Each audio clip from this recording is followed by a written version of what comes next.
נעדכן?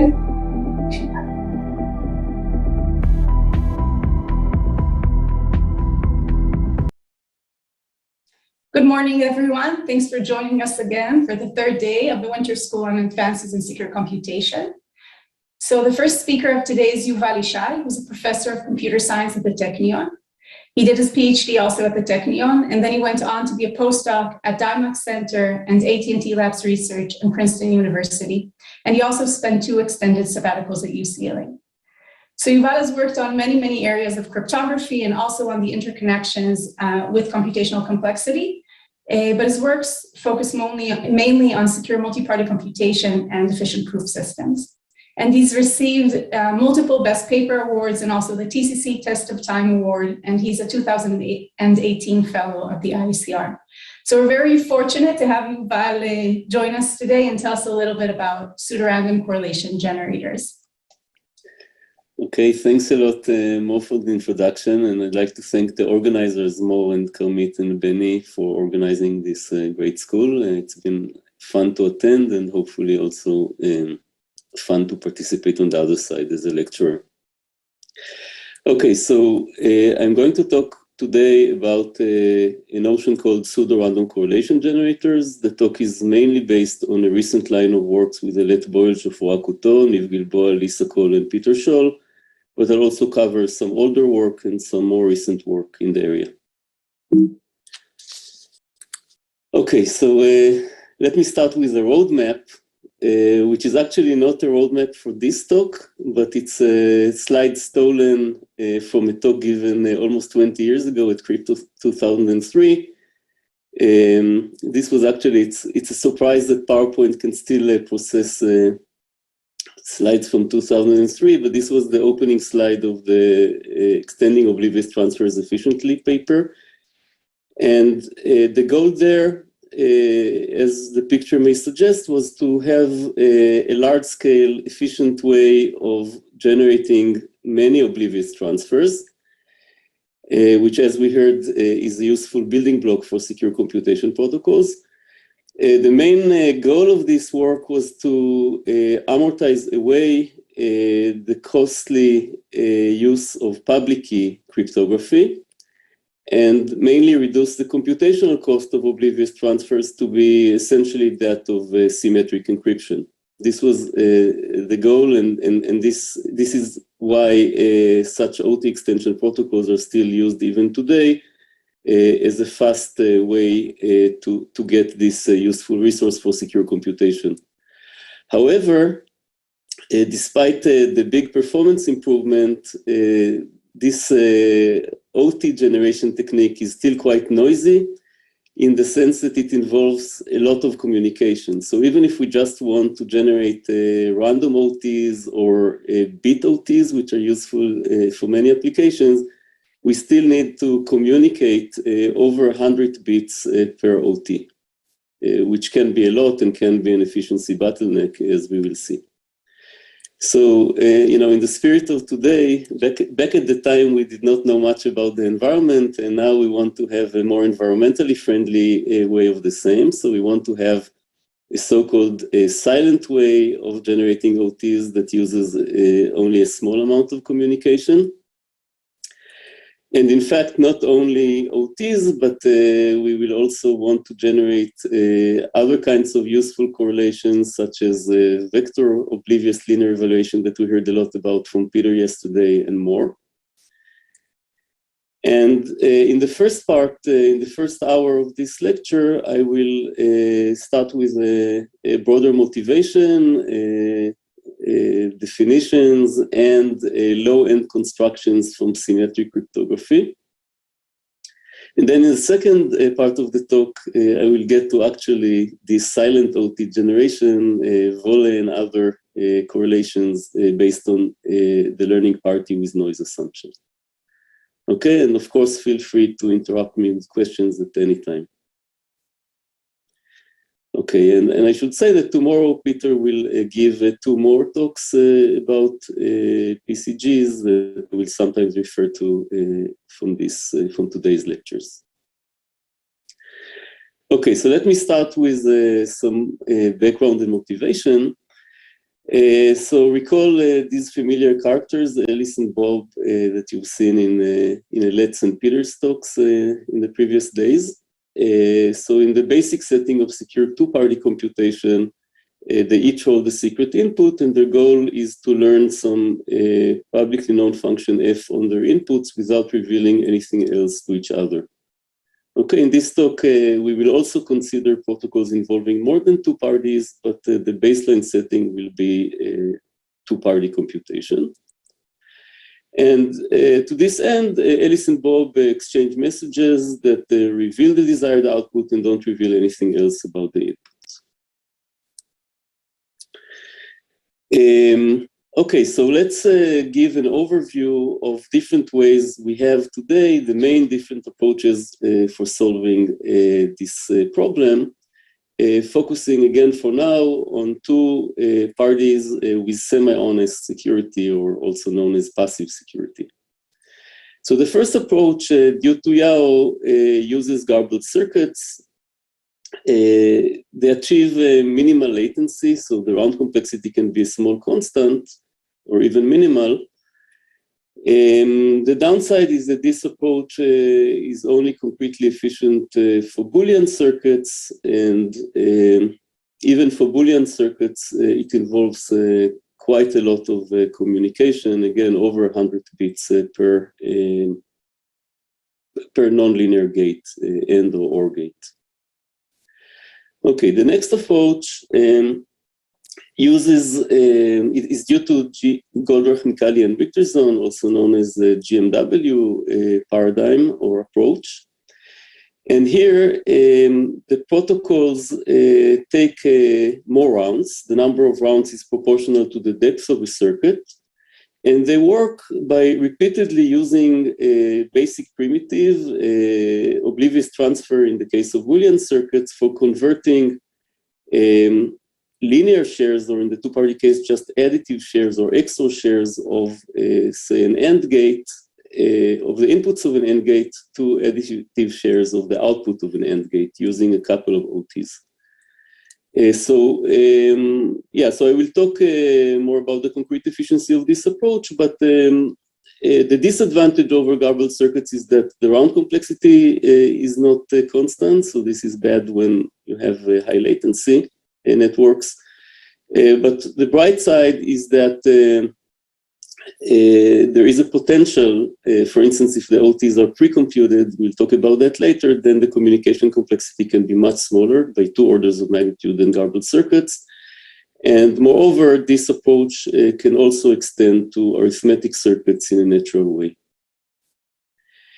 A much more recent approach that we have since 2009 is to use fully homomorphic encryption. Here it's kind of a one-shot solution. It breaks the circuit size barrier, unlike the previous 2 solutions, so the communication complexity can be proportional to the input size rather than the circuit size. And the main downside of this approach is high computational cost.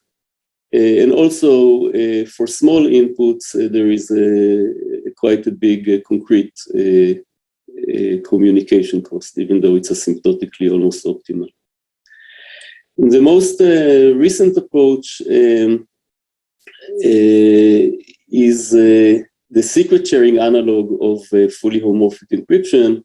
This is the dual notion of function secret sharing that Let talked about on Sunday. And here the idea is that instead of encrypting my input, the parties just secret share their inputs and then locally evaluate the function on their shares. If you use the right kind of secret sharing scheme, this can give us directly, without any further communication, additive shares of the output that can be exchanged to recover the output. Okay, so just to remind you, this is really the same as function secret sharing, except that we reverse the role of the function and the input. In function secret sharing, we split the function. Here, we split the input. So the advantage of homomorphic secret sharing over fully homomorphic encryption is that at least for simple types of functions, as we've seen in the Let's Talk, we have much more efficient solutions, and we also have solutions under more diverse set of assumptions, again, for functions in restricted classes. And the disadvantage over fully homomorphic encryption is that communication here is inherently proportional to the sum of the size of the inputs, whereas in FHE, it's the size of the shorter input. So in case of unbalanced inputs, FHE is better in terms of communication. Okay, so this is just an overview of 4 different approaches. And homomorphic secret sharing is really the one that is most related to this talk. So let me give a bit of an overview again, just essentially repeating something that you've seen in Let's Talk if you attended it. This is a picture of where we stand in terms of HSS schemes for different types of classes of functions. And on the high end, can you see the pointer?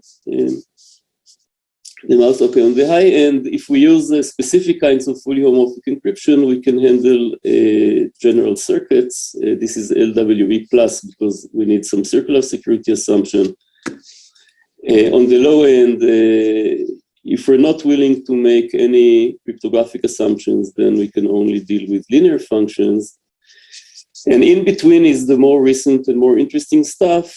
We will hear from Peter a lot about the cryptomania part, which is very interesting, practically feasible, but not very practically efficient. And for today, the type of HSS constructions or the dual FSS constructions that are most relevant are the ones in Minicrypt based on symmetric crypto that we heard a lot about on Sunday from Elet.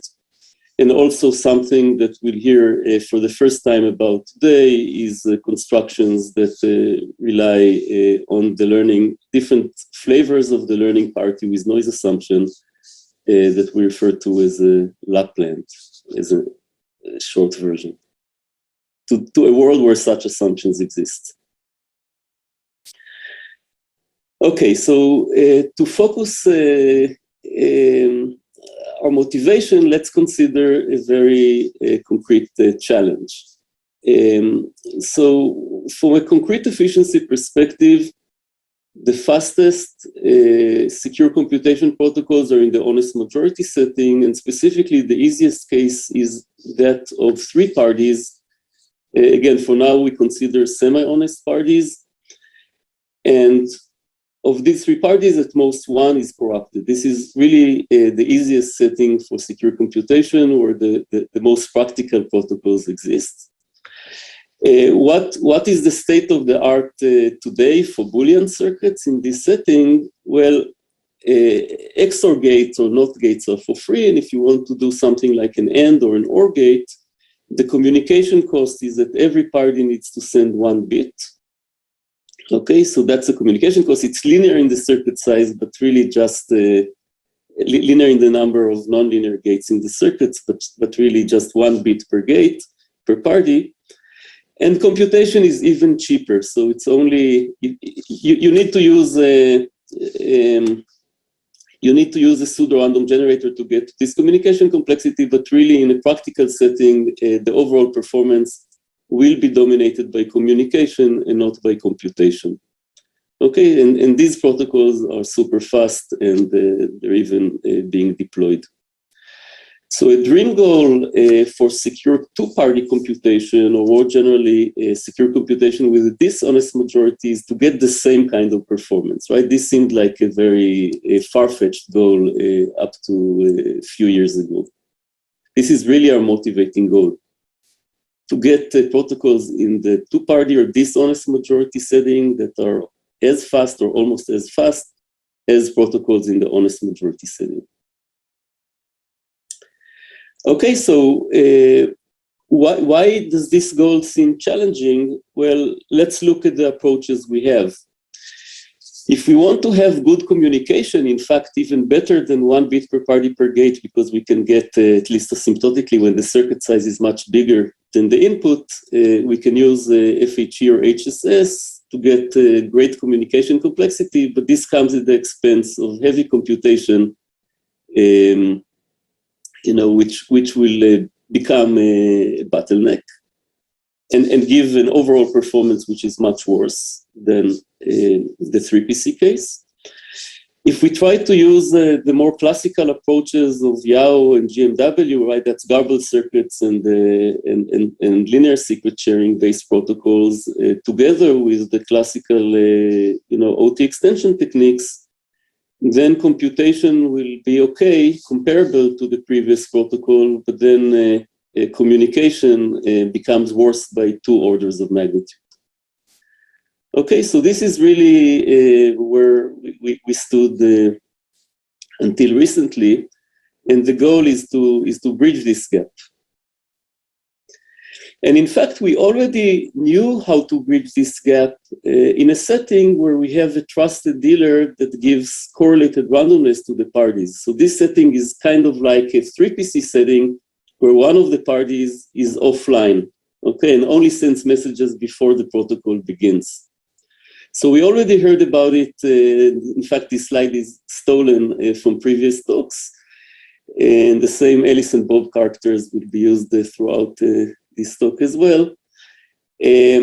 So we already heard also, especially in a Let's Talk, that using this trusted dealer, we can handle not only standard Boolean and arithmetic circuits, but also if we use so-called FSS gates, we can handle fancier types of circuits with all kinds of nonlinear gates like ReLU and so on. But for now, let's focus on the case of basic Boolean or arithmetic circuits. And in this case, the online phase is really, after the inputs are known, that's what we execute the online phase. It is really as efficient as, or even can be slightly more efficient than the 3PC protocol with an honest majority. So this online phase in particular can be information theoretically secure. And it can have a constant computational overhead in the sense that securely evaluating an arithmetic or Boolean circuit really takes as much computation or can be implemented by circuits of the same size as the original function up to a small multiplicative constant. Okay, so in some sense, if we look at, if we have very fast communication links, then we can say that the gap between securely evaluating a function and insecurely evaluating a function is a small multiplicative constant. And this is also fast in practice, not only in theory. And indeed, this approach has been the topic of a big body of work originating from Beaver in the semi-honest setting, and the Speeds line of work in the malicious setting. And these works try to optimize different aspects of this offline-online approach of a fast online secure computation using correlated randomness. The main problem with this approach is that if we don't want to rely on a trusted dealer, we need to securely realize the correlated randomness by using some interactive preprocessing protocol, which typically becomes a huge efficiency bottleneck. And in particular, the cost, both in terms of communication and computation of this offline preprocessing protocol is bigger by orders of magnitude than the online cost. Okay, so this is really the bottleneck in this kind of protocols. And the goal of a pseudo-random correlation generator is to kind of minimize this bottleneck. So instead of having these long correlations that are typically as big as the circuit we want to compute, we want to compress the correlation into a pair of correlated keys, K0 or seeds, K0 and K1. Okay, you can think of it as a natural two-party extension of a standard pseudo-random generator. So a standard pseudo-random generator stretches a short seed into a long output that looks random. And here we want to jointly generate a pair of short and correlated seeds that can be locally expanded into a pair of long outputs that are computationally indistinguishable from some target correlation or joint distribution R0 and R1. So think of R0 and R1, I will give many examples, but think of it as some long strings that are somehow correlated, for instance, 1 billion instances of a random OT or a random volley correlation. Okay, so this is a target correlation, and we want the process of generating these short seeds and then locally expanding them to be indistinguishable from a trusted dealer that gives the parties these long correlated strings. Okay, so you can think of this PCG as a compressed way of representing correlations in a way that, and the tricky part is really that it's not enough that when you open these correlations, they look good to the outside world, but you also need them to be secure in the sense that what Alice gets, so the seed that Alice gets doesn't give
None till now. Wait, I think the other Zoom, the student Zoom doesn't hear us.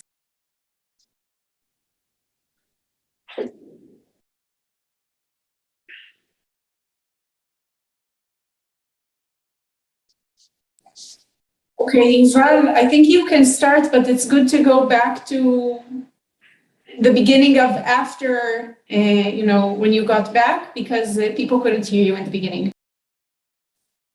was this part okay? Did this slide, should I repeat the slides? I think you were at the explaining why the insiders, why we need security against insiders. Yeah, so really for the purpose of secure computation, it is not enough. In fact, it's trivial to just generate a pair of long correlated strings. You can just use identical seeds, so the standard pseudo-random generator for that. The challenge is to really arrange the correlation between seeds in a way that Alice's seed does not give her more information about Bob's expanded output than what the ideal correlation, target correlation allows. Okay, so we'll get more about formalizing that later, but we really want the process to emulate the trusted dealer from the point of view of a corrupted insider, either Alice or Bob. Okay, and this naturally extends, everything I say naturally extends to the multi-party setting. Okay, so this is the goal, that we are indistinguishable from the target correlation, also from the point of view of insiders. Is it okay? Can I go on? Or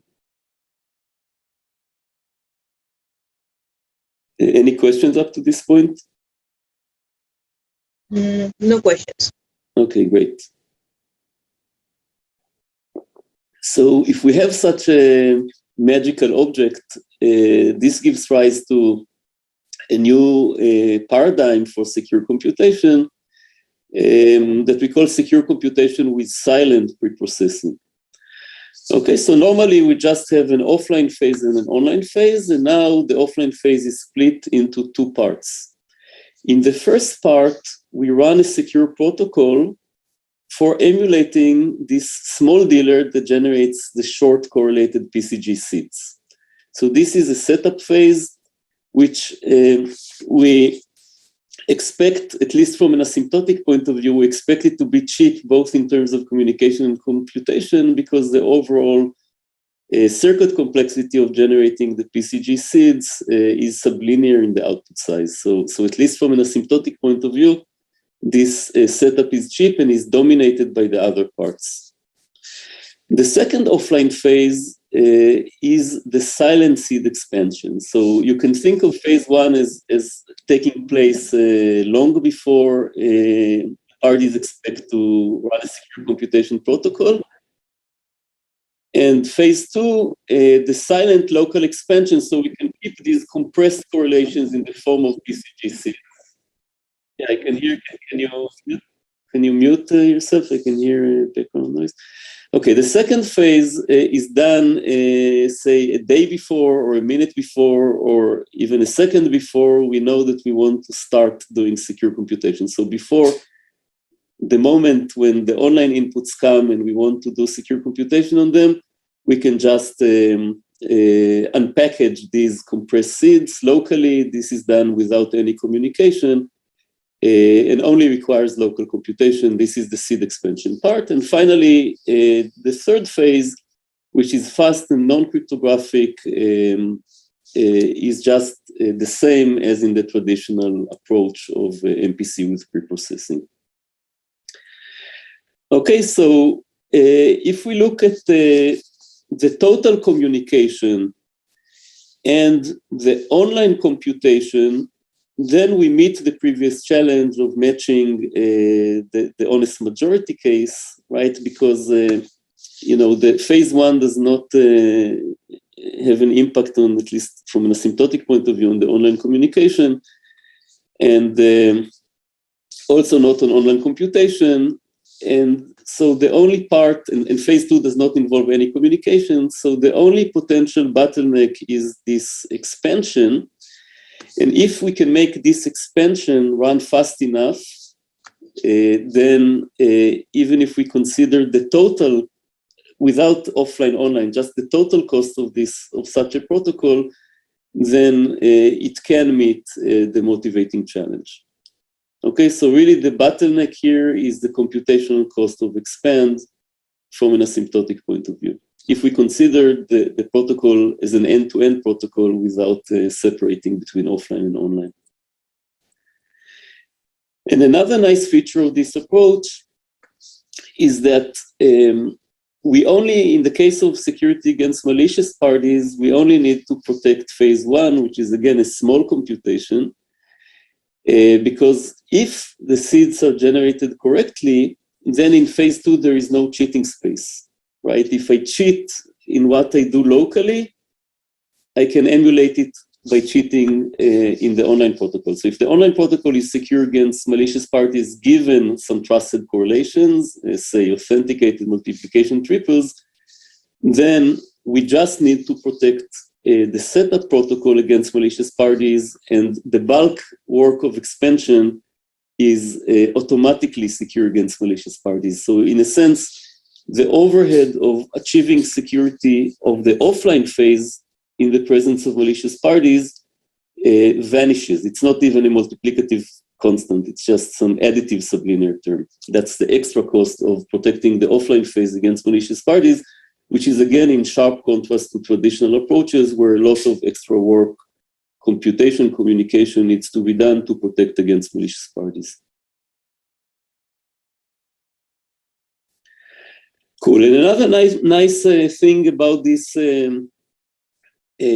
pre-processing phase, right, the setup phase, is that it can be thought of as exchanging business cards, right? So I can meet someone and you know, we say, okay, maybe we'll want to do some big secure computation in the future. So let's do this cheap exchange of correlated seeds or generation of correlated seeds. It doesn't take a lot of storage. It doesn't take a lot of interaction. It doesn't have a lot of communication. It doesn't have a big footprint in the sense of traffic analysis revealing that we're up to something. And also you can bluff, right? You can say, hey, it would be nice to do this secure computation in the future. I don't need to really invest a lot of resources in just convincing you that, or trying to convince you that I'm serious about it. And in fact, even one party can expand this correlated randomness, anticipating to do secure computation tomorrow, and the other parties can say, no, I know I don't want to, and doesn't even reveal that they don't want to do secure computation.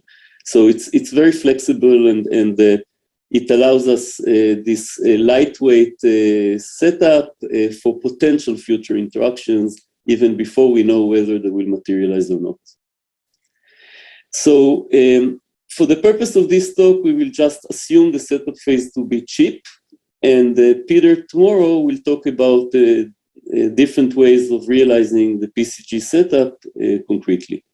But for now, let me mention another point about, this is a more definition-oriented point, right? When we say that the online protocol is non-cryptographic, it is not clear what it means, because end-to-end, the protocol is not information theoretically secure. The protocol uses cryptography. How do I define not using cryptography? I cannot even refer to information theoretic security of the protocol, even if you erase the history of the setup. The correlated randomness that we get is only pseudo-randomness, so a computationally unbounded adversary can break the protocol even if we erase the history and just keep the correlated randomness. So what do I mean by saying that the online protocol is non-cryptographic? And, you know, maybe the best answer is that you know it when you see it, right? When you see something that is non-cryptographic, you can tell, but there are ways to formalize it. So we can refer to asymptotic or concrete efficiency of the protocols, which again, as I said, this constant overhead feature, or very, very small concrete constant overhead is something that we don't know how to get for normal protocols in the computational setting. But if you really want to formalize what it means to have a non-cryptographic online phase, you can consider the following definition.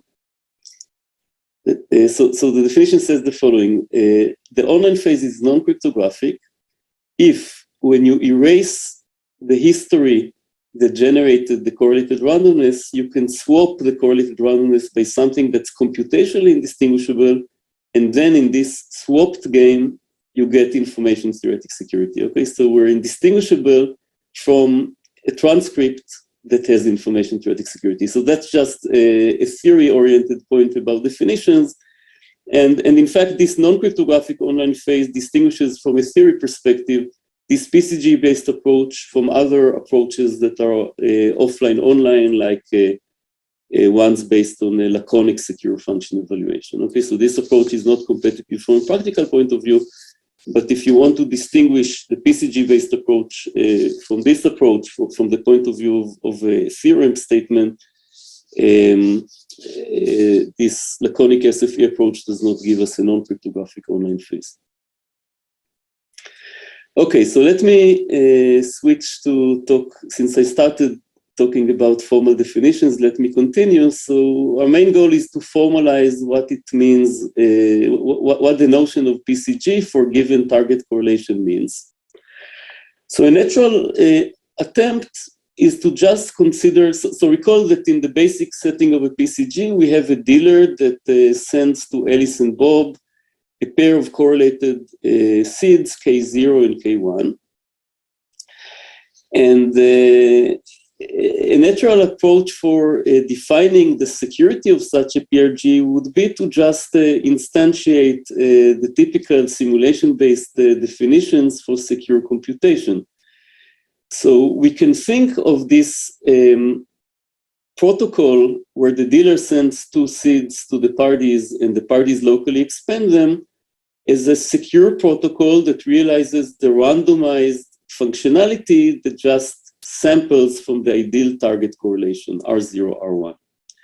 Okay, and if you spell out what the general definition of secure computation would say for this case of a randomized sampling functionality, it basically says that there exists an efficient simulator that, let me not even try to parse it. This is just,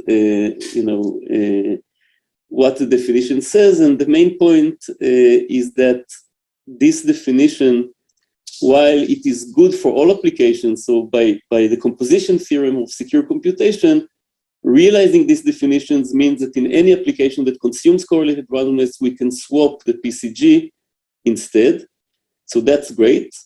However, it is not hard to see that this definition is not realizable even for very simple correlations, like even if the target correlation consists of two long identical random strings.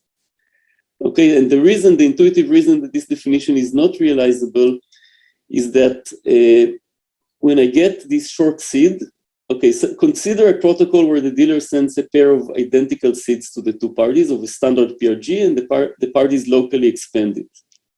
Why is this not a fully secure way of realizing a target correlation that consists of two long random strings? The reason is that one party gets a short explanation for the output of the other party, which it cannot get in an ideal experiment where you just get the long random string. Okay, so this is not a technicality. One could come up with typically contrived applications where this type of insecurity makes a difference, right? You can place a bet.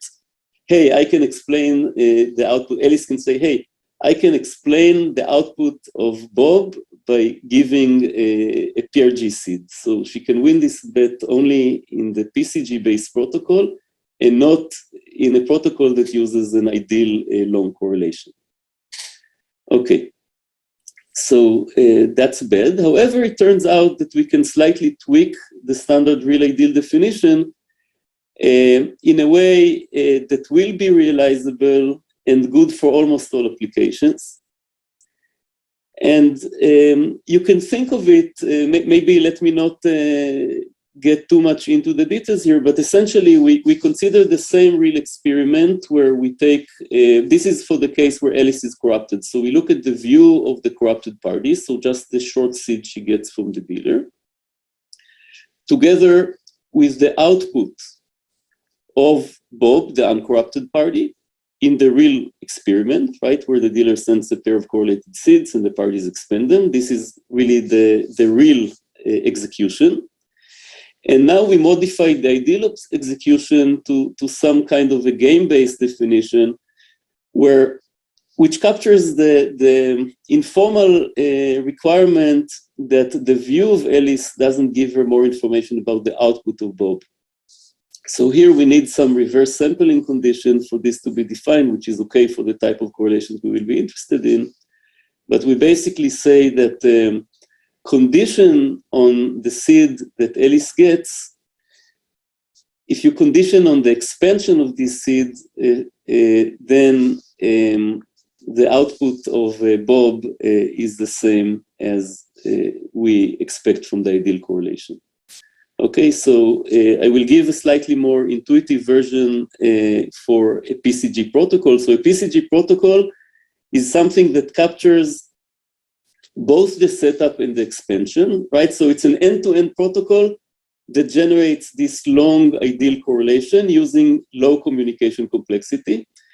And the relaxation of the ideal functionality that we consider is the so-called corruptible version of the ideal correlation, which differs from the ideal correlation by allowing the corrupted party to choose its own output. So the corrupted party, say in this case it's Alice, the corrupted party chooses the sample from R0, so it's not random, but it's adversarially controlled, but then conditioned on this R0 chosen by the corrupted Alice, in the ideal model, Bob gets a true sample from the conditional distribution of R1 conditioned on this adversarially chosen R0.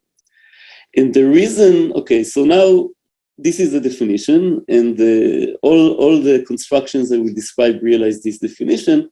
Why is this definition useful? So it's useful because now we just need to argue that for the purpose of the application that consumes the target correlation, it is okay, it is still secure if we replace the ideal correlation by the corruptible ideal correlation.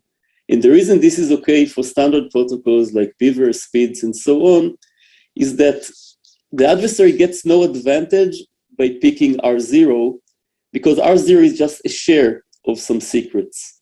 As long as the secrets are picked at random and are not known to the adversary has no advantage by picking its own shares of the secrets. Okay, that's the intuition for why this switch from ideal correlation to corruptible version of ideal correlation does not hurt the applications that consume the correlated randomness.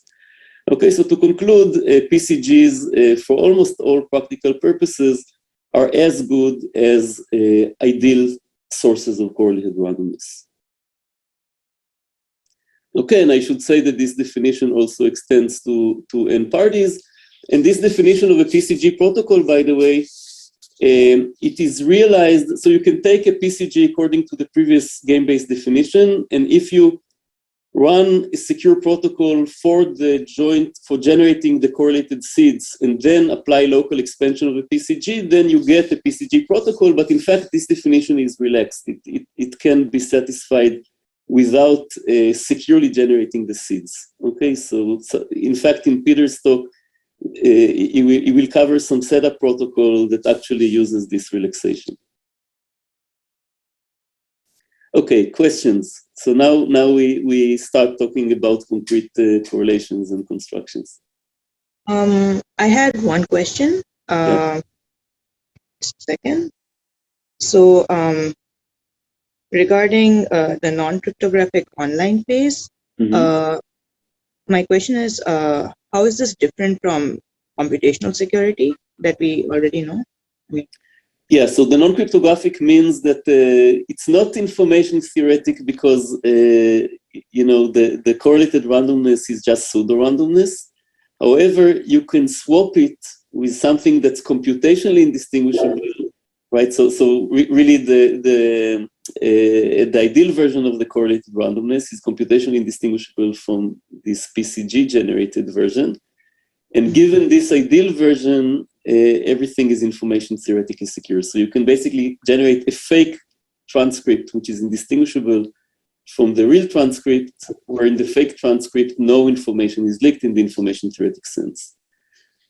But yeah, that's the difference between the non-cryptographic online phase and just the standard, say FHE-based protocol. We cannot achieve something like this. Okay, that's it. Okay, thank you. Good. So let me introduce the cast of characters that will also, in the rest of this hour and the next hour, we'll talk about them a lot. So we've seen some of them, but here is something that we haven't seen so far in this school.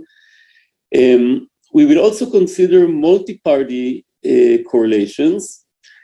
And here, a very useful type of correlations, specifically for honest majority secure computation, is so-called linear correlation. A linear correlation is one where the parties jointly hold a random vector in a linear space. So it's related to Henry's talks about secure analytics. So we consider think of it as some linear secret sharing of a random secret. That's a typical form of linear correlation. And again, this ideal correlation is long, so we consider n instances of additive sharing of 0 over some abelian group, or n instances of degree t Shamir secret sharing of a random secrets over some finite field, and so on. Okay, so this is something that we'd like to generate using PCGs.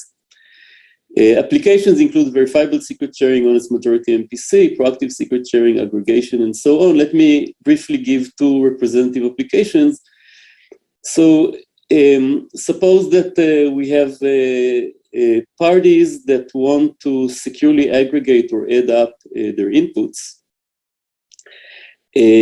So if we have additive shares of 0, if the parties hold additive shares of 0, then they can do it in a simple and non-interactive way by having each party just communicate to the outside world the input XORed with the corresponding random input, and then the messages together, they reveal the sum of all inputs and don't reveal any other information. So that's a very simple form of aggregation that can be made more efficient by using PCG for many additive shares of 0. Another example, now this refers to Shamir secret sharing of a random secret. Suppose that the client wants to secret share using Shamir scheme some secret X between a bunch of servers. The reason the client wants Shamir secret sharing rather than additive secret sharing is for robustness. And it also wants some homomorphic. Shamir is also useful for homomorphic properties and so on.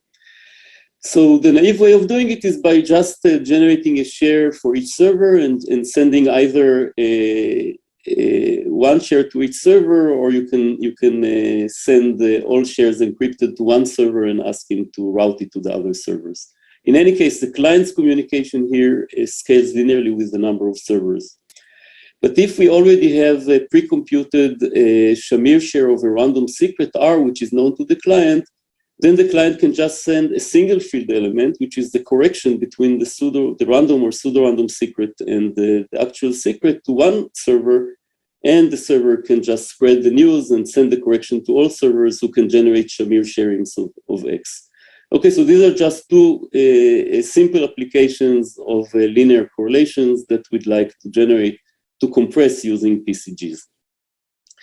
Okay, in the two-party case or more, right? This is really where the new stuff is. Right, so the new results, the new line of work on PCGs really started with the two-party case. I will also talk about the older results. The most basic type of correlations is oblivious transfer correlations. So we want to generate n instances of random oblivious transfer, where a sender has a pair of random strings or bits, and the receiver gets one of these two bits or strings chosen at random.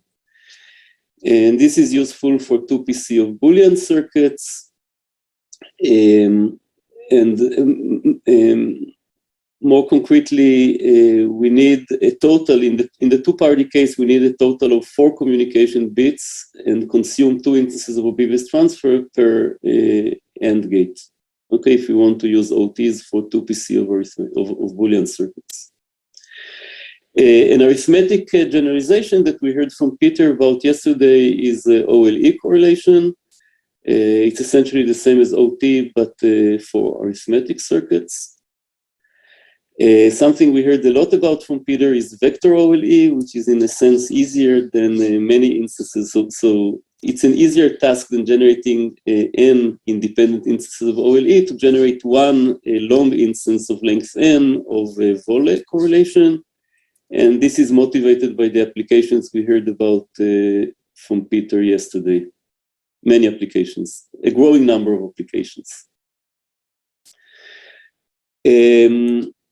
We have authenticated multiplication triples or unauthenticated triples used in Beaver or Speed style protocols. The authenticated version is useful for malicious security.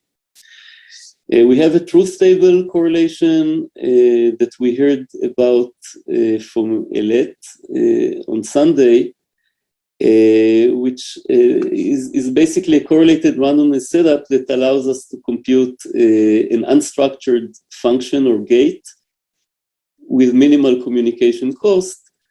The downside is that this correlation is as long as the truth table of the function. And the correlation consists of a randomly shifted signature truth table. So what we heard from Milet about a more general way of viewing it as an instance of an FSS correlation. And finally, the above examples can be unified under the general notion of an additive correlation where we have some distribution R, some distribution over n elements of an abelian group, and we just split a sample from R additively between two parties. And these correlations can be also generalized to more than two parties. Okay, so let me briefly review the state of the art that I will give more details about mainly in the second hour. So if we only want to use symmetric cryptography, then we can handle the linear multi-party correlations that I described in the beginning, as well as a single big instance of a truth table correlation. So these are the types of correlations for which we have PCGs using only symmetric cryptography. On the high end, if we use the indistinguishability obfuscation, then we can get a general solution for any correlation, albeit in an impractical way. If you want something that could be practically feasible but very, very slow, we can use general homomorphic encryption technique to implement a PCG for any additive correlation. I will briefly show how this is done, but this is quite easy. This is a generic solution for these natural instances of the PCG problem. This is something that Peter will talk about tomorrow, but we can use, if we have complexity classes such as log depth circuits or certain types of simple correlations, and we use public key crypto assumptions like DDH or Payet, DCR, then from a theory perspective, we can handle any additive correlation that can be generated by log depth circuits. And from a practical perspective, we can do things like Vole, OLE, OT. It's practically feasible, but kind of slow. We'll hear more from Peter tomorrow about it. And finally, this is the new area of Lapland. Using LPN style assumptions, we can generate all of the two-party correlations that I mentioned in a reasonably fast way, and I will give some data points of concrete efficiency. So really, we can, in theory, we can extend this LPN-based PCG construction to any additive correlation that has constant algebraic degree. But if we consider a good concrete efficiency, then we're left only with these two types of constructions, those that are based on symmetric crypto and those that are based on LPN for the simple but useful correlations that are written here. So most of the types of correlations that we need for general purpose secure computation, we can generate them with good concrete efficiency under LPN style assumptions. This will be the topic of the second hour. And in fact, the efficiency of these constructions keeps getting better and better. And again, I will give some data points. Let me maybe just give one punchline, is that if you consider the cases of OT and Vole, or let's focus even on the case of OT, now not only communication complexity is better than the ICANP OT extension, but under plausible assumptions, we have constructions. This is the most recent one where even the computational cost is better than the classical OT extension. So it's getting to the point where it's kind of a best of all worlds solution for many purposes. Okay, so briefly going over the generic construction from HSS. So we call that an additive correlation takes a sample from some distribution R and just additively splits it into R0 and R1, two additive shares. And homomorphic secret sharing, just as a reminder, it splits a secret X into two shares in a way that allows us to locally evaluate an arbitrary function F on the shares, giving us an additive sharing of the outputs. Okay, this is the dual notion of function secret sharing that I talked about. And given such a general purpose HSS, we can just take an algorithm that samples from the correlation R, the distribution R, sorry, it's not a correlation R, it's just some distribution over an abelian group, using a standard PRG. So we take a short seed, we expand it using a standard PRG into a long pseudo-random sequence of group elements. Now we again implement using a general circuit sampling from the distribution R. So this is just a centralized way of generating from this generating an instance from this long distribution R using a standard pseudo-random generator. And now if we have a general purpose HSS, we just implement a distributed version of it. So we take the PRG seed, and the PCG seed generation will just apply the HSS sharing to the PRG seed from the centralized solution on the left. So we use HSS sharing to split the seed into two parts.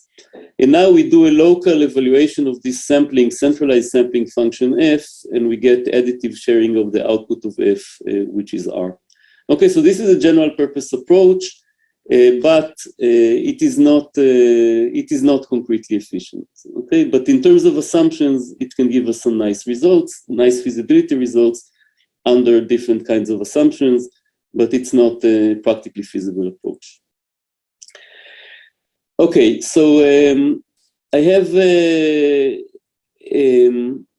when do I need to end? Like, can I take a couple of extra minutes? Yes, you can take a few extra minutes from the second hour. Good. So let me briefly cover both all the new results on PCGs in Minicrypt, so using only symmetric crypto. So if we have these linear correlations, so again, the parties jointly get a vector which is uniformly random in some linear space. Think of it as a linear secret sharing of a random secret.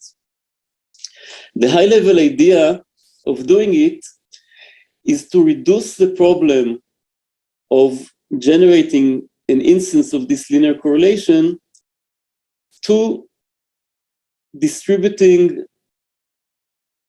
replicated independent elements from the domain. So think of it as a linear subspace over a field. So think of a process in which we generate, the dealer generates uniformly random and independent seed elements, field elements, and each element is given to some subset of the parties. Okay, so here each field element, so the red is one field element which is given to the first four parties.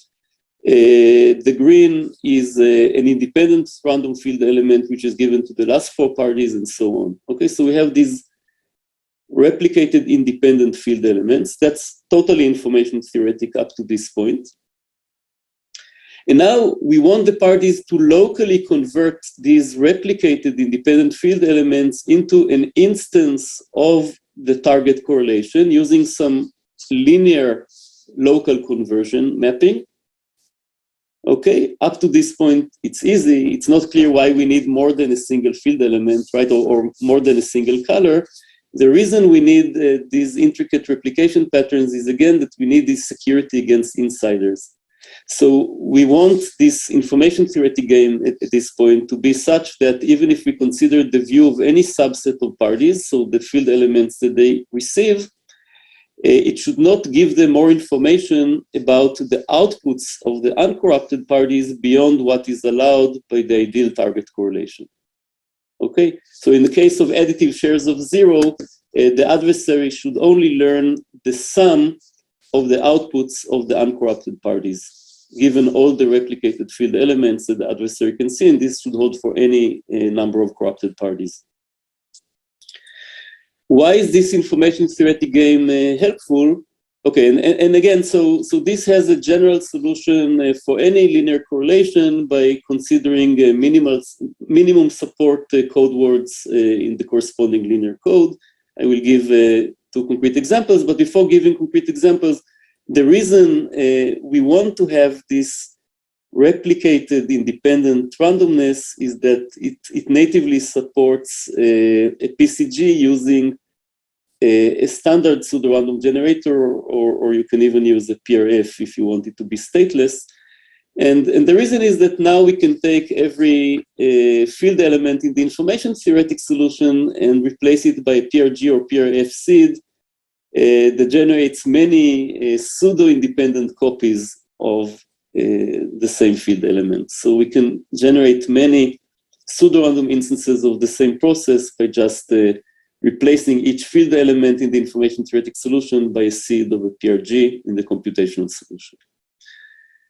Okay, and to just give an idea of how these solutions look like, so if we consider the case of generating many instances of additive shares of 0, we can use this tournament-based approach. So a tournament is a click where you have some direction of each edge.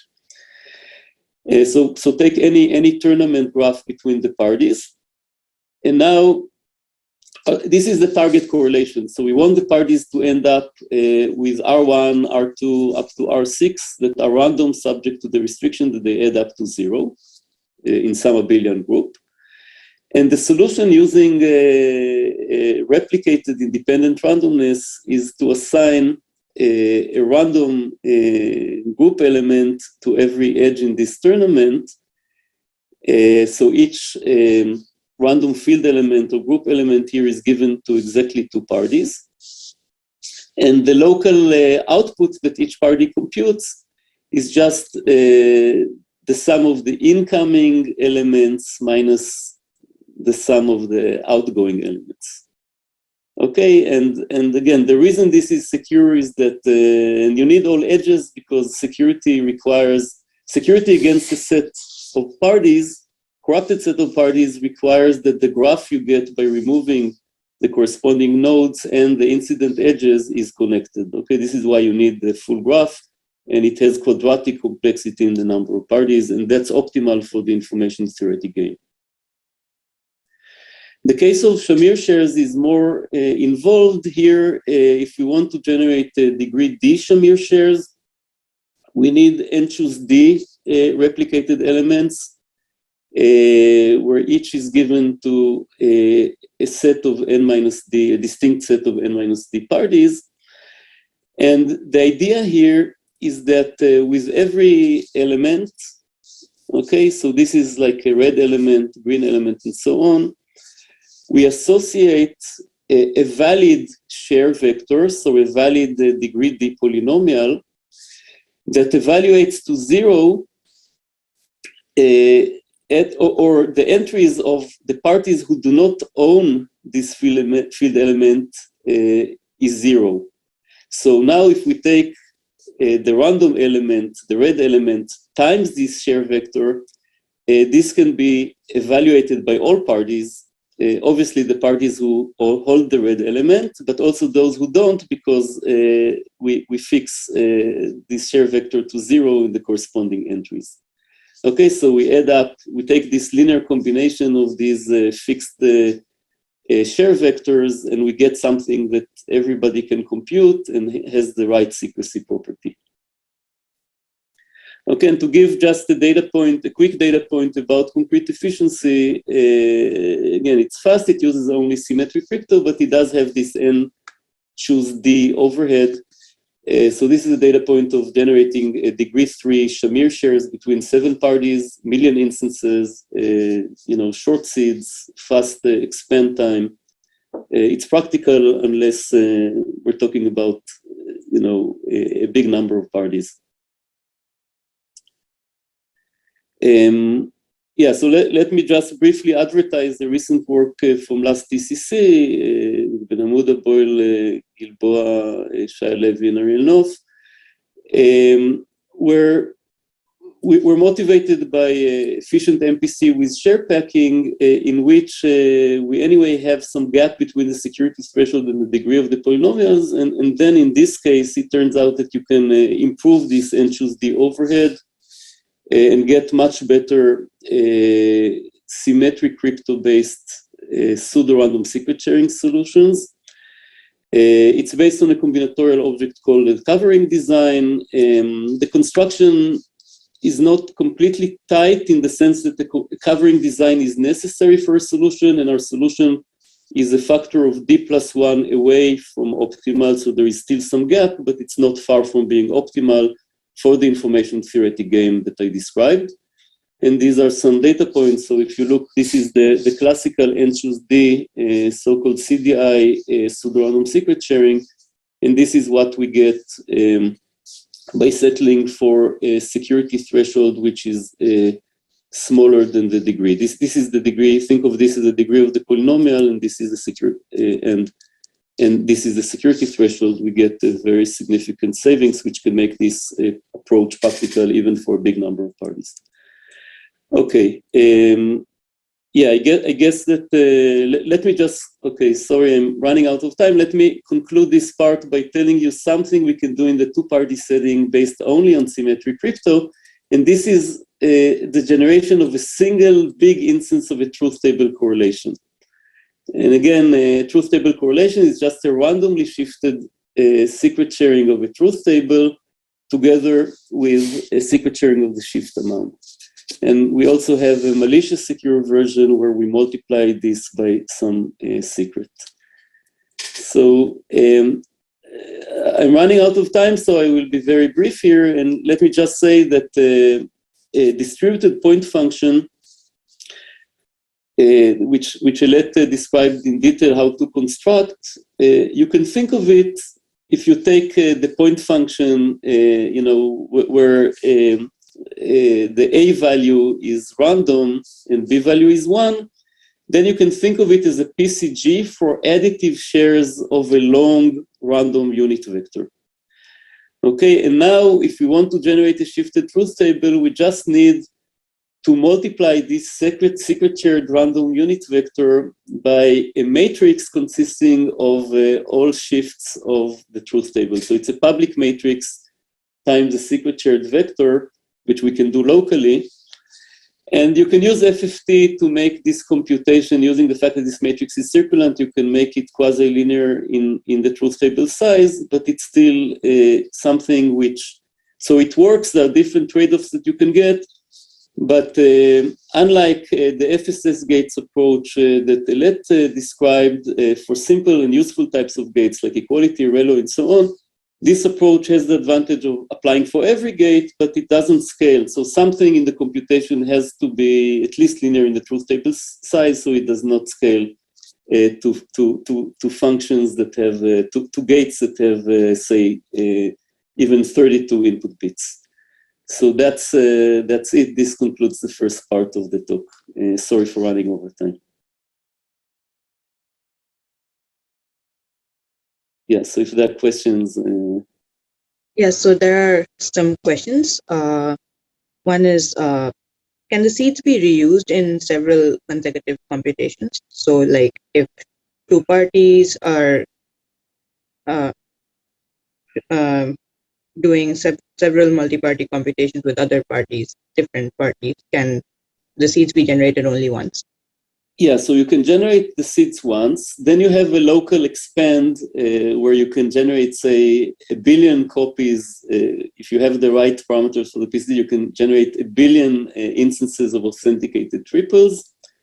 And then you can consume them by different, as long as the total number of gates you're evaluating is bounded by 1 billion, you're fine. So you can consume them by multiple MPC protocols. I will talk about a stronger notion called the pseudo-random correlation function that doesn't require you to do this work of locally expanding everything and allows you to generate more and more things on the fly. So there's one more question. So in the context of tournament-based generation of secret sharings of 0, so for creating additive secret sharings of 0 over Z2, it seems that you get the dining cryptographers problem. So do you know if there is a name for a generalization of this? Yeah, I don't know the name, but it's a simple generalization, yes. Oh, that's it. Okay, thanks, Yuval. We'll have to stay tuned for the second hour to hear more about PCG constructions. So we'll take a 15-minute break now, and then we'll return for your second talk. Thank you.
Hi, everyone. Welcome back for the second part of Yuval's talk on PCGs.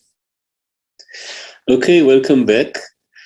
In this part, we will cover recent constructions of PCGs for useful two-party and multi-party correlations like oblivious transfer, triples, and more.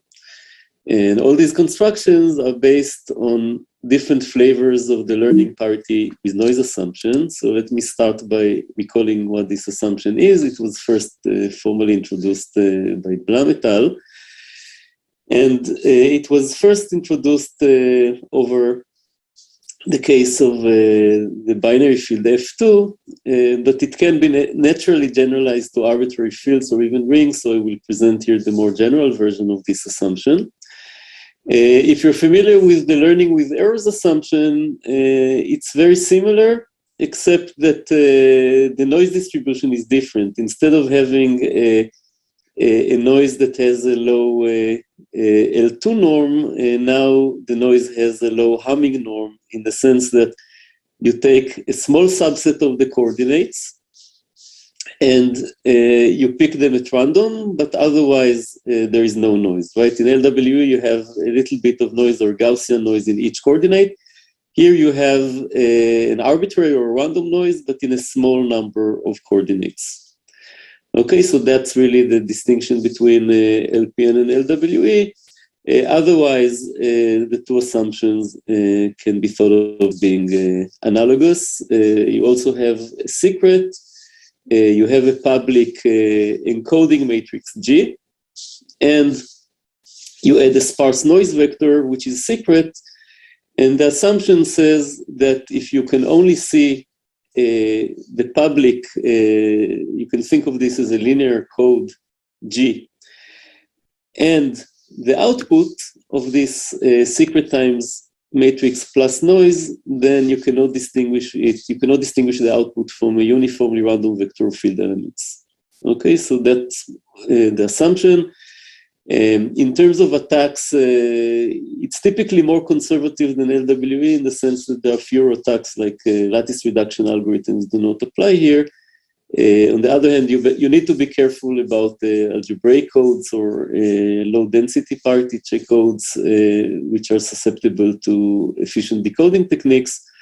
But in general, unless you're really unlucky with the choice of G, and I will mention a few choices later, the best known attacks for our regime of parameters are really the trivial attacks of guessing a set of coordinates which have no noise, okay, which are linearly dependent and have no noise. That's characterized by the minimal distance of the code. Okay, so this is the assumption throughout this part of the talk, and we will use this assumption for different types of code, so different choices of the public encoding matrix G. And also, we will also slightly alter the noise distribution.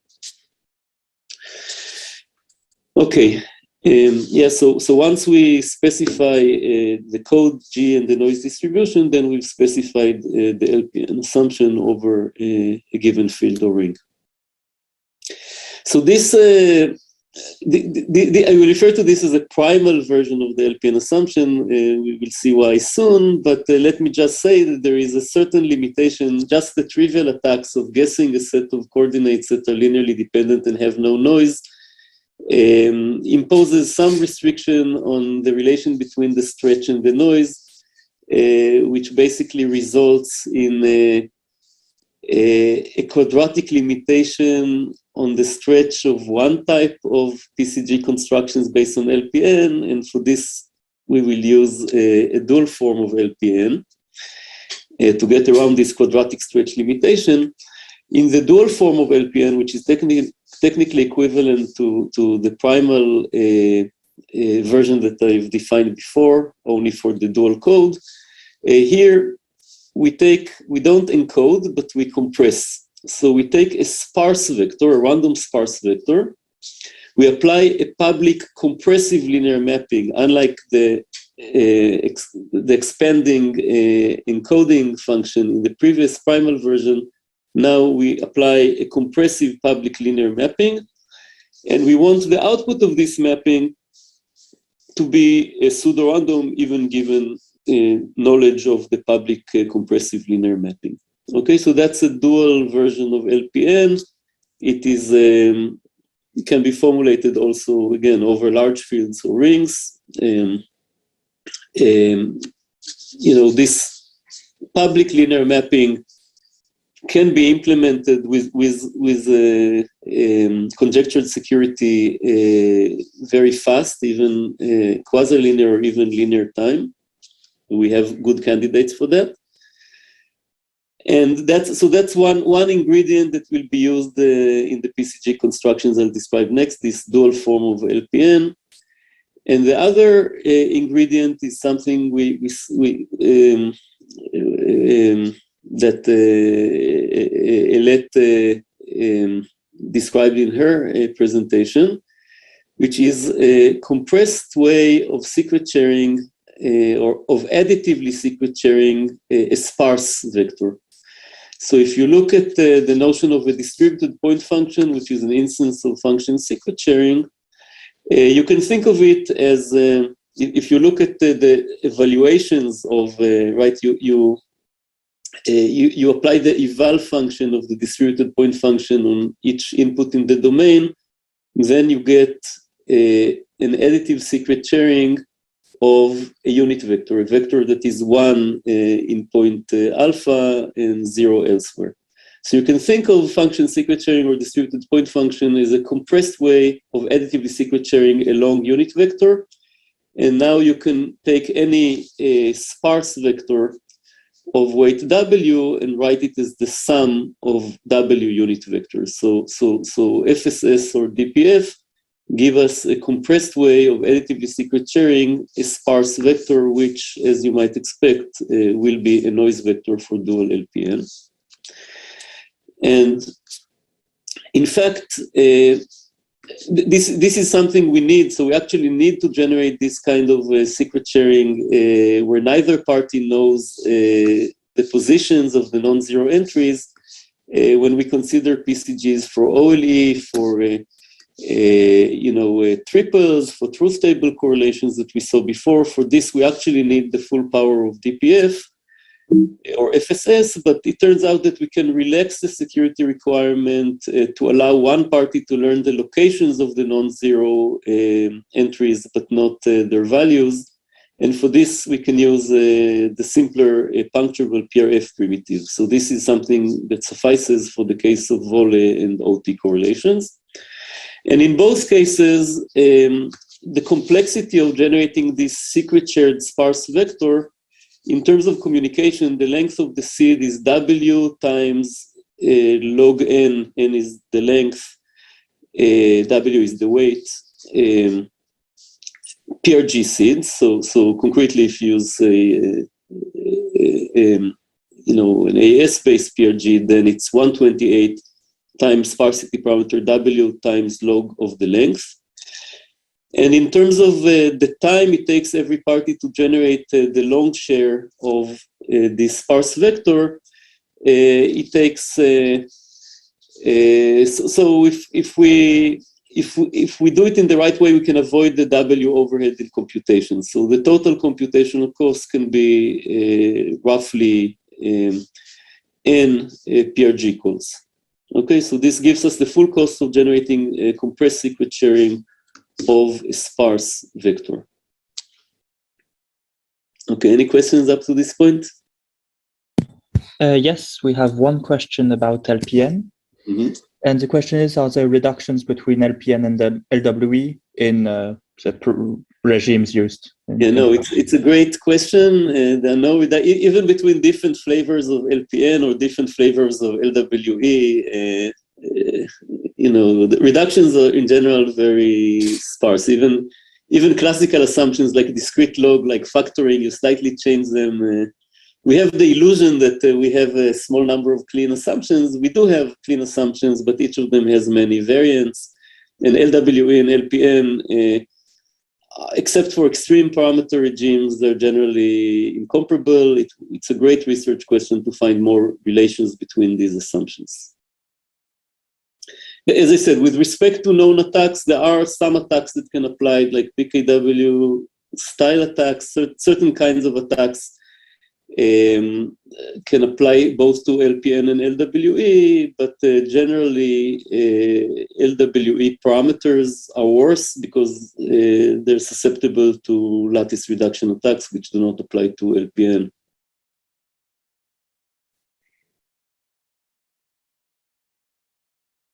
Okay. So let's now talk about Vole. Again, we heard a lot about from Peter yesterday. Recall that a Vole, you can think of it as a kind of a triple where we take a long vector A known to Alice, a scalar X, a field element known to Bob, both are drawn at random.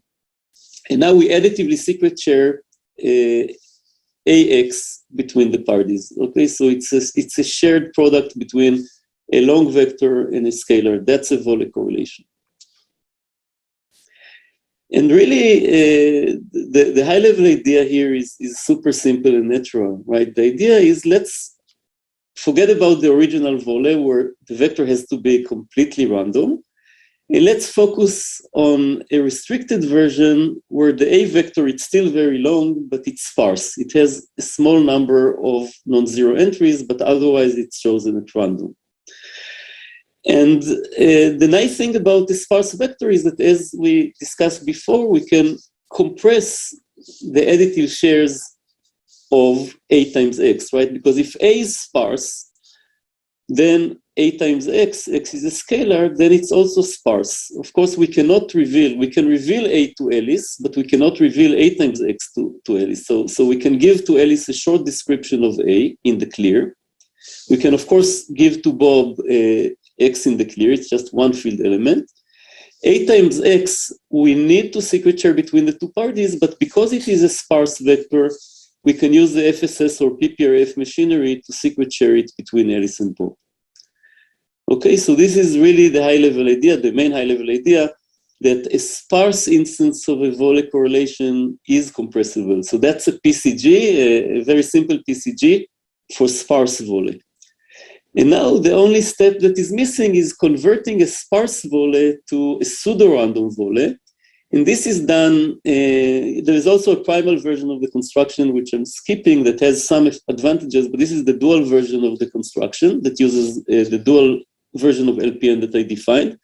So to convert a sparse vector into a pseudo-random vector, it suffices under LPN to apply a suitable public linear compressive mapping, right? So we compress this sparse vector A, say by a factor of 2, using a publicly known mapping, and we get a pseudo-random mapping.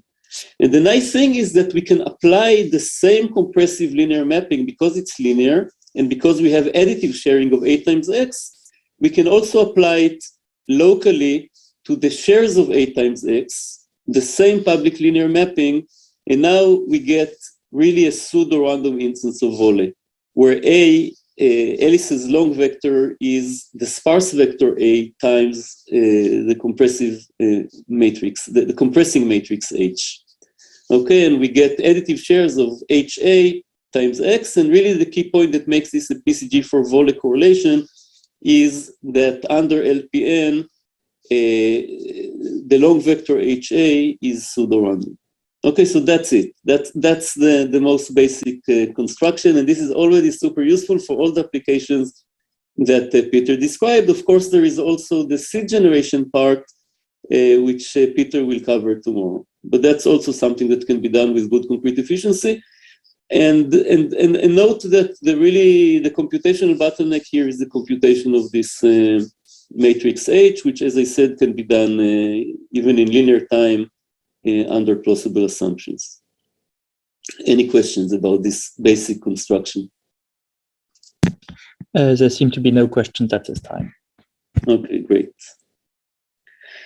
Okay, yeah, so technically, if you want to consider the primal LPN with respect to an error correcting code, you take the error correcting code whose parity check is this matrix H, because the parity check matrix is this H, so the dual code to the code generated by H. And if you assume that the noisy random code word in this code is pseudo-random, then this construction is secure. So in particular, if you pick H at random, then the dual is also a random code. Then you get the conservative vanilla version of LPN. But for concrete efficiency reasons, we want to choose, matrices H that have better complexity. Cool. So now the next step, which is simple but a bit more surprising, is how to switch from Vole to OT. Right. So Vole is useful, but it's not still not as useful, certainly for general secure computation, as Oblivious transfer. And what makes Vole simple is the fact that in Vole we have one of these outputs is short, right? So it's just a small scalar times a vector. And OT seems more complex because in OT both parties have long strings, right? So the correlation, the secrets of both parties are long. Okay, so the idea is really using a similar kind of trick that is also used elsewhere, in particular in the IKMP OT extension. But here we kind of specialize the Vole correlation to get to a point where we can apply a hash function locally and get these pseudo-random OT correlations. So the main idea is that if we specialize the vector A of the Vole correlation, so this is the vector of Alice, right, in the Vole correlation. If we specialize the vector A such that they're taken from the base field, so think of Vole over a field f to the 2 to the 128, we have the freedom to control the choice of A, right? Because A is something that, the dealer of the PCG gives to Alice in the clear. Okay, and then the dealer also computes A times X and secret shares A times X. But we have the freedom to choose A. So instead of choosing it from the big field, the extension field, let's choose A to have 0, 1 entries. And now if we do that, then we get a correlation. The Vole correlation becomes isomorphic to so-called correlated oblivious transfer, which is really the correlation that is generated by IKMP. So it's a bit tricky to say, but if you think of the Vole correlation, AX plus B, where each AI is a bit, then AI, you can think of it as a selector. AI is Alice's vector. You can think of it as a selector between BI and X plus BI, right? AX plus BI selects between, AI selects between BI in case AI is 0, or X plus BI in case AI is 1. Okay, so now if we do this kind of, we call it subfield Vole, then we have a so-called correlated OT correlation, where the Vole sender is an OT receiver now. It knows for each pair of strings known by Bob, Alice knows exactly one of them. Because X is secret and random, it's known by Bob, Alice can only know either BI or X plus B. Sorry, so if we look at what is received by Bob in the Vole, right? So this is AI times X plus BI. Then the Vole sender knows exactly either CI, okay, in case this is BI, or CI plus X in case the receiver, the Vole receiver Bob gets X plus BI. Okay, so we are in a situation where Alice knows exactly one out of two strings that are known by Bob. These two strings have the same offset x between them. So the XOR of each pair of strings is the same x, which is unknown to Alice. But Alice knows one of them and she knows which one. So this, you can think of it as almost like random OT, except that every pair of strings of the sender are not completely uniformly random, but they all have the same random XOR. And then we can convert this kind of correlated OT into a standard random OT by applying a local hash function to destroy this linear correlation. And this is how we get PCG for OT given PCG, or by modifying the construction of PCG for Vole by choosing a from a subfield rather than from the entire field. Okay, so, and this is also known as silent OT extension, PCG for OT. Okay, so in terms of efficiency, it's really similar to Vole. And here we use a binary field.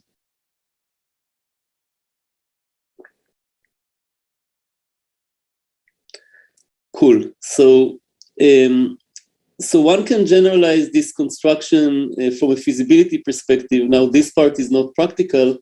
We can take any additive degree D correlation. So basically, you take R to be the output of some degree D map applied to random and independent field elements, and you split it additively between two parties. That's an additive degree D correlation. And we use a simple tensoring trick to get construction for any such correlation. So this includes standard triples, authenticated triples, OLE. So all of these are special cases. So this gives a general construction under LPN where we take, so we want to generate additive shares of P of R, where P is some degree D polynomial map, and R is a bunch of random field elements. In the construction, it follows along the same lines, except that instead of just doing a compressed secret sharing of a sparse vector A, we also generate compressed secret sharing of A tensored with A tensored with A with 3 times and so on up to the degree D tensoring. What this tensoring means, it means just the vector of all pairwise product A times A is the vector of length n squared that contains of all products of the form AI times AJ. It is less sparse than A. So if A has a Hamming weight W, then A times A can generally have Hamming weight W squared. But still, if we think of W as being a security parameter or even smaller in some cases, then A times A can be practically feasible. Beyond that, it's becoming less and less feasible. In any case, the idea is that now we can express, we want to unsparsify A, so we multiply it by this compressive mapping H, and now we can express the degree D polynomial map in H times A as a linear function in these tensored entries. So we do this compressed secret sharing of all these powers of A, and we can apply local linear mapping to generate additive shares of degree D correlation. So this approach works in theory. It can rely on a conservative version of LPN, but it has poor concrete efficiency, even if we just want OLEs or triples. So degree 2 correlations, and even if we take H to be a very efficient circulant matrix, this approach takes quadratic computation. If we think of N as being at least 1 million, that's the number of instances or the length of the correlations we want to generate, then this is computationally infeasible. It might be borderline feasible if we use a smaller value then. Okay, so how do we handle these correlations beyond Vole and OT in a practical way? So an idea which is borrowed from LWE context or FHE type of tricks is to use not plain LPN but some structured version of LPN for codes that have some are ring friendly in some sense. And a natural attempt is to do the following. Instead of taking sparse vectors and tensoring them, let's take evaluations of sparse polynomials, right? So we can do any linear mapping on a shared vector. So instead of sharing a sparse vector and thinking of it as our vector, let's just share the coefficients of a sparse polynomial. So a polynomial that has a small number of non-zero coefficients. We can again do it in a compressed way using function secret sharing. So we take two sparse polynomials, S and S prime. The evaluations of each polynomial correspond, say, to the AI and BI in the triples, right? So in the triples, we want to have many shared AIs, many shared BIs, and then the products of the AIs and BIs. So let's compress all these AIs using a sparse polynomial S. Let's compress all the BIs using a single sparse polynomial S prime. And let's compress all the CIs, AIs times BIs, by doing a compressed sharing of the coefficients of the product polynomial. So the product of two sparse polynomials is somewhat less sparse, is quadratic. There's a quadratic number of non-zero entries, but again, these numbers in practice, this weight parameter can be 25 or so, okay? So it's not terrible to square it. It's not prohibitive from a practical perspective. Okay, so the good news is that this satisfies the functionality that we want because, polynomials have the nice property that we all love and use, that we can multiply the polynomials, and this corresponds to local products of their evaluations. And also in terms of efficiency, now we've beaten the quadratic barrier of the previous generic approach because we can use FFT to implement all the conversions, right, from polynomial to evaluations, from coefficients to evaluations. We can do it in quasi-linear time, so that's great. So functionality and efficiency are great. The problem is with security, and here we really run into this corner case where LPN assumption is false. So if we use Reed-Solomon codes, then we know that they're efficiently decodable, and LPN assumption fails for such codes. Okay, so this would be the first attempt, and this attempt is almost good, except that it's not secure. It's broken by algebraic attacks, like Berkeley-Welch decoding technique. Okay, so instead, we again follow the LWE route, and we use a ring version of LPN that in fact has been introduced and used before to make LPN-based crypto more efficient. And for this version of LPN, you can think of it as some kind of a twist on a Reed-Solomon code that avoids the efficient decoding, some kind of randomization. Thinking of it algebraically, we consider the ring of polynomials of a big degree n, right? Think of n as the length, the number of instances of OLE or triples that we want to generate. Modulo some other degree n polynomial f, okay, that we will talk later about different choices of f, but let me just say that for the most useful correlations, OLEs and triples, we actually want this polynomial f to split into linear factors, because in this case, we have the same property that we have for Reed-Solomon code. We can think of the ring as being isomorphic. It's homomorphic with respect to the evaluations. Okay, so it's isomorphic to ZP to the n with pointwise additions and multiplications.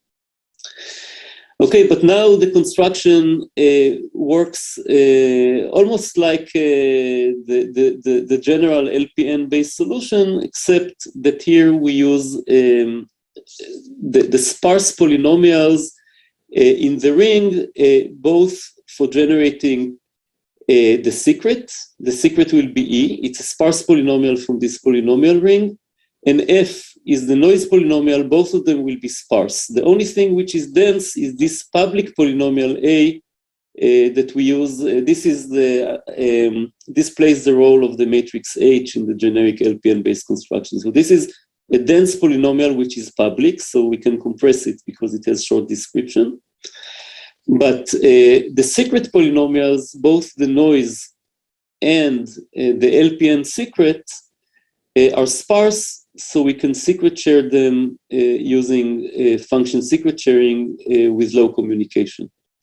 Okay, and the ring LPN assumption says that disjoint distribution, so if you know the public dense polynomial and you don't know these two sparse secret polynomials, then the output looks pseudo-random. For certain types of PCGs, like if you want an inner product correlation or you want a big correlation over, over a big polynomial ring, then we can use an arbitrary polynomial F, but for the purpose of generating OLE or triples, many instances of them, we need F to be fully splittable into linear factors. We do an analysis, this is in a paper from Crypto 20, we do an analysis of security and find slightly better attacks than in the irreducible case, but we generally believe that by adding slightly more noise, we get the same level of security as in the irreducible case. Okay, so better analyzing this flavor of LPN is a good question for further research. It's been almost 2 years and it still stands. Okay, so how do we generate PCG for triples for ring LPN? Here the approach is very similar to the previous one. We just write, okay, so recall that E and F are sparse and A is dense but public. So we can write this is really the vector of the AIs. This is A public dense times E secret sparse plus secret sparse. That's one vector. That's one polynomial, and we want to multiply it by another polynomial, which is A times E prime plus F prime, right? So this is, you can think of it as a polynomial. The first one is a polynomial that encodes the AI in the triple language. This is a polynomial that encodes the BI in the triples language. And we want to multiply them and secret share the coefficients of this polynomial. And opening parentheses, we can see that this breaks into a public part. This is a product of two E times E prime is a product of two secret but sparse polynomials. So if the sparsity parameter is W, we get W squared sparsity. So it's more costly. This sparsity level, quadratic increase in sparsity costs us, but we will see concrete numbers, it's not too bad. And here we have the third term. This is public. So this is cheaper, right? Here we just need to take a sparse vector and here too we have these two products of two sparse polynomials, and finally we have another product of two sparse polynomials. So overall we need to do a constant number of secret sharings of coefficients of polynomials that are either W sparse or W squared sparse. Okay, so we do them via FSS.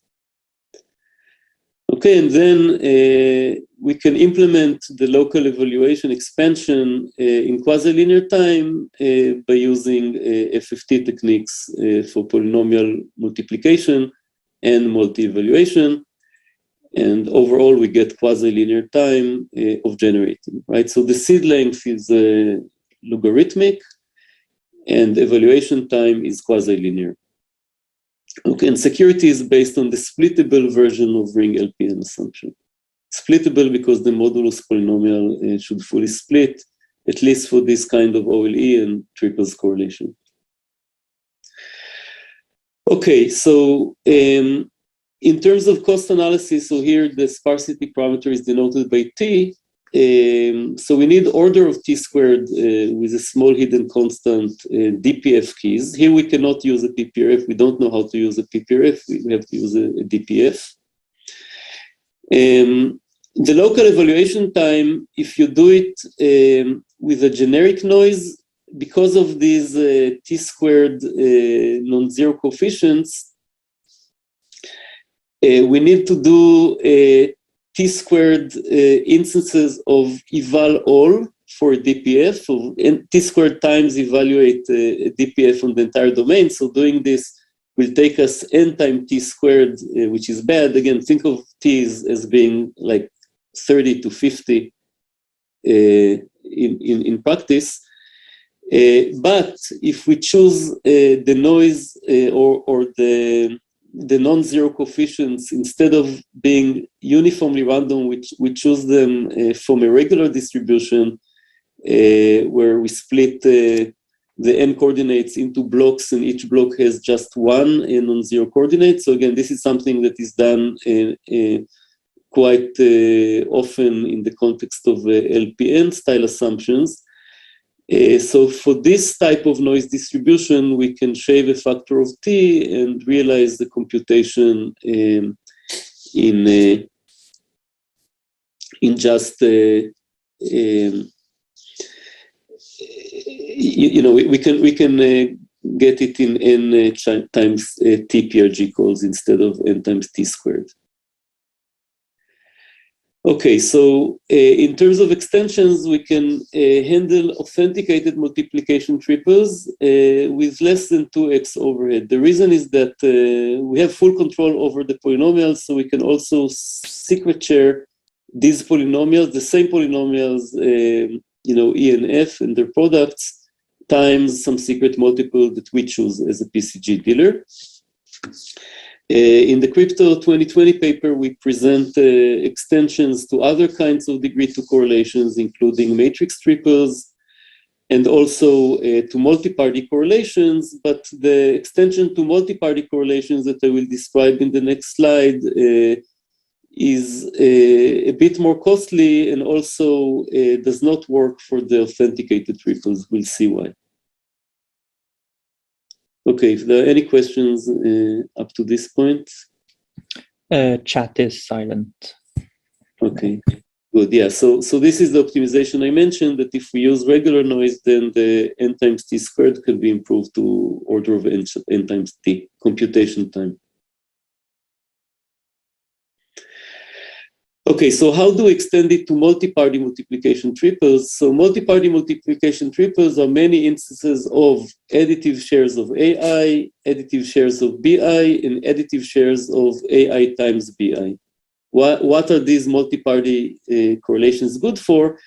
We can use also pairwise triples for the multi-party case, but this will incur a quadratic online communication cost in the number of parties. So each multiplication, if we use the pairwise correlations, we can use triples or authenticated triples between every pair of parties, but this will make the online communication cost quadratic in the number of parties. If we want to make it linear, then we need this kind of multi-party correlation where we additively share AI, BI, and CI between the parties. And then we can get the online. This is especially helpful when we have a bigger number of parties, in which case we get big savings in the online communication. So we can do it in a not completely black box way by relying on the two-party PCG. What we rely, the extra property of the construction of the PCG that we rely on is that we can mix and match. So we can take the same A that we split between one pair of parties and use it also to split it between another pair of parties. Okay, so the same secret vectors that we share. And using this, we can apply, for those familiar with the GMW protocol, a similar trick where we can write the product of the sum of the AIs with the sum of the BIs as the summation of a quadratic number of terms AI times BJ. We use a two-party PCG with this programmability, this mix and match property to do an additive secret sharing of AI BJ between parties I and J. Okay, because party PI can legitimately know AI, party PJ can legitimately know BJ.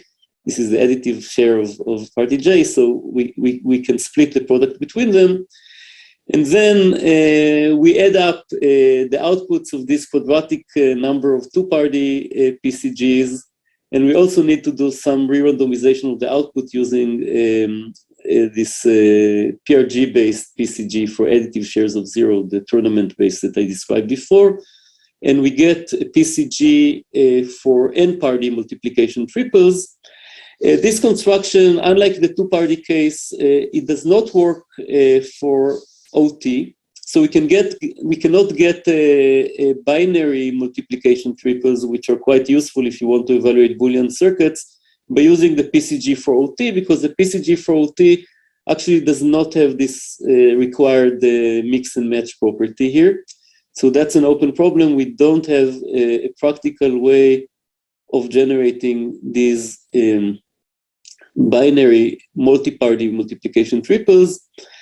And the same for authenticated triples. Here too, the fact that every pair of parties, we cannot take the same global secret and multiply it by AIBJ, because then PI and PJ together, if they collude, they will learn this global secret.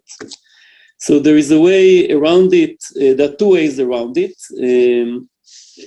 So our inability to generate multi-party correlation triples in a practical way, multi-party authenticated triples in a practical way. One is in an upcoming PKC paper by Abram and Peter Scholl, which according to Peter, I haven't seen the paper, it relies on three-party DPF, which as Elad described, we don't have really good constructions for. And that's one of the reasons that make it somewhat inefficient. It's practically feasible, but not nearly as efficient as the two-party construction for authenticated triples. And a very different approach, in a work that's related to what Henry talked about yesterday. So in a work with Elet, Niv, and Ariel, from Last Crypto, we show that you can actually, so the SPIDS approach is to use authenticated triples to get a fast online malicious MPC. And in this work, we show that you can actually use unauthenticated triples, so kind of like semi-honest, and only use a logarithmic amount of extra correlated randomness, which in some cases can be generated efficiently to get full security. So in some sense, we can sidestep the need for multi-party authenticated triples by using the fully linear IOP machinery that Henry described yesterday.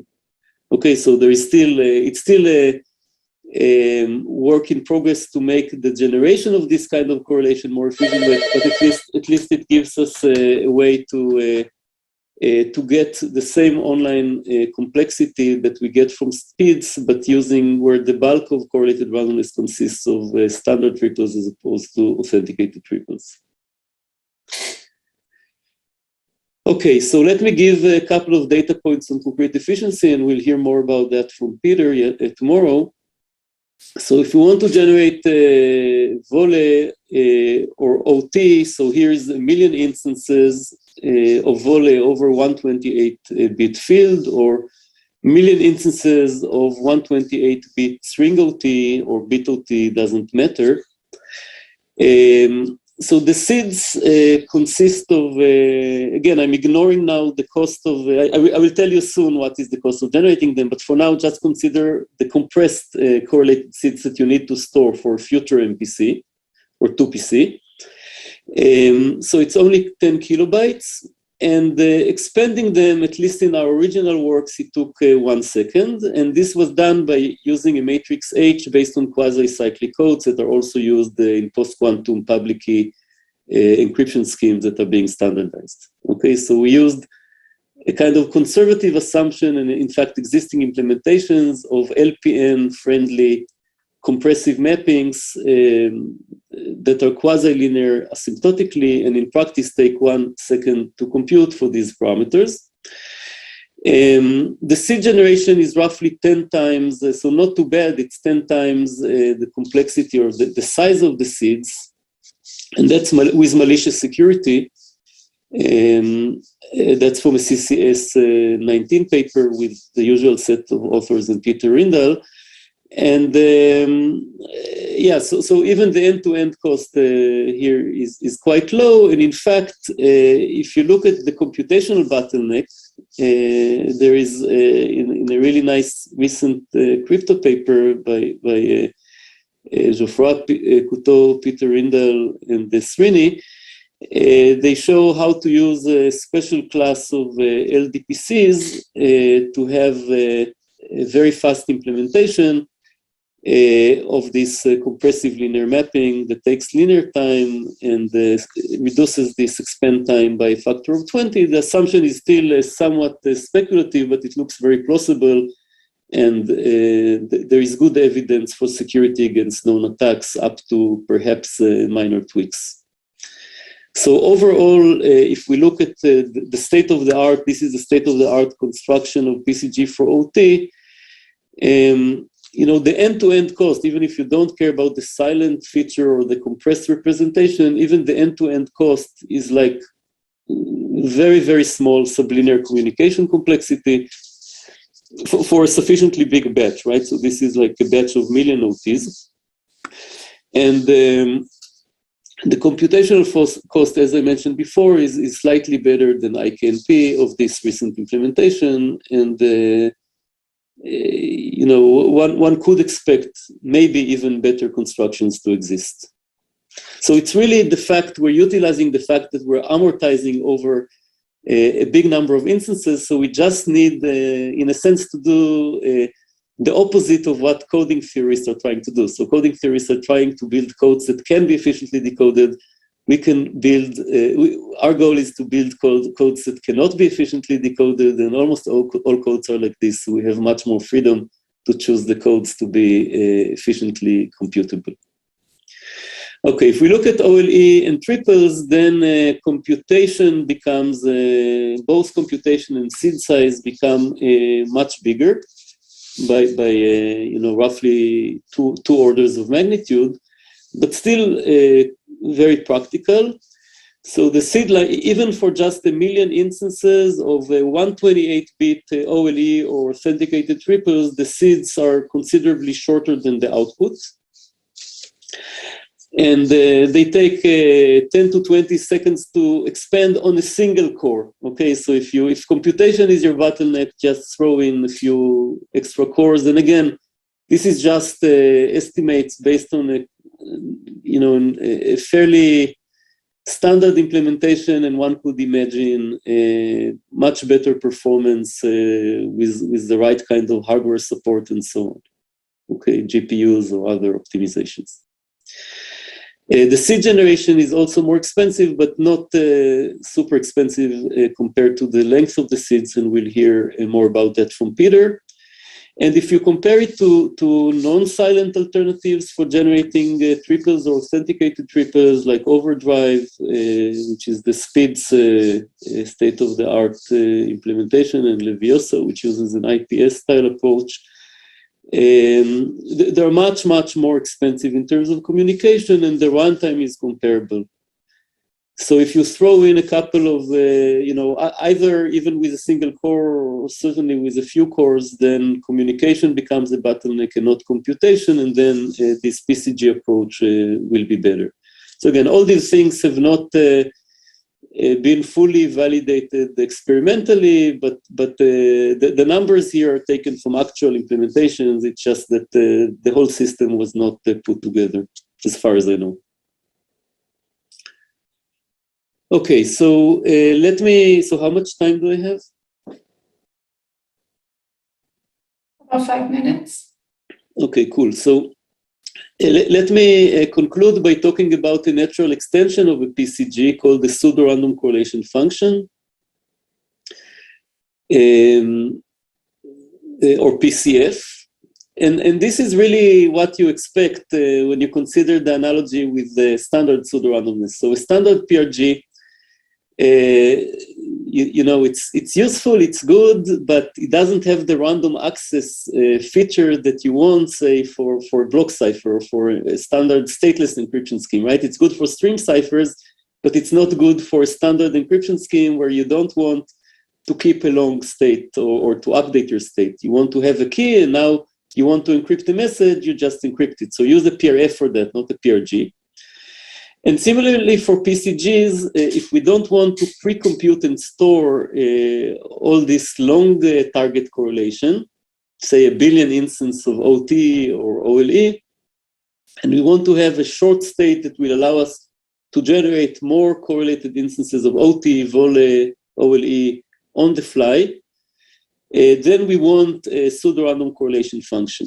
Okay, so you can think of it as a pair of correlated pseudo-random functions. They have correlated keys K0 and K1, and you can really think of it as a PCG with a huge output length, but where you don't need to pre-compute this output, you have random access. You can generate more instances on the fly as you need them. And again, it's formalized in a similar way. We need security against insiders. You might expect that analogously to the tree-based construction of a PRF from a PRG, we could use a similar approach for PCG. Unfortunately, it doesn't work just because we do not have PCGs for the type of correlations that we will need for such a construction to work. And instead, we need to use FSS-friendly families of pseudo-random functions. Concretely, we need a weak pseudo-random function, which is like a standard pseudo-random function, except that security only needs to hold on random inputs. Okay, so you can use a random oracle to bridge the gap between the two. And so if you have a weak pseudo-random function class, F sub k, such that we have a good FSS scheme for this class of functions in the sense that Elet described. So if we can additively split a function from this class of pseudo-random functions into two additive shares that have a compact representation, then we get almost immediately a PCF for OT and VOLE. And using a slight extension, we can get also triples and OLE. And the reason, and for simplicity, let's assume also that this class of, that the FSS scheme is also, the function class is also closed under scalar multiplication, that I can not only share a pseudo-random function F sub k, think of the output as being over some finite field, but I can also secret share using FSS any scalar product of the function. Okay, this is not needed for the OT or OLE application, but think of it for simplicity. So if we have this weak pseudo-random function family and a function secret sharing to secret share functions and their scalar multiples, then we can generate a PCF for VOLE in a really trivial way, right? We just pick a pseudo-random function from the class. We secret share it between the parties using the given FSS scheme. And then we use the same FSS scheme to share this scalar product, X times the function, right? This is really a random access instance of VOLE. You have a random function, which is a compressed way of expressing an exponentially long random vector, and a random scalar vector X of this function. So we give X to one party, we give the function F sub k to the other party, and we use FSS to secret share the product of X times F sub k between the two parties. Okay, so the real challenge here is really finding a concretely efficient function secret sharing scheme for a family of secure weak PRFs. And for this, we introduce a new construction of weak PRFs, which is really surprisingly simple. It's a new construction, but we spend a great deal of effort in analyzing its security with respect to known classes of attacks. And essentially, you can think of it as doing the following. You start by XORing the secret key and the input, right? So a PRF takes a secret key and an input and produces an output that should be pseudo-random. So the construction applies a sparse polynomial over F2 to the XOR of the input and the secret key. What kind of sparse polynomial? This polynomial. Okay, so essentially just take a bunch of security parameter, many monomials of each size, and you're done. Okay, so this is like taking a security parameter, many monomials of size 1, XORed with security parameter, many monomials on you can think of fresh sets of inputs of size 2, of size 3, and so on, up to size, the input size. Okay, so this is a construction, an explicit new construction of a weak pseudo-random function candidate. There are two things to argue. First of all, that it's secure. So we argue security, again, with respect to known attacks, but you can also think of it as a natural variable density version of a standard LPN. I will show it quickly in the next slide. And the other point to notice is that this construction is FSS friendly because of the way we use the secret key just controls which inputs are being negated.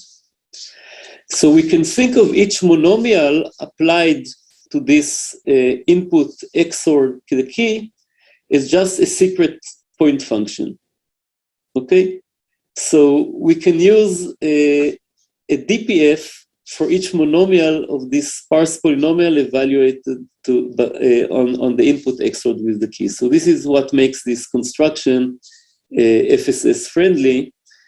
And in terms of security, it does have a 2 to the square root n attack, where n is the input length, so the parameters cannot be too small. We cannot get it with 128-bit input, but we have a version of the construction that we conjecture to achieve this level of security.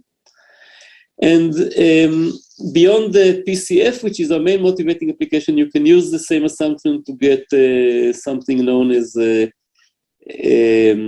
related key attack security under XOR, which is very challenging to construct from standard cryptographic assumptions. So that's another byproduct of this assumption, that we get this useful primitive.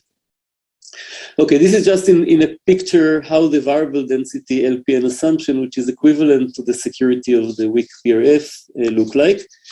So it's the same as the dual LPN that I've shown before, except that we change both this matrix H, the compressive matrix, and the noise distribution to have this exponentially variable density. So we start with, think of W as being roughly security parameters. So we have a first block of size 2W that has W non-zero entries. In each row, it's picked independently. Then we have, we go to the right, we double the block size, and we also double, but we keep the number of non-zero entries. So the sparsity level decreases exponentially, and the same for the LPN noise. Okay, so that's essentially an isomorphic way of showing this previous explicit polynomial-based presentation of the construction.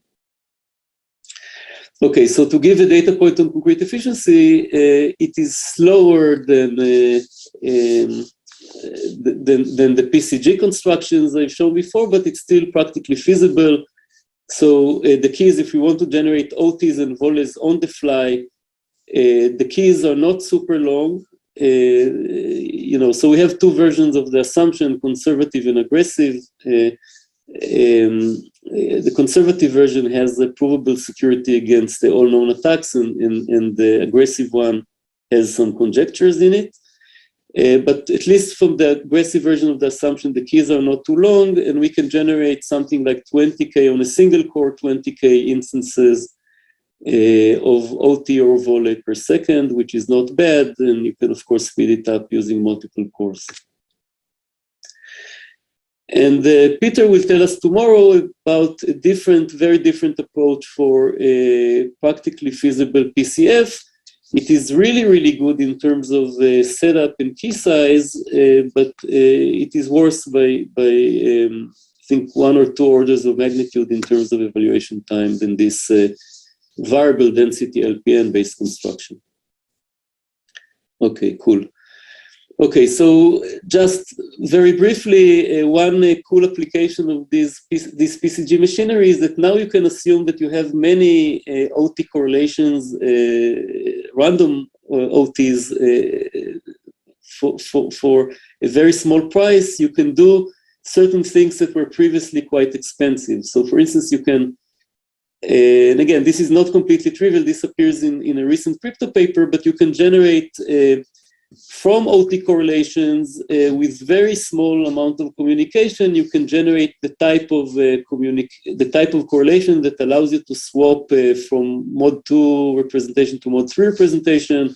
And we have a line of MPC-friendly symmetric crypto primitives, PRFs and other versions. So you can get a stronger version of OPRF than what Peter described based on Vole.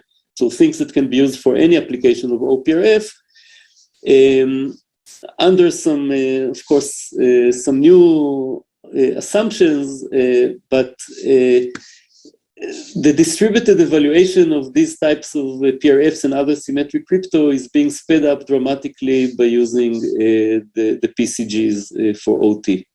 So we can get, the bottom line is that distributed symmetric crypto or MPC-friendly symmetric crypto, it's a very useful thing. Think of every application of symmetric crypto you could imagine this being distributed. PCGs help us a lot together with specially tailored implementations, new versions of symmetric crypto, including those that use switching between mod 2 and mod 3 linear functions. This combination is very powerful, and I expect it to find applications in the future. Okay, so open questions.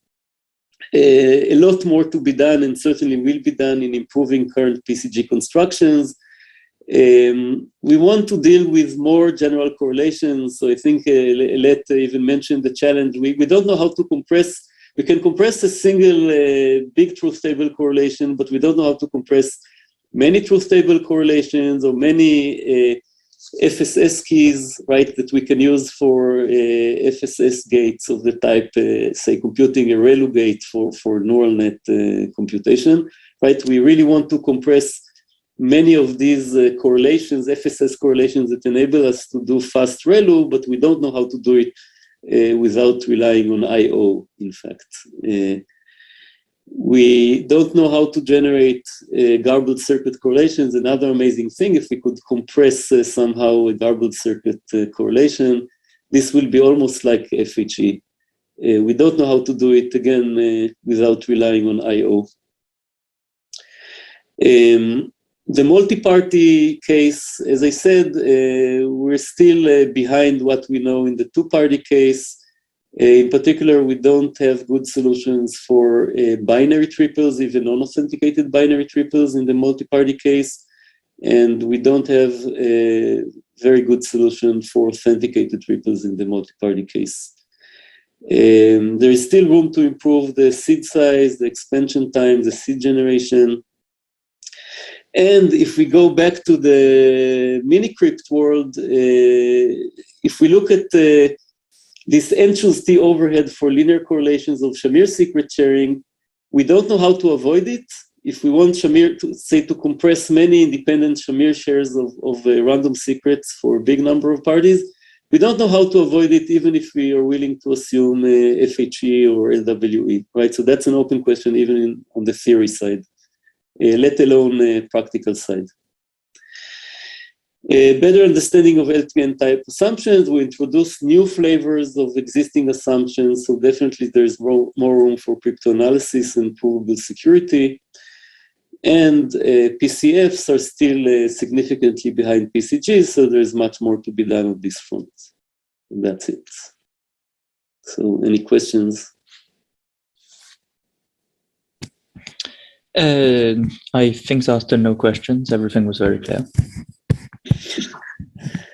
Okay, great. So yeah. So Okay, thank you, Yuval, very much for two great talks. You've given us a lot of food for thought.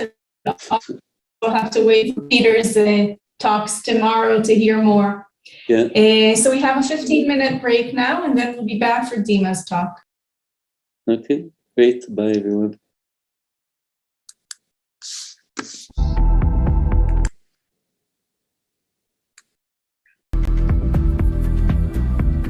Asaf?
Hi, everyone. Thanks for joining us again. So now we have Dima Kogan, who's here to tell us about private information retrieval. Dima is the Chief Technology Officer and the co-founder of Arnak, which is a startup in the blockchain space. He did his PhD at Stanford as a student of Dan Bonnet, and during this time he received several Best Young Researcher paper awards. And his works focus on applied cryptography, on computer security and blockchains. And today he'll tell us about private information retrieval. So Dima. Hi, Mar. Hi, everybody. Thank you so much for inviting me to speak here in the winter school. I really wish next year we could all meet in person here in Israel. Today, I will be speaking about private information retrieval, which is a topic I really like and I'm really excited about, both because it has a really cool theory, but also because it has really nice applications to practice. And I hope to talk to give you a good picture of this topic today. So to start off, what's private information retrieval?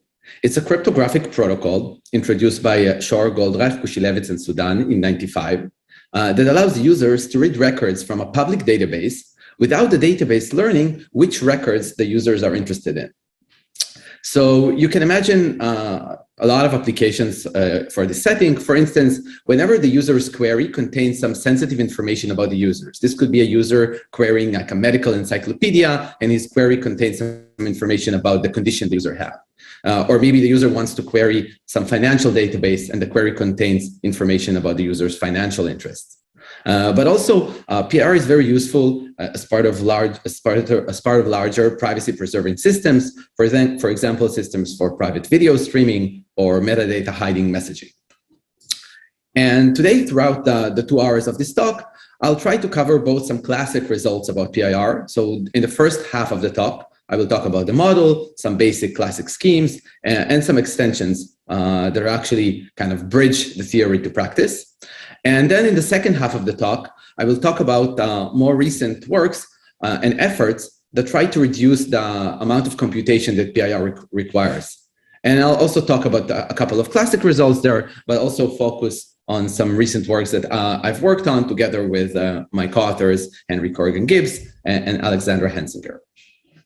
So we'll start with the first part, which is Introduction to PIR. So what are the two main requirements of a PIR protocol? First, we require correctness, which informally means that the client should learn its bit of interest, either always or at least with some overwhelmingly high probability. And second, we require security, meaning that a malicious server should learn nothing about which record the client is reading. And if we just require those two requirements, then there's actually a trivial protocol, a naive solution that meets both of those. Namely, the client can just download the entire database, store it locally, and query it locally without ever contacting the server ever again. And this would guarantee perfect correctness and perfect privacy, as basically the client will send no information about his query to the server. The downside, obviously, is that this requires a very large communication cost. So downloading the database and storing it could be prohibitively high in most settings. So to make the problem more interesting and more relevant to practice, we'll actually look for protocols that try and minimize the amount of communication between the client and the server. And in general, there are two main approaches to PIR. The first approach, introduced in that same paper that posed the problem, the first approach basically solves the problem by replicating the database between two or more non-colluding servers. And in this setting, we'll see you can actually get information theoretic security. And then the other approach, introduced by Kushilevitz and Ostrovsky in '97, doesn't actually require any replication of the database, but it does require making cryptographic assumptions, and the resulting security is computational. And I want to give you now a taste of each type of construction. So let's start by seeing a two-server private information retrieval protocol. And here we'll assume we have two servers that are non-colluding, meaning that they do not kind of cooperate to try and break the user's privacy. Syntactically, such a PIR protocol consists of three efficient algorithms. The first algorithm is a query algorithm, in which basically the user inputs the desired index of the database it wants to read, and the algorithm outputs 2 queries, one to each of the 2 servers. Then the user sends those queries to the server, and each of the 2 servers runs the answer algorithm, which takes as input the database X, which we model here as an n-bit array, and we'll see how to relax this requirement later on. And the answer algorithm outputs the answer that the server sent back to the user, at which point the user runs the reconstruct algorithm that takes as input both responses from the servers and outputs the value of the desired bit. And we can now kind of state our requirements a little bit more precisely. So we talked about correctness and said that we want the client to learn its bit of interest. We can, in this setting, we can even require perfect correctness, meaning that for every size of the database, every database and every index I that the user wants to read, if we just follow the protocol kind of query, generate the queries, have the servers answer them, and then run the reconstruction method, then the output value of the reconstruction method will be exactly x sub I, the ith bit of the database. Now let's see security. So we said we want the servers to learn nothing about the client desired bit. And here in the 2-server setting, when we assume that the servers are non-colluding, what we basically require is that the view of each server on its own doesn't reveal anything about the desired index. So if we look, let's say if we look at the view of say the first server when the client is reading bit I, then that view should be either computationally indistinguishable or actually basically statistically identical to the view of the server when the client is reading some other bj. So the view is the same whether the client reading I of j, and therefore the server doesn't know which index the client is reading. And syntactically, it just means that if we run the query algorithm, generate the 2 pairs of query, if we look at each query on its own, say either to the left server or to the right server, then the distributions should be indistinguishable. And and this is kind of captures let's just make sure that we see how does this definition capture the fact that we're talking about non-colluding server. Notice that we only look at one query at a time. So the marginal distribution of each query is indistinguishable. But if we look at both, queries together, which models this hypothetical scenarios in which the servers collude, then all bets are off and security is no longer guaranteed. And as I said, we can talk about either computationally indistinguishable distribution, and this would be a computationally secure PIR scheme, or statistically identical distribution, and this is where we get perfect security. So are there any questions about the model and the definition, perhaps? No questions till now. Great. So let's then move on to see a construction. So the first construction is from this original PIR paper, and the way that we set things up is that we'll basically view the database, which is an n-bit array. We'll view it rather as a matrix, as a square root n by square root n matrix over Z2. So just kind of a square matrix of bits, and all the database records are kind of placed into this matrix. And then in this view, basically the input of the client is some coordinate in this matrix. So a pair I comma j, which is just an element of the matrix that the client wants to read. So let's see how the protocol goes. So first, what the client will do in the query algorithm is it will sample two random column vectors of length square root of n. That each of them will be random, but together their XOR, so kind of the sum modulo 2 element-wise, will be the jth unit vector. So it will have 0 in all square root n positions except in position number j, which, remember, this is one of the indices that the client wants to read. That will have 1 here. Then the client sends those 2 query vectors to the 2 servers, and each server takes a matrix vector product between the database matrix and the query vector, and the result is another square root n vector that the server sends back to the client. And now the reconstruction procedure is that the client sums or XORs the 2 vectors, the 2 square root n vectors, and then just reads off reads off the ith element of the resulting vector as its output. Yeah, so just a single bit output here. And let's make sure that this protocol indeed meets all the properties that we want. So in terms of correctness, this just follows from the linearity of the matrix vector products. So if the two query vectors, they add up to a unit vector, then the resulting answers basically add up to the jth column vector. And then when the client reads off the ith element, you just get the element xi sub j, which is the bit of interest for the client. And in terms of security, because each of the two queries is a uniformly random vector, completely independent of the client's input, then we get perfect security, as long as the servers don't collude. And the efficiency of this protocol, well, we have square root n vectors going back and forth. There's totally 4 of them, so we get order of square root n communication complexity for the protocol. And it actually, continuing this line of work on two-server PIR, we saw on Sunday in a Let's Talk a different construction that used distributed point function, where you can compress all those query vectors to be only of logarithmic length, which gives us logarithmic communication complexity. But then we get computational security because those DPFs require using PRGs and computational assumptions.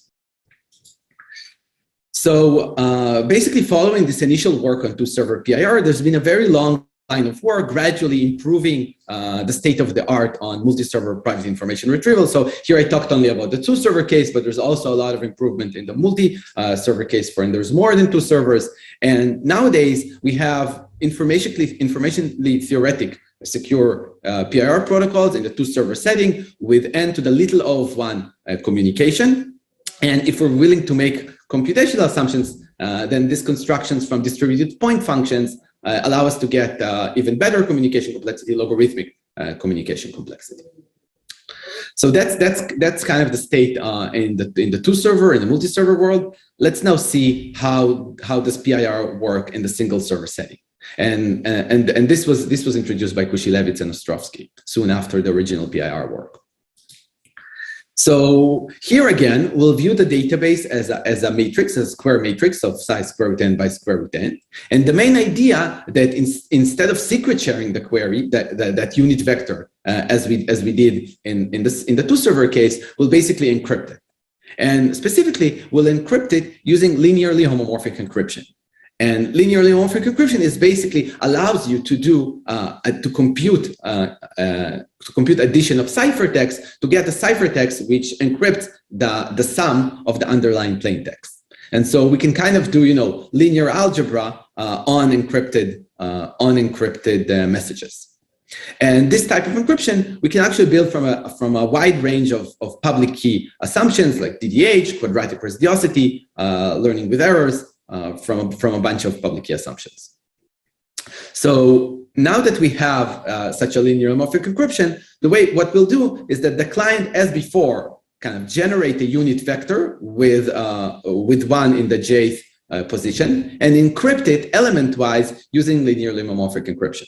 And they will then send this query to the server, and the server will take a matrix vector product. And because the encryption is linearly homomorphic, and the database is given in the plane, then you can kind of do this matrix vector product on the encrypted query and get the encrypted response. And this encrypted response will now have the desired element xi sub j, xij in the ith position. So the client receives this response. It just decrypts this ith position from the response vector, and this gives it the bit of interest. And the security here follows from the security of linearly homomorphic encryption from one of those assumptions. The communication here is that now you need to send just a square root n ciphertext and then download square root n ciphertext. And if you have a linear homomorphic encryption with kind of compact ciphertext, then you just get order square root n with some dependence on the security parameter. So in the single server setting, there's also been a lot of improvement. I presented this scheme was square root n, but you can apply different types of, say, recursion techniques and other stuff, and you can get polylogarithmic communication complexity from a wide range of public key assumptions here in the single server setting. So yeah, that's kind of the basic. We saw one construction in the two server case, one in the single server case. Before we move on, I just want to do a brief comparison between PIR and a different primitive that we've seen in the school this week, which is Oblivious rel. So both of these types of schemes or protocol, in some sense, they both allow, their goal is to hide the data access pattern. They're allowed to privately read things from some remote storage. But there are quite a few differences between those two protocols that make them applicable in different scenarios. So one of the main differences is that in PIR, the database is completely public, and you don't need any kind of secret state in order to run the protocol. So any client can come and just start interacting with the server and do a private query, and you don't need to coordinate beforehand or hold some private state. So the protocol kind of trivially supports unlimited number of clients, and there's no need in cooperation or in trust between the different clients. In ORAM, the situation is a little bit different. Here, the database is encrypted, and moreover, it's kind of permuted and reordered all the time based on some private state that the client needs to hold. So in order to read elements from the remote storage, in ORAM, the client needs to hold some kind of secret key, some kind of secret state. And therefore, the protocol basically targets the setting in which we have a single client that outsource its storage to some remote server. Well, you could ask, why can't I just then support multiple clients by sharing this state between multiple clients? And the problem here is that one client can give its state to a different client, and then this other client can also query the server. But the key point is that security only holds as long as you keep the state private. So if you have like mutually distrusting clients, they can't just share state, because otherwise the query of one client will not be private to a different client. So I think maybe the best way to say it is that you can think about PIR as allowing private access to public data, whereas in ORAM you kind of outsource your data, but your data is still yours. So it's kind of private access to private data. And in the setting, there's actually there's another difference, is that PIR in the setting it's not completely well defined to talk about rights, because if you change something in a database, then it's public, everyone can see what you change. So we usually focus only on reads, even though we can talk about kind of specialized setting to talk about rights, but usually it's just reads. And in ORAM, the client can manage this remote storage. It can read, it can write. And the ORAM schemes support both types of operations. So yeah, I just wanted to contrast the two types of scheme that we've all seen this week in the winter school. Any question either on this or the constructions? Yes. So there are a few questions. So the first question is regarding the model. Do we care about server computational complexity in cryptography? Yeah, that's a great question. We actually, in the second part of the talk, we'll talk specifically about this. So, initially, the main parameter of interest is usually the communication. The protocols mostly try to optimize this, but obviously computation matters, and yeah, we'll talk about it in length later on. Okay. So another question is, do we always talk about PIR where the database is an arbitrary string, or can we somehow take advantage of the fact if the database has certain structures? That's a good question. So usually as far as I know, usually the PIR protocols don't exploit any particular, generic protocols don't exploit any particular structure, and you'd want your protocol, you'd want your cryptographic protocol to support any database that you want. And we'll talk a little bit more about other structures of the database. So not only, we'll talk about key value stores and this kind of stuff a little bit later on. Okay. So the last question, this is about two server PIR. So are there, say, more efficient constructions if not, both the servers, they store shares of the public data instead of storing, as in replicating the public data? I see. So if you're willing to share the public data, I'd have to think about it. Maybe think about it offline. It doesn't. I don't have a good answer at the top of my head. Oh, okay. I'll try following up on Slack. Cool. Yeah. Thanks for the question. Yeah. Great questions. Okay. So let's talk now a little bit about extensions that make try to make the PIR model a little bit more realistic. So one direction that I want to talk about is that, you know, most interesting databases in practice are not really n-bit arrays. You know, usually you don't really care about specific bits. You want a little bit more rich interface for your database. And we'll talk about two pretty simple extensions. One is that how just to support longer database rows. So the record, it's still an array, but the rows can be longer, the records could be longer. And then we'll also talk about how to support key value lookups, which is something very useful, you know, for databases. And then the second type of extension I would like to talk about is, you know, so far we've only talked about the client's privacy. We didn't make any requirements that would give some privacy benefits to the server. We have assumed that the database is completely public. And I want to talk about an extension which actually allows the server to get some privacy benefits as well as part of the protocol. So, you know, the first extension, it's pretty straightforward. So let's assume now we have a database that still has n records, but now the records are L-bit long. So, what we'll do is we'll have the client query each bit of the record using a PIR scheme for a single bit record. So instead of the server just, you know, viewing the database as one array of L-bit records, we can just view it as L databases. And, you know, the first database stores the first bit of all the records. The second database stores the second bit of all the records, and so on and so forth. And just to avoid confusion, here, all those, you know, sub databases, they're all stored on the same set of servers. So if we're in a single server setting, all those databases will be hosted by that same single server. If we're in the multi-server setting, that each server will hold, you know, a replica of each of those, you know, bit databases. So just to avoid confusion, these are not more servers. These are just, you know, individual databases on the same servers.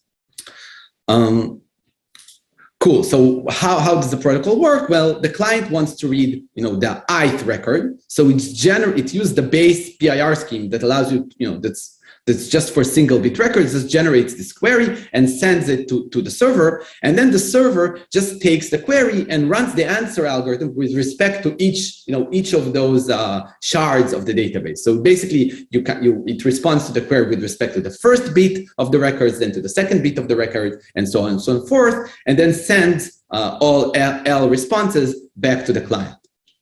And, you know, just a quick check. Notice that we only need to send a single query because, you know, it's the same index of the record that the client wants to read. You know, it wants to read the ith first bit and the ith second bit, and so on and so forth. So only one query the client needs to send, but the responses obviously need one with respect to each of the bits. Then the client just runs the reconstruction algorithm bit by bit and outputs the record. So let's see, the communication here is that if the original scheme has upload U of n and download D of n, then the new scheme will have the same upload, but the download will be multiplied by a factor of L. Yeah, so that allows us to read larger records. Now let's see how we can use PIR, you know, to implement richer data structures. So here, in many applications, we would want to query either a set, so maybe a collection of keys, and the client wants to learn whether a particular key is in that collection, or a dictionary where there's a key value store, and the client holds a key, and it wants to get privately fetch the corresponding record. So the general idea, again, it's pretty simple, but I think it's quite useful. So the general approach is that will use a standard data structure for that problem, so either a binary search tree or a hash table, and then the client will run the lookup algorithm for that data structure. It'll just wrap each probe into the data structure using PIR. And this will guarantee privacy of the entire process. There's a little bit, a couple of caveats, and as we'll see now in the example. So the simple example, let's say we want to implement a set. So the server has some collection of keys, and the goal of the client is to learn whether a particular key is contained in that set. So what we'll have, let's just, the server will just store this set as a sorted array of keys. So we'll have, we already have a PIR scheme for larger records. Here we'll store all those keys as records in an array, sorted, in lexicographic order. And then we'll use this idea. We'll run, the lookup algorithm is just, binary search, wrapping each probe with PIR. So the client holds some key. The first thing it will do, it will run the PIR scheme to read, record n/2, with k here being the server's input, the database. So the client privately learns k n/2, the middle key.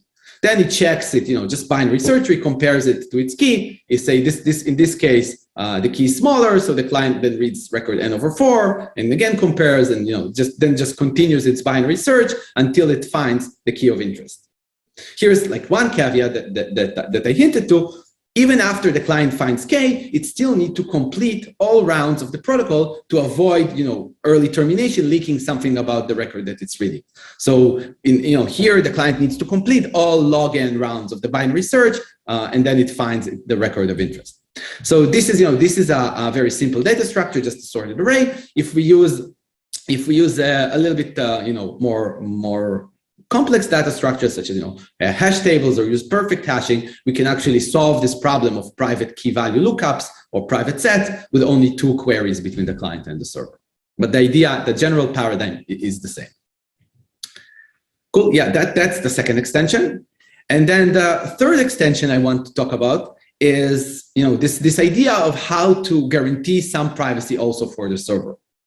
And it's not even completely immediate how to define it, but the way we should think about it informally is that after each execution of the PIR protocol between the client and the server, the client should learn at most 1 record in the database. This is, you can imagine, if maybe the server charges the client per query, but it still wants to provide it privacy, so it knows, if they ran the protocol once, then the client learns only 1 record, and if the client wants to read more, it needs to pay more or something like that. And the very cool tool that we can use to implement this requirement is called Oblivious, an Oblivious Pseudo-Random function, or an OPRF. So an Oblivious Pseudo-Random function is this tool that was implicitly introduced in the work of Naor and Reingold, and then defined in the work of Friedman, Shai, Pincus, and Regal in 2005. Is a cryptographic protocol, also a cryptographic protocol with a client and a server, where the client has some input X, and the server holds a key to a pseudo-random function, a key to a PRF. And then the client and the server engage in a protocol, and at the end of the protocol, the client learns the value of the PRF on its input X, and the server learns nothing. And in particular, the server doesn't learn which point the client wants to evaluate the PRF on. So yeah, this is a very neat primitive. We can build it, from discrete log type assumption, and also from RSA assumptions and post-quantum assumptions. It's pretty efficient in practice. And let's see how to use it to implement symmetric PIR. So what the server will do, the server will encrypt the database record by record. So here the server encrypts x0, x1, sorry, it should be x1 until xn. And the keys to the encryption, so each record will have a different key, and the server will generate the encryption keys using the Oblivious PRF, or just by locally evaluating the PRF. The server holds this key, K, it computes the value of the PRF on index I, and this is the secret key that it will use to encrypt record I. And then the client, to allow the client to retrieve record I, the first step will be that the client and the server will run the regular PIR protocol that doesn't guarantee any privacy for the server, and the client will learn the value of the ith record, this E sub I. But because this PIR protocol doesn't guarantee privacy for the server, as part of this protocol, potentially the client learns some additional information, but this is now, either partially or fully, it can learn other records in the database. But the key point here is that this database is encrypted. And then in the second step of the protocol, the client and the server will run the OPRF protocol, where the client, inputs I, and the server inputs its key K, and in the end of this protocol, the client learns the secret key S sub I, which is the value of the PRF, which is the encryption key for that record of interest for the client. And then the client can just decrypt the record using the secret key and output its record of interest. So let's just see why did we get both? Now we need privacy for both the client and the server. So the client's privacy follows from the security of the PIR and the security in the OPRF. Both of them guarantees that the server learns nothing about the client record of interest. And the server's privacy now follows from the security of the OPRF and the semantic security of the encryption scheme. So the OPRF guarantees that the client learns only one encryption key or decryption key. And the PIR, and the semantic security guarantees that as long as the client didn't learn the encryption key, all the other things that might have leaked during the execution of the PIR protocol don't reveal the actual database items to the client. Yeah, so I think it's a pretty neat idea how to implement symmetric PIR very efficiently from regular PIR. Cool. Any questions on the extensions? Yes. So there are questions pertaining to PIR with keywords. So one question is, are there any single round protocols for this? So notice here that the two executions of the PIR and the OPRF can actually, can be interleaved, like can be run in parallel, right? Like the input to the OPRF doesn't depend; it only depends on the index and not the output of the first round. So in fact, you can run them together. No, I believe this question came in slide 26. Oh, sorry. See. Oh. Single round. I see. So I mentioned that you can do two queries. If you can do a single query, I guess it depends on the communication, because at least theoretically we always have like I guess it depends on the communication, because there's always the trivial protocol of just downloading the entire collection. But it's a good question of, can you do actually very efficient single round protocol? I'm not sure. I don't know of those. Okay. It's a very good question. Right. One more is there not a problem with the second extension in that if the second query does not include n to the power 3 by 4 as one of the requested indices, like in the two server model, the server can learn the entire and the entry we're looking for as in the first n by 2 entries, or does this have to be like in the single server model necessarily? So this, if we're talking about this extension, is the PIR, is this one, right? The PIR by keywords. So I think here this can be applied both in the two server and in the single server setting, and it just means that that what you need to be careful, like you need to make your lookup algorithm oblivious, in the sense that, as we've seen, like the number of queries does not depend on what you're looking for, and each query will not leak any information, because we'll run it using PIR, whether it's to a single server PIR or two server PIR. Okay. So that's that. And I had a basic question. I mean, so when you talk about PIR with security for the server, how is this different from Oblivious transfer? Yeah, that's a very good point. So you can in some sense you can view this as an 1 out of n. You can view it as like a 1 out of n OT, because I think it's equivalent.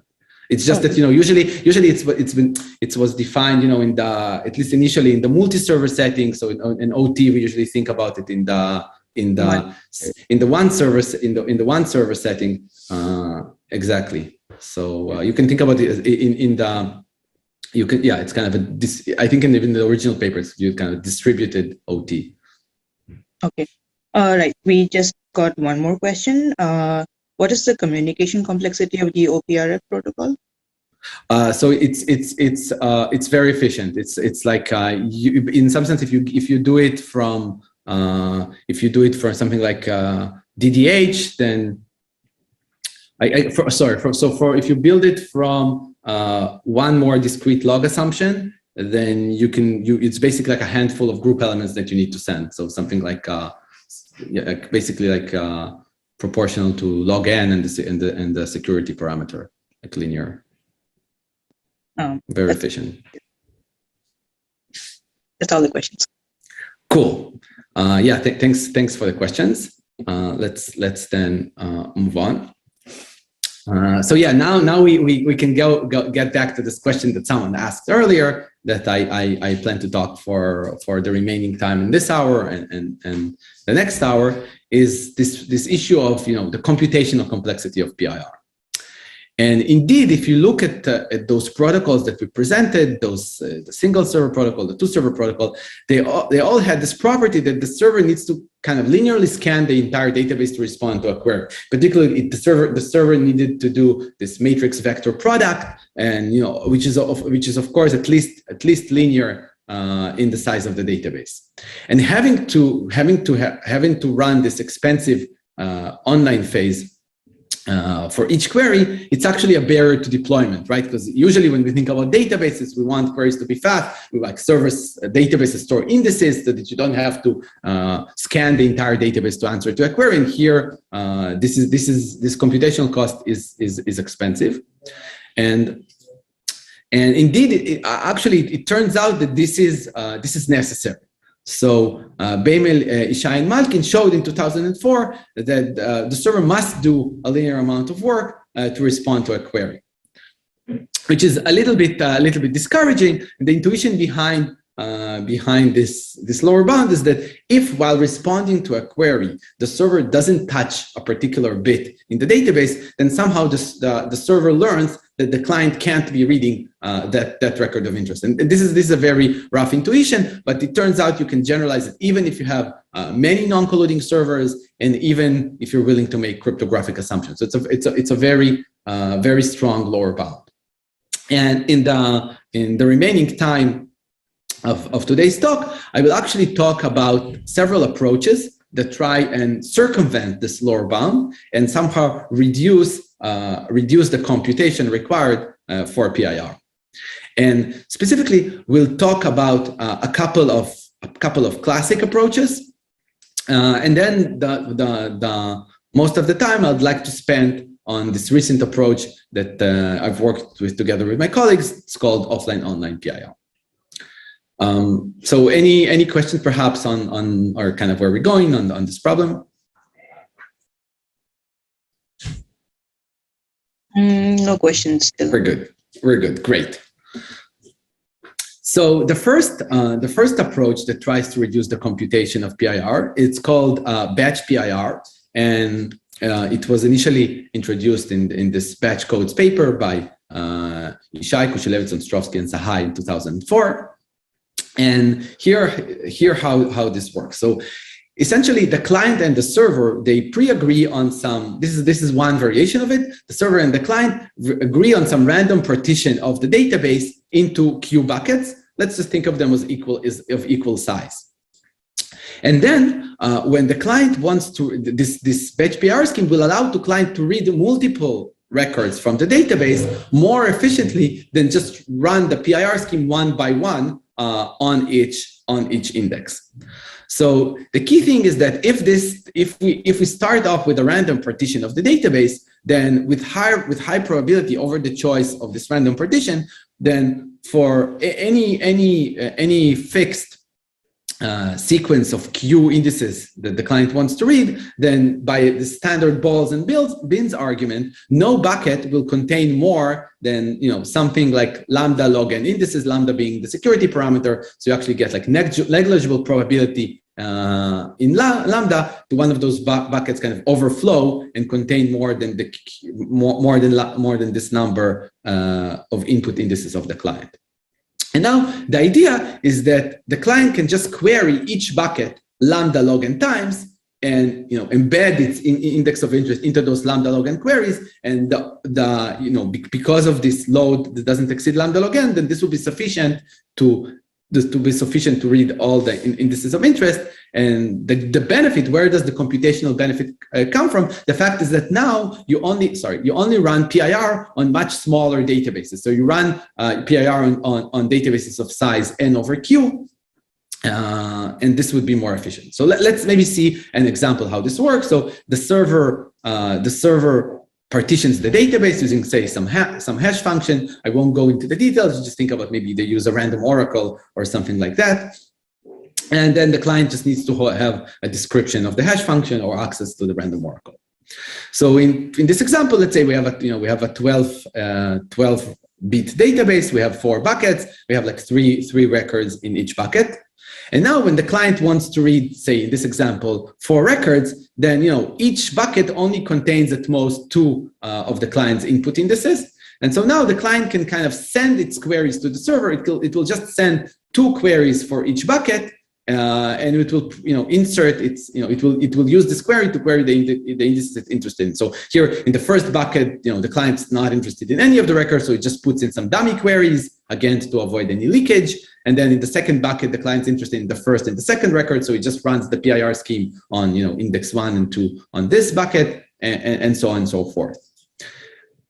And and notice this thing works only as long as the client makes all those queries at once. So we assume that this is kind of a non-adaptive batch of queries. You get Q inputs. The client generates the queries to read those Q inputs and sends all of them together to the server. The server responds to all of them. Basically runs the answer algorithm on each query on the correct bucket and sends the responses back to the client. So let's see what does this buy us. So first of all, in terms of correctness, we said that with high probability, each bucket will not overflow with inputs, so the client will be able to fit in the inputs into the buckets, and the correctness will then follow from the correctness of the base PIR scheme. And again, I should mention that we can apply this trick both in the single server and in the multi-server setting. And then the security will just follow from the security of the base PIR scheme. Basically, what the server will see, it will just see lambda log n queries for each bucket, and regardless of the client's input, and those queries, it's in the same number of queries for each bucket, and the queries hide the inputs just from the base PIR scheme. So this gives us security of the scheme. And the interesting part is the efficiency. Let's just look, we can analyze the communication as well, but I didn't want to overwhelm this with too much computation. Let's just look at this parameter of server time that we want to compute. So what we'll have here is the total amount of time that the server will need is Q, which is the number of buckets, times lambda log n, which is the number of queries per bucket, times the time it takes to run, the answer algorithm on a database to run the answer algorithm on one query on a database, on a smaller database of size n over q. And even if the base scheme has linear time, so this last term is just n over q, we get here that the total time of the server is n times lambda log n. And notice this is independent of Q. So if you compute, the time per query, now it becomes something like n over Q times lambda log n. And this term lambda log n, you can actually improve it with using better encoding than this random bucketing that I've described. But the key point here is that now you get roughly n over Q work per query instead of n. And where you're paying is that you need to run Q queries at once. You cannot just send them one by one and expect to get the same benefits. Yeah, that's the batch PIR approach. Cool. The second approach is slightly different, and it tries to another classic approach that tries to improve on this constraint that you need to have a batch of queries ready at once. And this is called PIR with pre-processing. And the main idea here is that the servers will save on time by pre-computing the responses to all possible queries of some standard PIR scheme. So the server will take the database and will encode it, relative to some PIR scheme by storing the explicit responses for PIR queries on that database. So let's say the server does this offline in the pre-processing step. It just simulates all possible queries of the base PIR scheme, runs the answer, and stores the response. And now, in the online phase, when the client sends its query, the server just can look up the answer from this huge table of responses and send the response back to the client. And notice that now, it's just reading one element from the table. It doesn't need to read the entire database. This can be much faster than the running the PIR scheme on the base PIR scheme on the original database. So let's just see the efficiency of we get of this approach. So let's assume if we have a base scheme that has communication, upload U of n and download D of n, then the new scheme will the new scheme will basically have this now the space, the storage on the server grows. Now it needs to store this full lookup table of responses. The size of the table is 2 to the U of n because it's all possible queries, and each record is D of n, the size of the response of the base scheme. But the online time is now super fast. You just basically read one element from this table. You can think about it as kind of U plus D, just reading the inputs and the outputs. And concretely, let's see what we get if we plug in some PIR schemes. So let's start with the 2-server case. Here, even the scheme that we've seen, the square root n scheme, would give us a PIR with pre-processing scheme that has space 2 to the square root of n, and time would be square root of n. So much more efficient, but obviously a large storage cost. And if you plug in better PIR scheme, in particular, you want, the key thing is we want PIR scheme that have very low query size, so very low upload. And there are, in fact, such a scheme. If you take schemes that have logarithmic upload size and the size of the response is something like n square root n plus something, so n to the 1/2 plus epsilon, this would give us a PIR with preprocessing scheme where the space would be poly n, right? Because it's 2 to the log n, or the log n. This would be a polynomial storage rather than the 2 to the square root n in the basic scheme. And the online time would be a bit larger than square root of n. So very, very cool idea. It significantly reduces the online time. The problem is that this polynomial, so the constant in the log n and the polynomial here in the size of the storage, they're still quite large. And this is annoying in practice. So if you want to get something like n to the 0.6 online time, you end up with something like a cubic blow up in the size of the storage. And if you have a database with gigabytes in size, then cubic would be prohibitively high. Yeah, that's kind of the two approaches, the two classic approaches to reducing computation of PIR that I wanted to talk about. Any questions about those? No questions till now. Fantastic, great. Okay. So I also want to mention that here I gave this classic work of Yuvali Shai and Malkin. I talked about the 2-server case, and much more recently there's been much more activity on trying to develop the analogs in the single server setting, where these are schemes that are called doubly efficient PIR schemes called Panda. They try, but I think in the single server thing they also face this barrier of the storage on the server being very high. So the cost of increasing the online time is pretty high in all those schemes. Okay, and so maybe for how much time do I have left in this first hour? About 10 minutes. 10 minutes. Okay. So I can start off with the more recent approaches, and this is where I'll talk a little bit of some of the things me and my colleagues have been working on over the past couple of years. So we'll basically start off by introducing a different type of model that tries to reduce the computation for PIR, and this is the offline-online model, which I'll present in the two servers. In the two server case, we'll talk to them. We'll refer to them as the left server and the right server. And in this model, the client first runs an initial offline phase in which it talks to one of the server and obtains a piece of information about the database, which we call the hint. And the size of this hint would be sublinear in the database side. Otherwise, you can just download the entire database, and you can think about it as being as roughly square root n. And generating this hint will still take a lot of computation for the left server. It will still require the server to run in linear time. But the nice part is that the server, this left server, will only have to run this offline phase once per client. And then the client will be able to run many queries more efficiently. So after downloading this hint, the client stores this hint locally.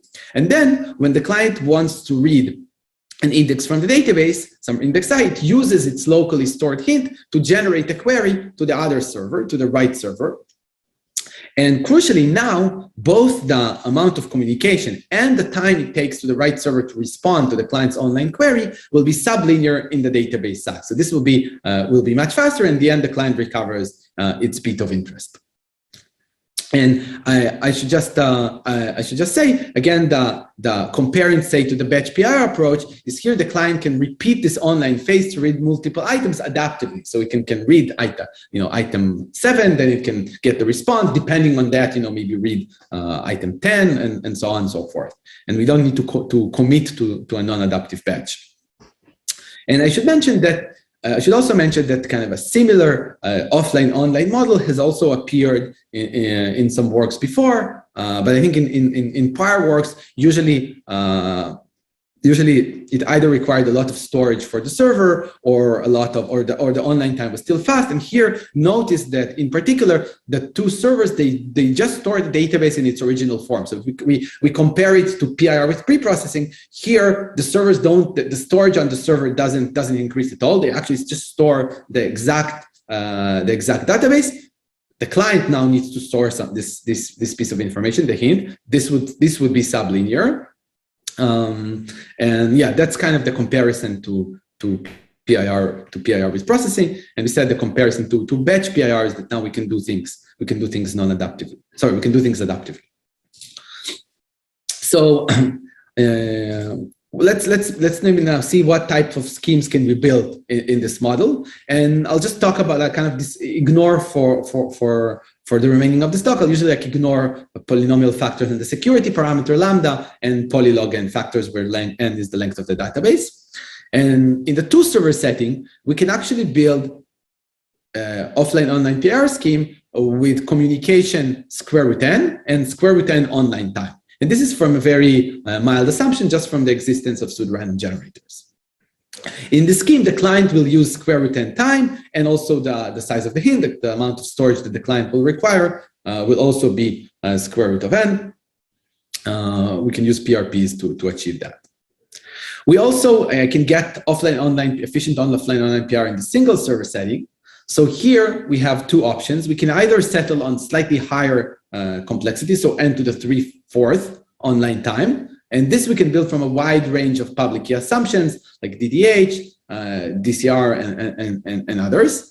Or if we're willing to use heavier tools, if we want to use FHE, then you can actually get the same, you can recover the same bound, you can get square root n just in the two server case. And another nice benefit of those single server offline-online PIR scheme is that they actually, unlike regular single server PIR, they don't require any public key operations. They don't require the server to make any public key operations in the online phase. So it makes it even concretely more efficient. So both asymptotically, you can get something like square root n and to the 3/4, and this will be just no public key operations. The offline phase, of course, will still contain public key operations because we know that you can get single server PIR without public key crypto.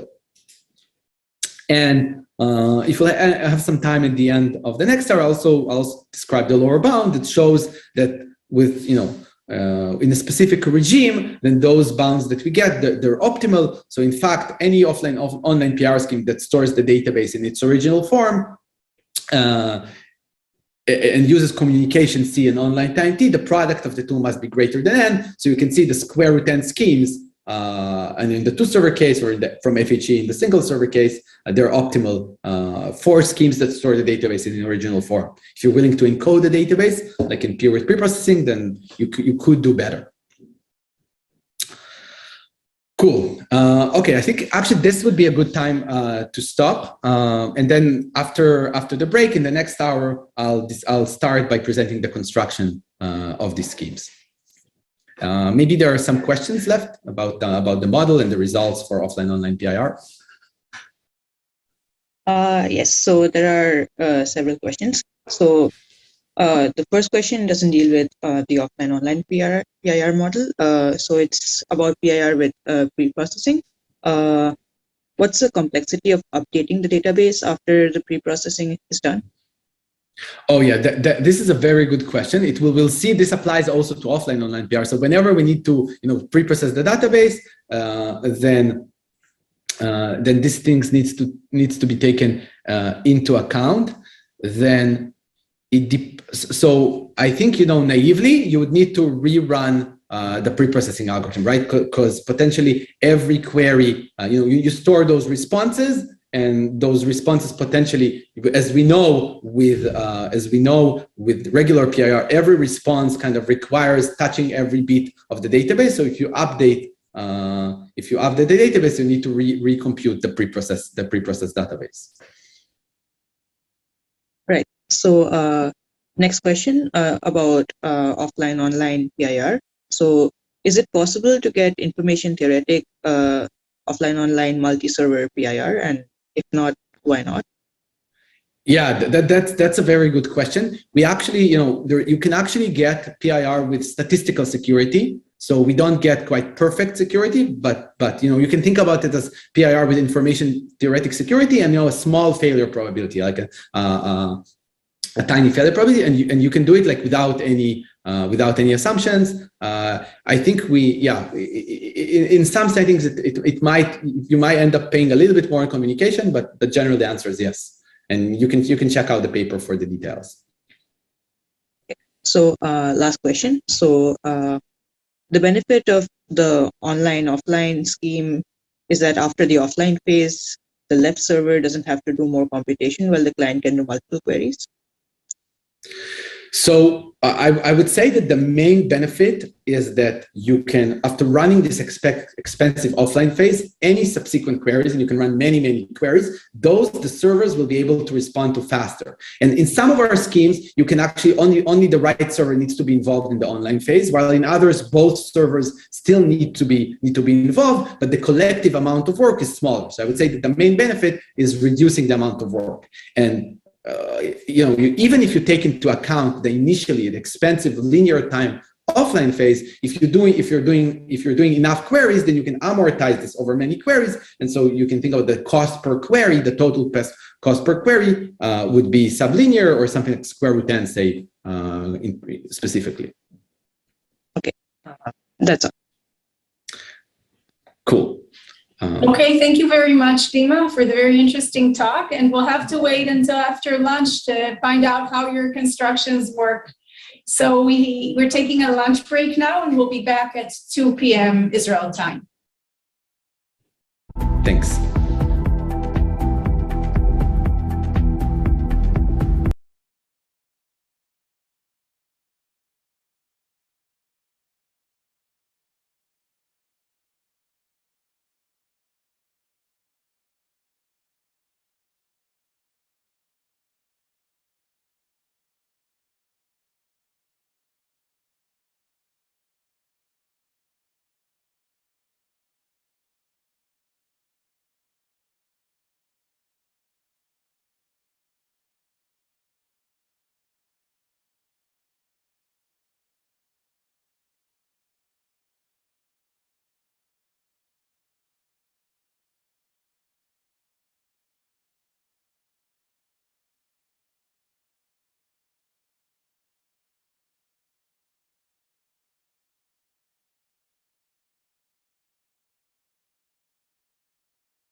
which happens much faster. The client can use this hint, and we achieve this better amortized efficiency.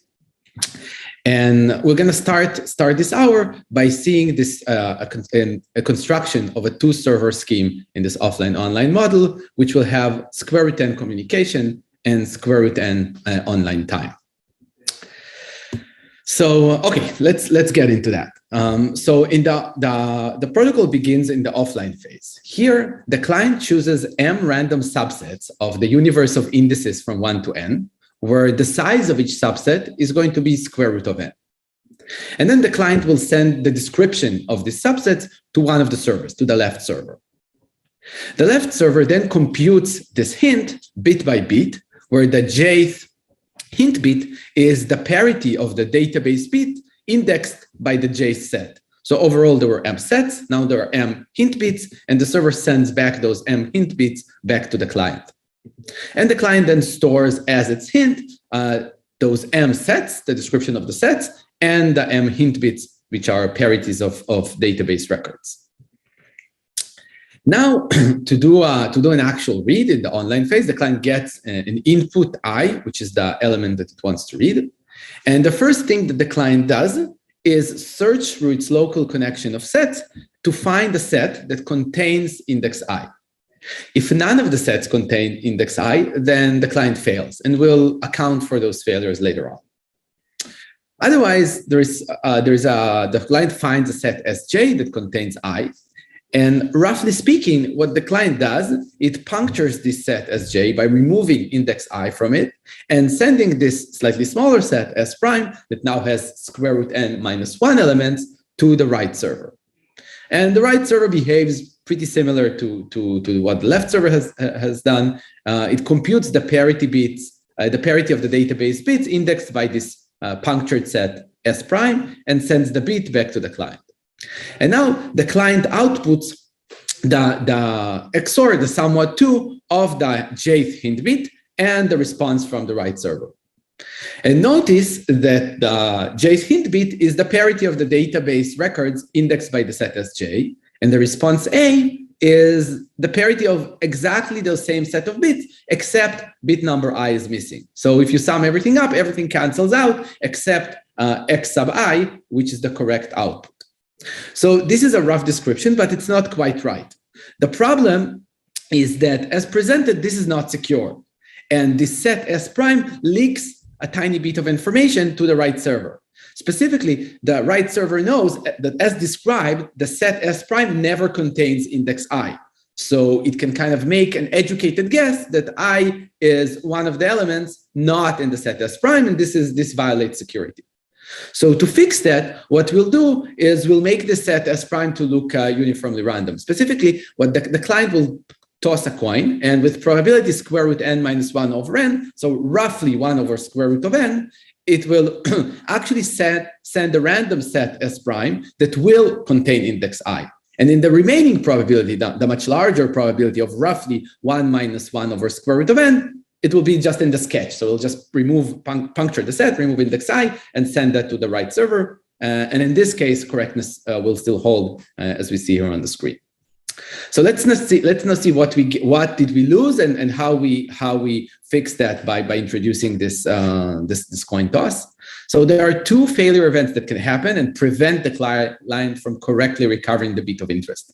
The first failure event is that if this local collection of sets does not include index I, so the client cannot proceed, it doesn't have a suitable set. But to make things work, what we do is that we choose the number of sets to be about lambda times square root of n, where lambda is the security parameter.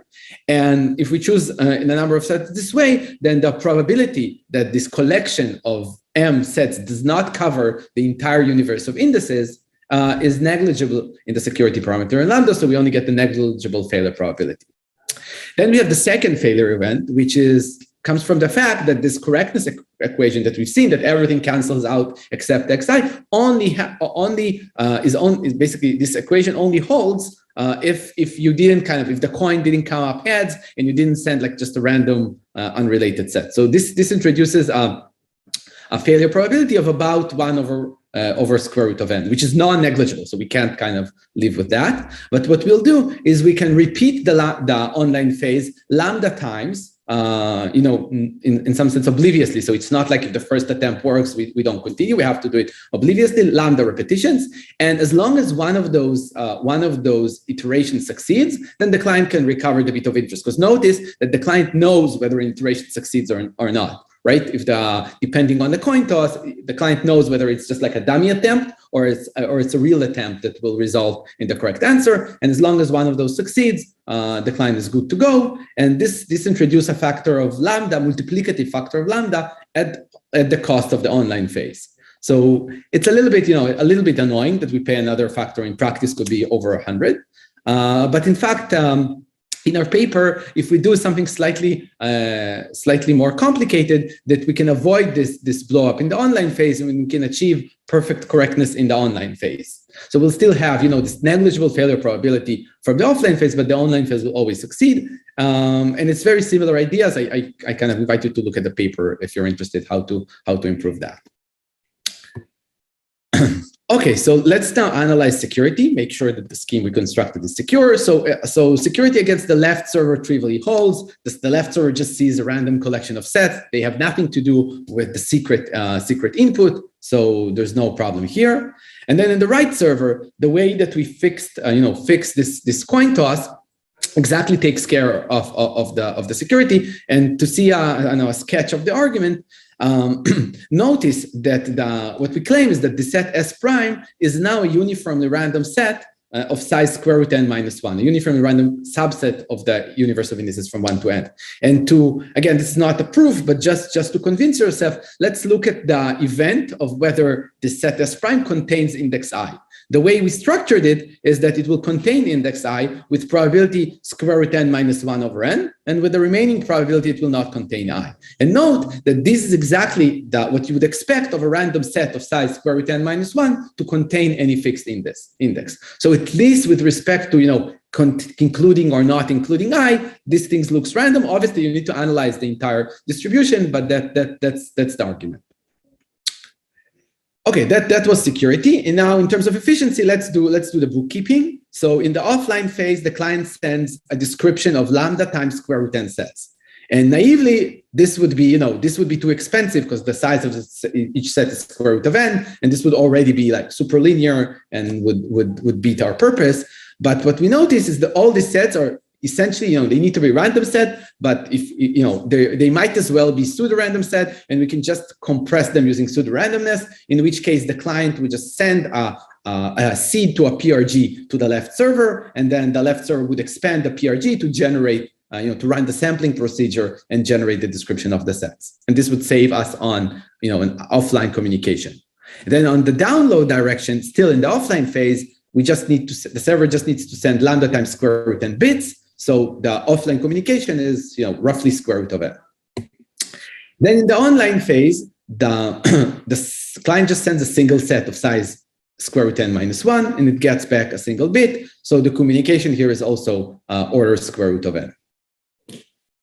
In terms of the server time, well, in the offline phase, the left server needs to process the entire collection. There are lambda square root n of sets, each of them size square root of n. So overall, we get like a quasi-linear offline time for the server. And then in the online phase, the server just needs to process a single set. So we get roughly square root n running time. So that's the basic two-server scheme. There are several extensions that you can be used to either improve the scheme or achieve different trade-offs. So first of all, we chose the size of each set, such that there are square root n sets, and each set is of size square root of n. This balances communication and online time, and indeed we got both of them to be square root of n. But if we care more, for communication or more for time, we can play with the set size and achieve different trade-offs. Second, and I think someone asked about it in the previous hour, there's actually a statistical security variant.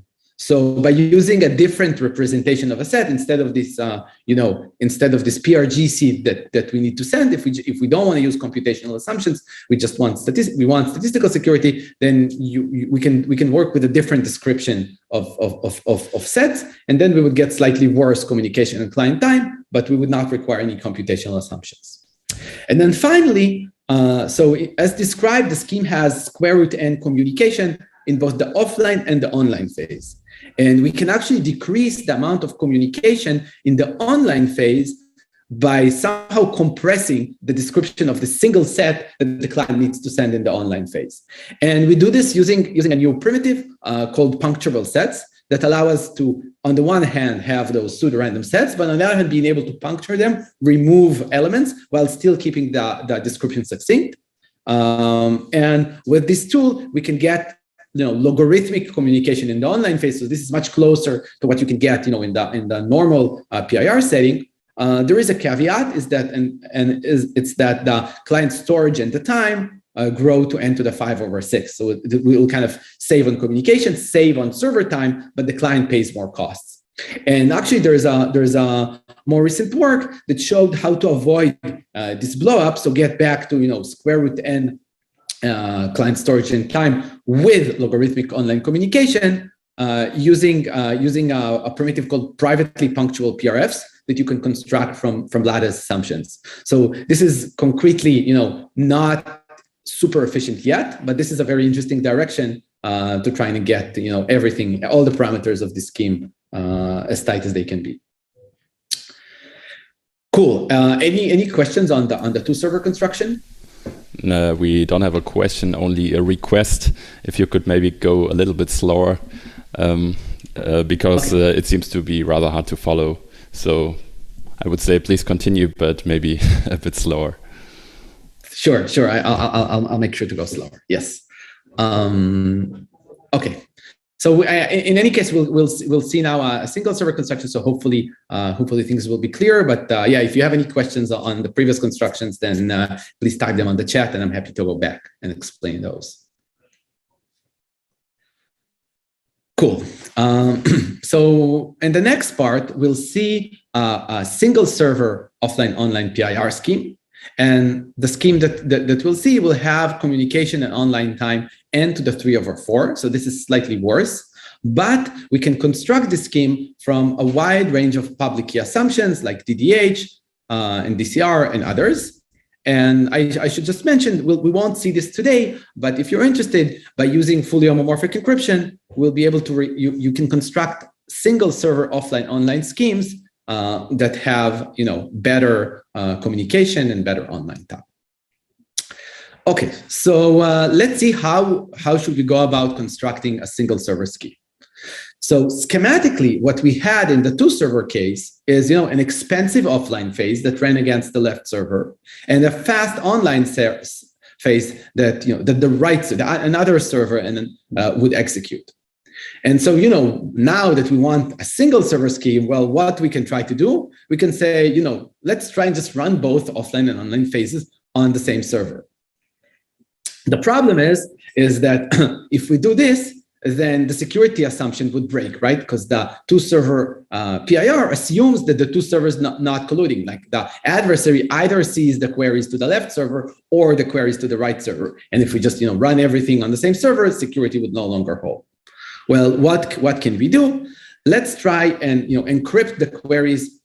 Sorry, there's a sleep. So let's try and encrypt the queries in the offline phase, and make sure that server will not be able to see one of the offline queries, and this would hopefully allow us to recover security.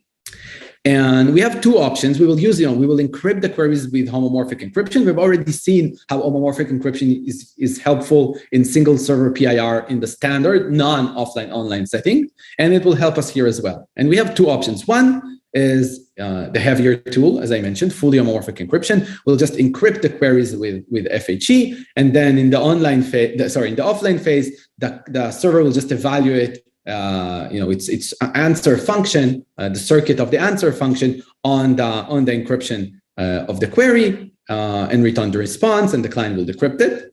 That works. But obviously FHE is quite a heavy hammer. And the other option, we'll try to use lighter weight tools. We'll use additively homomorphic encryption or linearly homomorphic encryption. And this would, as we'll see in a bit, this will need to work a little bit harder, and the result won't be as tight asymptotically, but we won't need to use FHE. Cool. So let's see how should we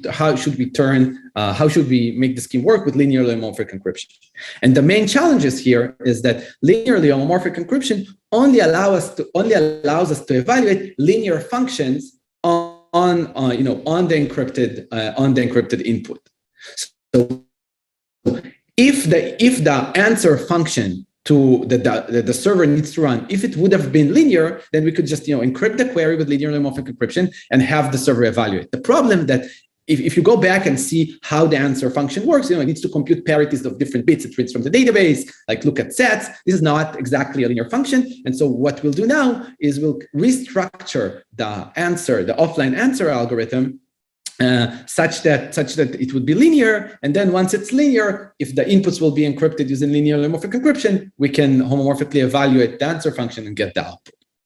So specifically, what did we have in our offline phase? And this is like a good opportunity to review the two server scheme as well. In the offline phase, the client sends square root n sets of size square root n each, and the server needs to respond with a parity of each set.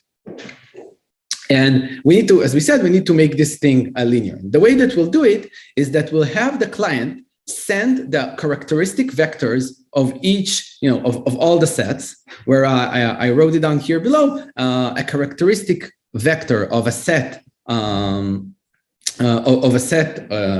of indices from 1 to n. This is just a vector of length n, which has 1 in every position, such if this position is in the set, and 0 otherwise. So it sends the description of overall. This will be like something like square root n sets. So the client will send square root n characteristic vectors.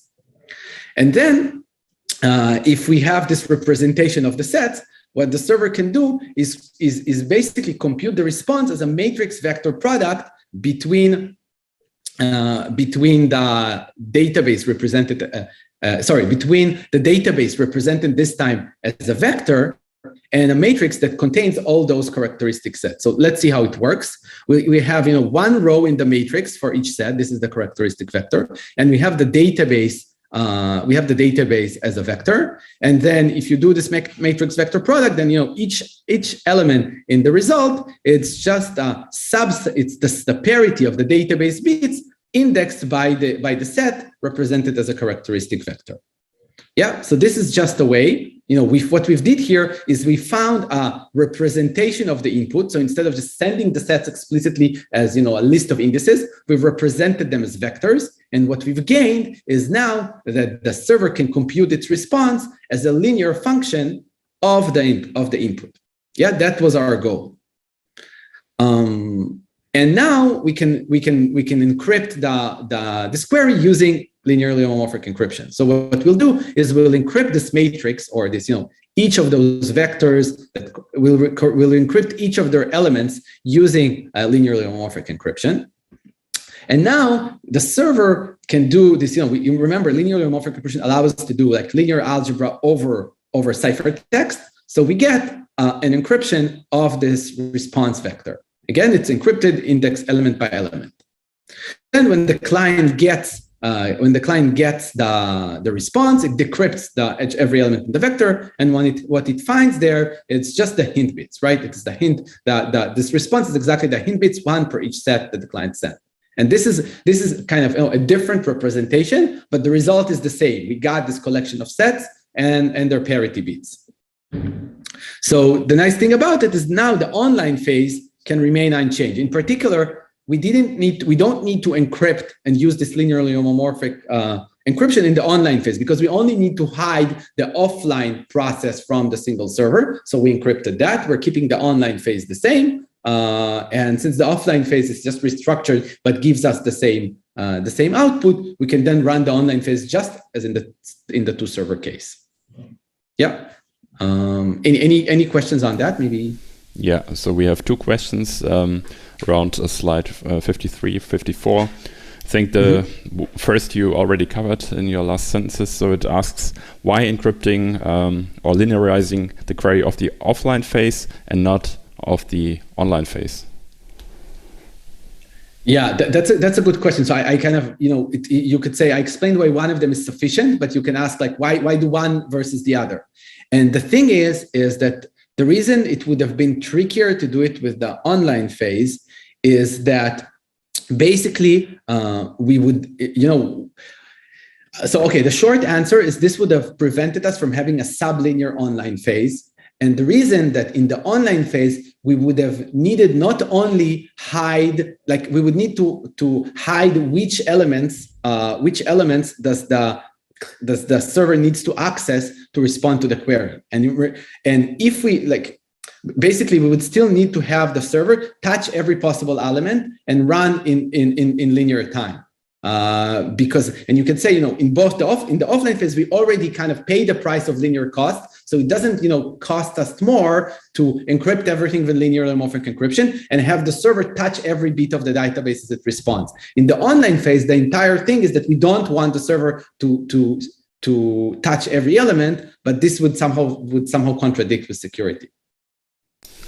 Okay, the second question is one of the guarantees of the puncturable sets that it hides the size of the set, at least between square root n and square root n minus 1? That's a good question. So it doesn't, but in fact we don't need this. We don't need this property. The thing is that even in the two server case, we don't need to hide from the server the fact that it is now, it is the right server or it's the left server, like which role in the scheme it takes. We only need to hide which elements were removed from the set, and this the punctuable set takes care of. All right, we just got a third question, which I will read out. So if we had two server online-offline peer with linear online queries, can you send the offline queries in the clear and the online encrypted? As this would give you a different trade-off in efficiency and would be better for a small number of queries. Yeah, that's a good point. I think if you're willing to pay the price of a linear time in the online phase, and you're willing to pay the price of linearly homomorphic encryption in the online phase, then I think you're kind of better off just using a standard single server PIR scheme, the one that we've seen in the previous hour, which had exactly this kind of trade-off, right? It had it required linear time, it used linear homomorphic encryption, but it didn't require an offline phase. So I think in this regime, which is definitely could be interesting, you could use like the more classic schemes. All right, that were all questions. Fantastic, yeah. Thanks so much for the questions. It's very fun, even though we don't see each other and it's all on Zoom. The questions kind of keep it interactive, so please keep them coming.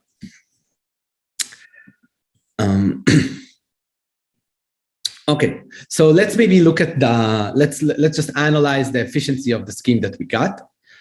So as described in the offline phase, the client needs to actually, there was something a little bit fishy going on here, is that as described, the client needs to upload a matrix of size square root n times n, which means it needs to send n to the 3/2 ciphertext. And this is very, very annoying, because you could say, if we're paying such a high price in terms of communication, like why use PIR?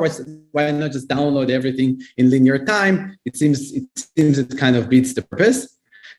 The other, we'll see how to take care of it, and then just note that in the other direction, in the download direction, the offline phase is much more efficient. You only need to download square root n ciphertext, just as in the two server case. And in fact, here comes an interesting idea that is very useful whenever you're dealing with PIR protocol, called rebalancing. And this dates back all the way to original PIR paper. And the idea is that if you have a PIR scheme in which the communication in both directions, so from client to server and from server to client, is unbalanced, like here, for instance, you upload much more than you download, you can rebalance the scheme and pay a little bit higher cost on the download, but gain on the download cost. The idea here is this is, it's a little bit similar to some of the things that we've seen in the previous hour. What we can do is instead of viewing the database as an array of bits, like an n-bit array, we'll view it as a database of square root n blocks, size square root n. And this basically shrinks the number of database, actually, which is, it's not to the 3/2, but just, square root n to the 3/2.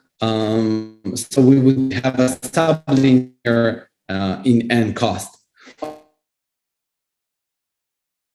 This kind of rebalancing, so instead of getting a high upload, superlinear upload, and square root n download, we kind of even things out, and this gets us n to the 3/4 communication. And this idea of rebalancing is very useful in many PIR protocols, because it's often much simpler to think about a protocol that maybe has a high upload cost, and then you do apply this general technique and gain and balance things. And so this gets us n to the 3/4. Like with more tricks, a little bit a different representation of the sets, you can reduce this even further and get n to the 2/3 communication and a better online time. And again, the details are in the paper, but the main idea is as we've seen now. Okay, so maybe if are there any questions on this part? No new questions. Okay, fantastic. So let's see where we're at. So far, we've seen an offline-online scheme in the two-server case, and an offline-online scheme in the in the two-server case and in the single-server case. But there's actually been something that I brushed under the rug and actually requires a little bit more care. And specifically, the way that I described is I showed you how to run the online phase once, how to query a single item from the database. But part of what I've promised you is that we'll get all the efficiency benefits by being able to run the online phase many times without having to repeat the offline phase. But if we, and the naive approach could be, well, I showed you how to run the online phase once. Let's just run it more times, not rerun the offline phase, so keep going as we started. But this doesn't work. And the reason is that, if we go back to the scheme that has this collection of sets and the client keeps, we cannot just continue running the scheme and reuse the same sets after we used one of these sets. So the problem is that once we use the particular set, we must never use it again for another query to the server. Because if we do, then we'll have a security problem. What will the problem be? Like imagine that I use the same set SJ for two different queries. And each time, I was after a different index, I remove different indices. What the right server will see, it will see almost an identical version of the set, only on the first time one element was removed, and in the other case a different element was removed. So it kind of computes the symmetric difference between the two sets, will leak exactly the indices that the client has been trying to read. So the lesson is we cannot use the same set more than once. After we use a set, we must discard it. But now we run into a problem. Well, what happens now? That the invariant of having this collection of sets no longer holds. And the basic lesson is that we need to do something. We cannot just continue ignoring the problem. And there are several approaches that we have for allowing these multiple queries, again, to allow us to run the online phase many times without having to rerun the offline phase. And I'll present here a kind of a generic approach that doesn't use any particular details of the schemes. And this uses ideas from batch PIR that we've seen in the previous hour. I'll just say that this approach does not result in like the best scheme in terms of efficiency. And if you actually use like non-generic approaches, then you can do better. But the nice thing about it is that the same approach as I'll present here works both in the two-server case and in the single-server case. Yeah, so that's what we'll see now. Okay, so you should kind of recognize the theme here. It's similar to the batch PIR ideas that we've seen in the previous hour. What we'll do is we'll partition, we'll have the server and the client partition the database into Q random buckets. And again, each size of the bucket should be about N over Q. And what we'll do is we'll have the client and the server run the offline phase lambda times for each bucket. So in the offline phase, basically, the client the client will run an overall number of lambda times q instances of the offline phase, but the size of each instance will be a much smaller database than n over q. Okay, yeah, so that's kind of just, you imagine that you have those q buckets, then you run the offline phase on this bucket once and then twice, like lambda times, and then lambda times on the second, and so on and so forth. The result, remember, the offline phase gives the client back a hint, and each instance will give a different hint. Overall, we'll have lambda hints for each bucket, which the client will store. And as before, we assume that both the client and the server have access to some common random partition of the database, whether it's based on some hash function or random oracle or something like that. Yeah, that's the offline phase. And now let's see how we can use that to run the online phase. And in particular, we'll see how to run up to q different queries, up to q instances of the online phase. So and notice that what will be different here than what we've seen in batch BIR is that now those indices can come one by one. It's not a single batch of q queries that we need to handle. We will be able, we'll get something stronger. We'll be able to handle them one by one. Let's see how. So once the client gets a particular index that it wants to read, first of all, it finds, okay, there's a little bit like an overload. The I here appears twice, but just imagine it basically knows that this index of interest is in bucket number I and it's item number J. Yeah, this the client can know just looking at the random partition of the sets. And the client also finds like one of the hints for that bucket that hasn't been used so far.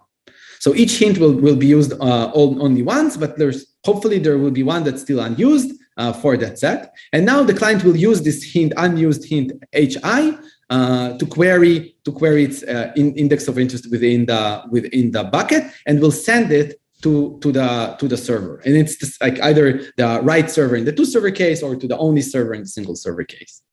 And what the server does, it now runs the answer algorithm on the client's query for each of the buckets. So the client knows it only cares about bucket I, but the server doesn't know what I is. So the server just runs that same answer algorithm with respect to each of the bucket, gets back Q answers, and sends them back to the client. And now the client says, well, I only care about bucket number I. I'll just discard all the other answers. I'll take answer I, run the reconstruct procedure, and feed also this hint that it used. And this will give the client back its value of its bit of interest. Yeah, that's the idea. And then the last part, the client, after it used the hint, it will mark the hint is used. It will no longer use it again. And this is, this is what we'll use here, is that our base scheme is good just for a single query. So it's kind of disposable scheme. You run the offline phase and then you use it once for the online phase, and then you dispose it and you never use it again. But hopefully you have, enough hints to complete a sequence of Q queries. That's the idea. So let's see the analysis and see that everything's correct, and also did we get the right result in terms of efficiency. So in terms of correctness, this is very similar to how batch PIR originally works. The key observation here is that if you fix a sequence of Q input indices and the partition of the database is random, then the probability that you'll need to use the same bucket more than lambda times will be negligible in lambda. And as long as there's no overflows, as long as you don't run of those hints, those disposable hints, then correctness follows just from base PIRs, from the correctness of the base PIR scheme. And then in terms of security, what does the server see each time the client queries? It sees a single PIR query of the base scheme. And even though it doesn't know, that query doesn't leak which bucket the client cares about, and so the security just follows from the security of the base PIR scheme. Yep. And okay, now let's see that we didn't lose the sublinear online time property that we wanted to. So let's just look. We can analyze the communication as well, but let's just look at the online server time.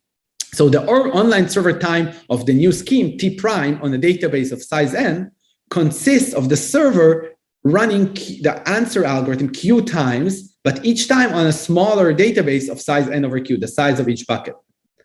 And so if we plug in our square root n scheme and we choose q to be cube root of n, then we plug everything here. So we get basically that the online time of the resulting scheme is n to the 2/3.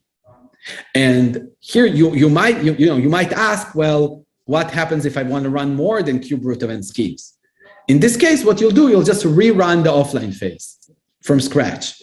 And know that it exactly balances out that the offline phase, its cost is linear, but you only need to run it once every cube root of n queries. And so if you amortize that linear cost, you get that the amortized offline cost per query is n to the 2/3, just as the online cost. And so everything you can run it as many times as you want, rerunning the offline phase every cube root of n queries, then proceeding with that offline phase for cube root of n queries, and the entire the server time, the amortized server time per query is n to the 2/3. So we get that sublinear property that we want. And as I mentioned, this is like using the black box approach. If you do a different non-generic approach, we can get square root of n without any additional assumptions, just using PRGs. And if we look at the single server case, then you remember that when we finished the description of the single server scheme, I said that if we work hard enough, we get a single query, single server scheme that has time n to the 2/3. And here again, if we set the parameter q, the amount of queries per offline phase, to be 4th root of n, then we'll get that the online time is n to the 3/4. So again, this is a transformation that takes us from a single query offline-online scheme, either in the 2-server case or in the single server case, into a multi-query scheme. Any questions about that, about this transformation? No, but we have a question about the efficiency. So the question is, how concretely efficient is your single server scheme when you use FHE, and is it usable? Yeah, that's a good question. So actually, we did not, I will talk about implementation and evaluation a little bit in the remaining time. And so our 2-server scheme is actually quite practical. The single server case, we didn't try. My guess is it's not quite there. So I think even the linear, even the one from linearly homomorphic encryption, the constants will be high, and I think the FHE as well. So I think, if we didn't try out, but my guess it's not quite fully practical yet. Okay, no more questions. Great. Yeah.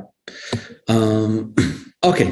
The next thing I want to talk about is how to handle database updates. So it's also something that someone asked in the previous hour, like what happens if the database changes? And first of all, I want to say that this question doesn't arise for normal PIR without pre-processing, without offline phase. The reason is that if you have standard PIR and you want to change the database, everything just works, in the sense that you just there's no persistent state on either the client and the server. The server just, with standard PIR, the server just holds the database in its original form. So if you need to change the database, no problem. The server changes the database, and then the next time a query comes in, it just uses the latest copy of the database to answer its query. So no real special attention needed. And for schemes that do some sort of pre-processing, whether it's PIR with pre-processing like we talked, or offline-online scheme, well, now the client has some state. In this case, the client has some state that depends on the contents of the database. And you risk that if the database changes, then the hint and the client state, the hint, and the database fall out of syncs, and things might break. So the naive approach is that we can just rerun the offline phase after each change and make sure there's no stale copies of the hint. This would work, but the amount of work for each change would be very high. It's like you need to rerun the offline phase, which takes linear time every change. And this is not super efficient. And so the refined approach that we can take is actually something, what we call incremental preprocessing, that would allow us to get only a logarithmic amount of server work, at least amortized, on each change. And we use here ideas that are go back to work in the data structure communities of turning static data structures into dynamic data structures, and even in crypto, in the ORAM literature, updatable encryption. These ideas are I think classic ideas. So again, what we'll do here is that we'll divide the database into buckets, but this time it'll be a little bit different than what we've seen before. And we'll update those buckets using two rules. The first rule is that whenever you insert a new record into the database, it'll get its own bucket. And then the second rule is if you have two buckets of the same size, you merge them and double the size of the bucket. So for now, imagine that the only changes that we support are additions, but you can adjust it to handle like deletions and modifications. So every time a new record is added, the server creates another bucket, then maybe another record comes in, another bucket, two of them are of the same size, so you merge them. And you keep going like that until basically forever, as long as you're managing your database. And the observation here is that because those buckets, because of this merging rule, at each point in time, we'll have at most a logarithmic number of buckets. Yeah, so because we just double the size every time, and there's at most one of each size. So let's see how to use it. What we'll do now is that in the offline phase, the client will obtain a hint for each bucket. Right, so we have buckets of different size, and the client holds a hint. And when a new bucket is created, the client and the server run the offline phase only on the new bucket. So you don't need to repeat the offline phase from scratch. You just run it on a new bucket, and you get like the delta, the new hint.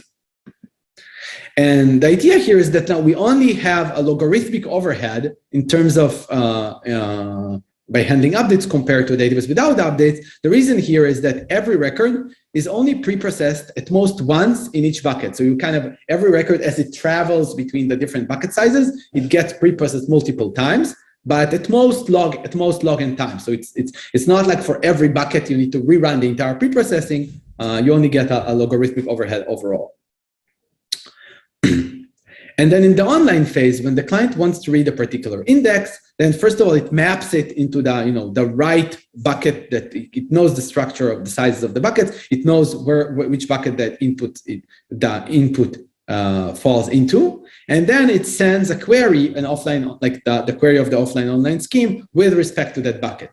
And again, to hide the size, which bucket it is interested, it can also send queries like dummy queries for the remaining buckets. And the server answers all of these queries, sends back the responses, and the client can recover the value from the relevant response. And here, actually, because the sizes of the buckets are like exponentially decreasing, if you do the math, then it turns out that the overhead that you get from having those log n buckets is actually only multiplicative constant because the sizes are decreasing. And so we paid only multiplicative constant in the online server time by allowing updates as compared to just the static database case which we started with. Yeah. Any questions on that? Yeah, so regarding the updates, we have a question. If it means that the client obtains all the history of XI if XI was updated. That depends.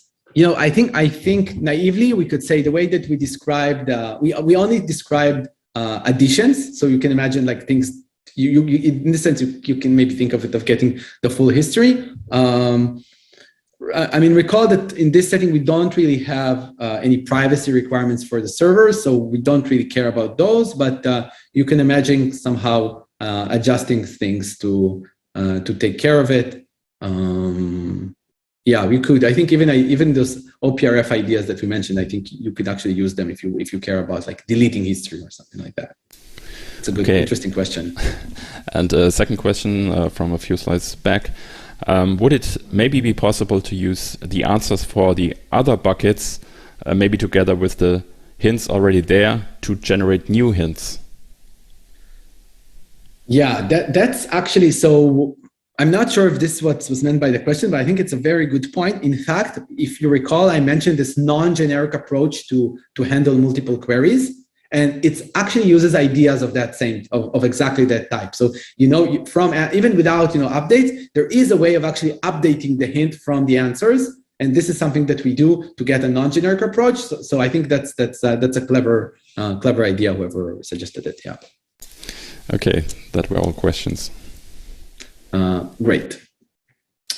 Okay, and I should mention then, if we don't like the logarithmic factor, there's actually an upcoming paper from, I think, Sebastian Angel's group that develops more efficient incremental offline-online PIR. I think it's going to be in Usenix this summer. Okay.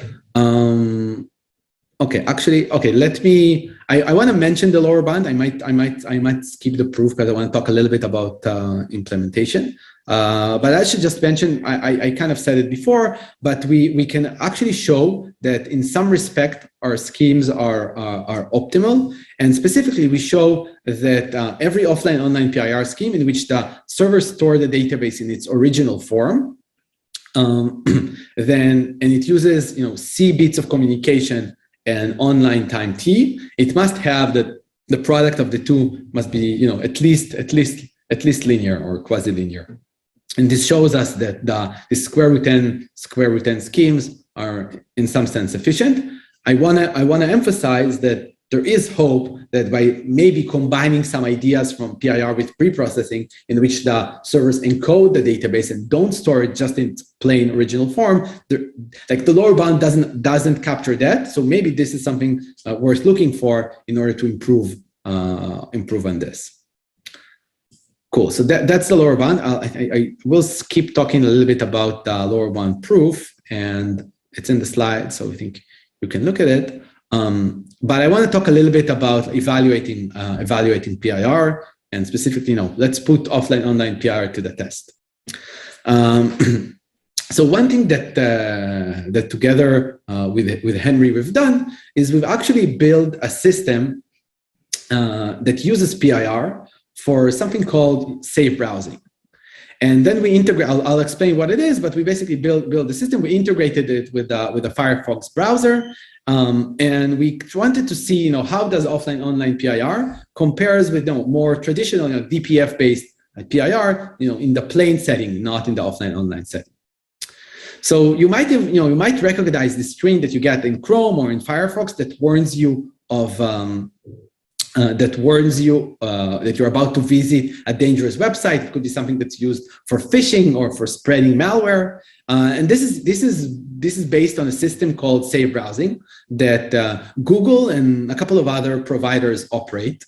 And the way that the system works today is that basically Google, they crawl the web and they collect a list of dangerous URLs that they consider to be malicious for one reason or the other. And they have this database of around 3 million, or maybe by now already 4 or 5 million URLs. And they store for each URL, it's SHA to 56-bit hash, not just a hash of the URL. They do some kind of normalization, but that's essentially it. And then your browser, whether it's Firefox or Chrome, before it fetches any resource from the web, it could be a web page, a JavaScript, or whatever, it checks the hash of this URL against this remote list. So there are a little bit like caching going on the client side to avoid the client talking to the server each time, but we can kind of ignore it for now. Schematically, what happens is that basically the browser hashes the URL. It takes some short hash prefix and it talks to the server to check whether there is a full entry on the list that starts with this prefix. This is the prefix mechanism is to give a little bit of privacy, which it does help, but the basic problem with safe browsing, for which we'll use PIR, is that these lookups, these safe browsing lookups, leak information about the user's browsing history to the server, to the service provider. Yeah, that's the problem. And what we want is to be able to enjoy the benefits of safe browsing and protect ourselves from dangerous websites, but not having to leak information about our history to the service provider. And this is something that we tried using PIR for. So in particular, we built a system called checklist. That it could be used for other types of these block lists, but specifically we evaluated on the safe browsing block list. We used the 2 server variant, so we need to operate 2 safe browsing servers and assume that they're non-colluding. And what we did, we implemented as part of our system, we implemented both this new offline-online PIR and the standard DPF-based PIR, and want to see how do they fare against the other.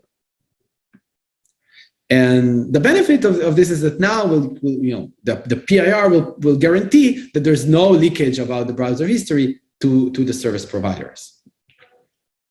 So the way that we did the evaluation is that we monitor the week of safe browsing requests and responses just on our own machines, and during normal browsing activity, we looked at the responses that your browser, the request that the browser sends to the server, and specifically from these you can already deduce different parameters that help in the evaluation, things such as the frequency of lookups, the frequency of updates to the database, everything that these things that we discussed, and as well as like how big is the database, how much it grows, and then we use this recorded trace to basically evaluate with different PIR schemes. So this is what we see here is like the cumulative server CPU time that our system requires. Using say here it's several months of simulated user activity based on the recorded trace, and we compare here. This is measured in seconds, and we compare here the amount of server time needed for the DPF-based PIR and the offline-online PIR. And what we see here is that in terms of server computation is as expected, the offline-online PIR is more efficient. It's asymptotically it's square root compared to linear, and concretely because of some factors it turns out to be about factor of 5.5 requires less computation.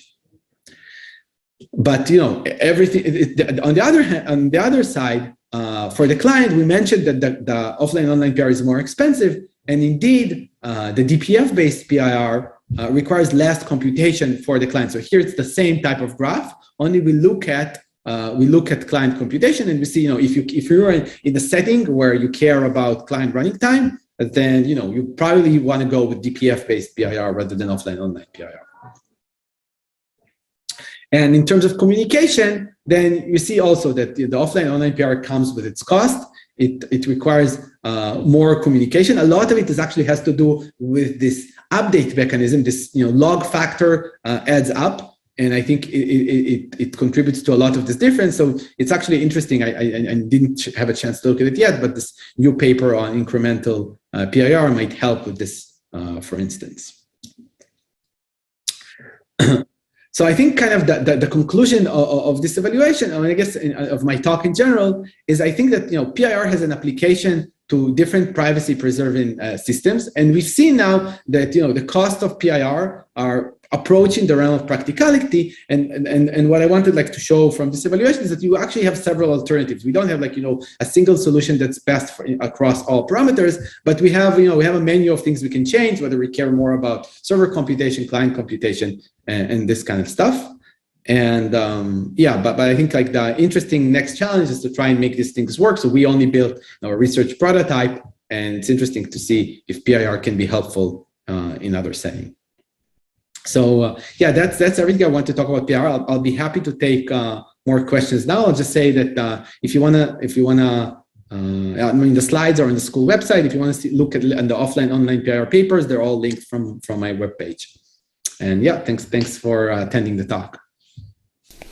Thanks. So no questions yet, but I may ask one myself. So in this safe browsing application that you mentioned, in terms of communication, how does it compare to the naive solution? I think if you have 3 million web pages, and you probably can truncate the hashes that you send to the client a bit, so you would have a database of maybe 50 megabytes, and I think your peer schemes also required in that order of magnitude. So how do you justify then using peer instead of the naive solution? Yeah, I think this is a very, very good point. I think so. I think we actually did the calculation. It does turn out that PIR still save you on communication compared to the naive approach of the downloading. So I think if I remember correctly, at least a factor of 2. I think it's still more efficient than download the entire database, even if you truncate the hashes. So I think if you fix the rate of false positives that you want to have, then you think you still gain something by using PIR. But I completely agree that in this particular application, I wouldn't rule out just the naive approach. I mean, it's not. I don't think there is a benefit of using PIR. For instance, like if you would just include the entire safe browsing list, it would like maybe I think more than double the size of like the mobile, the APK to download the app. So it's not it's not negligible compared to the size of the application. But I think that for other applications, that's I think why I'm excited about. I think that there are other applications where PR could be much more helpful, and where the naive solution would be out of the question. Okay, thanks. And maybe you can comment a bit on latency. So as a client, if I type in a URL and press enter, I want it to show up like in 10 milliseconds or so. And what if I run the peer protocol, even like the lightweight online phase, like how much does it add to the latency there? Yeah, that's another excellent question.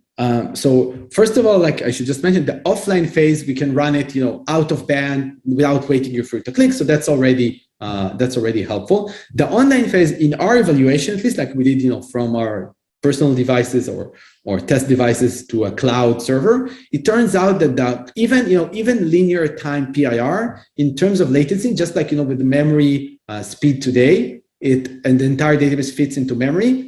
There's not really a noticeable effect on latency. So I think whether you're using DPF-based PR or offline online PR compared to the network round trip time, I think you're good and it's not noticeable. We did measure that. I think the main problem is that in terms of memory bandwidth, this is why a single server won't be. It's hard for it to process a lot of requests, and so this is what motivates using sublinear time PIR. More for the bandwidth than for the latency. All right, thanks. I think we don't have any other questions right now.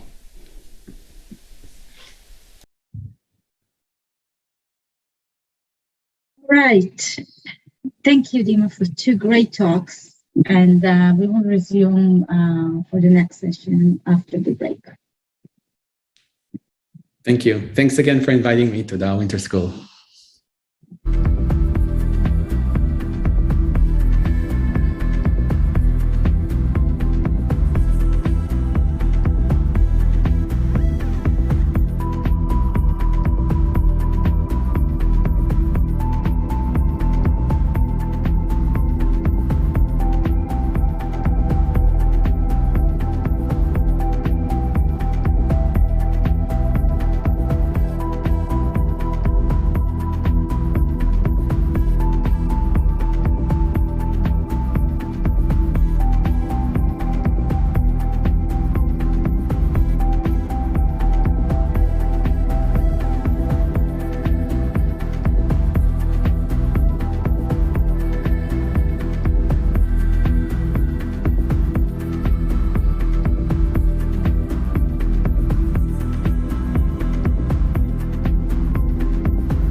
Can we start?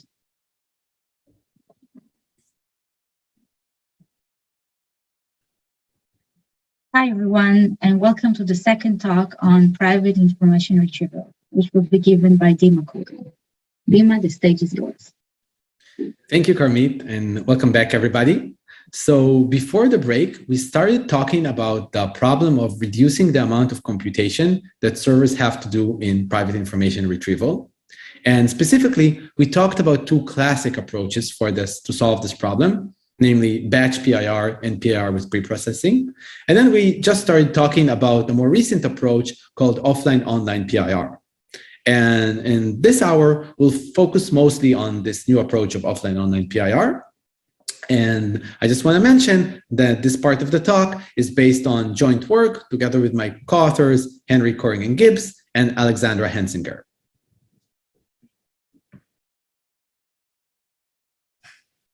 הם אמרו, עד שקף 42.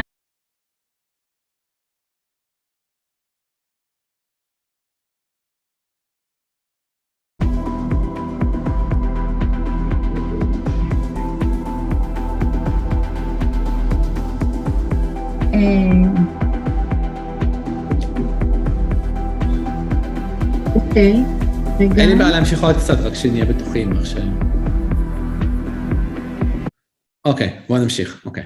אני פשוט יכול להמשיך?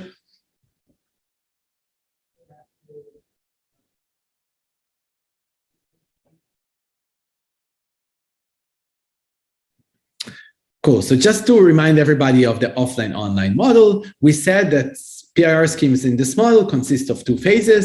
The first phase is an offline phase in which the client obtains some piece of information about the database that we call the hint. And even though this phase takes linear time to run, the big benefit is that we only have to run it once per client, and then the client can use this hint to run many queries to the server while only paying a sublinear cost for each query.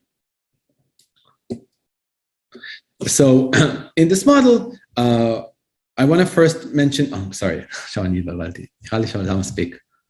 זה 43 כבר.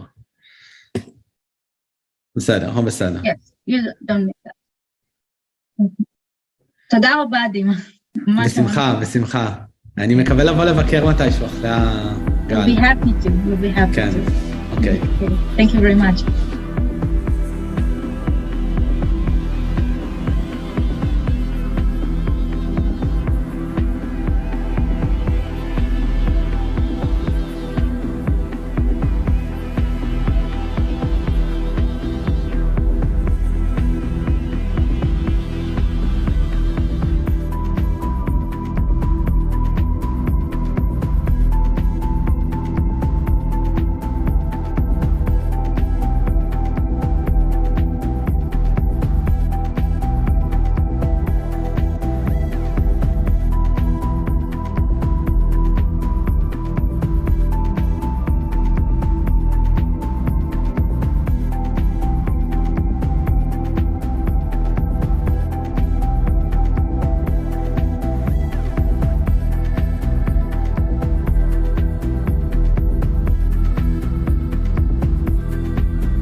Ready. Ready.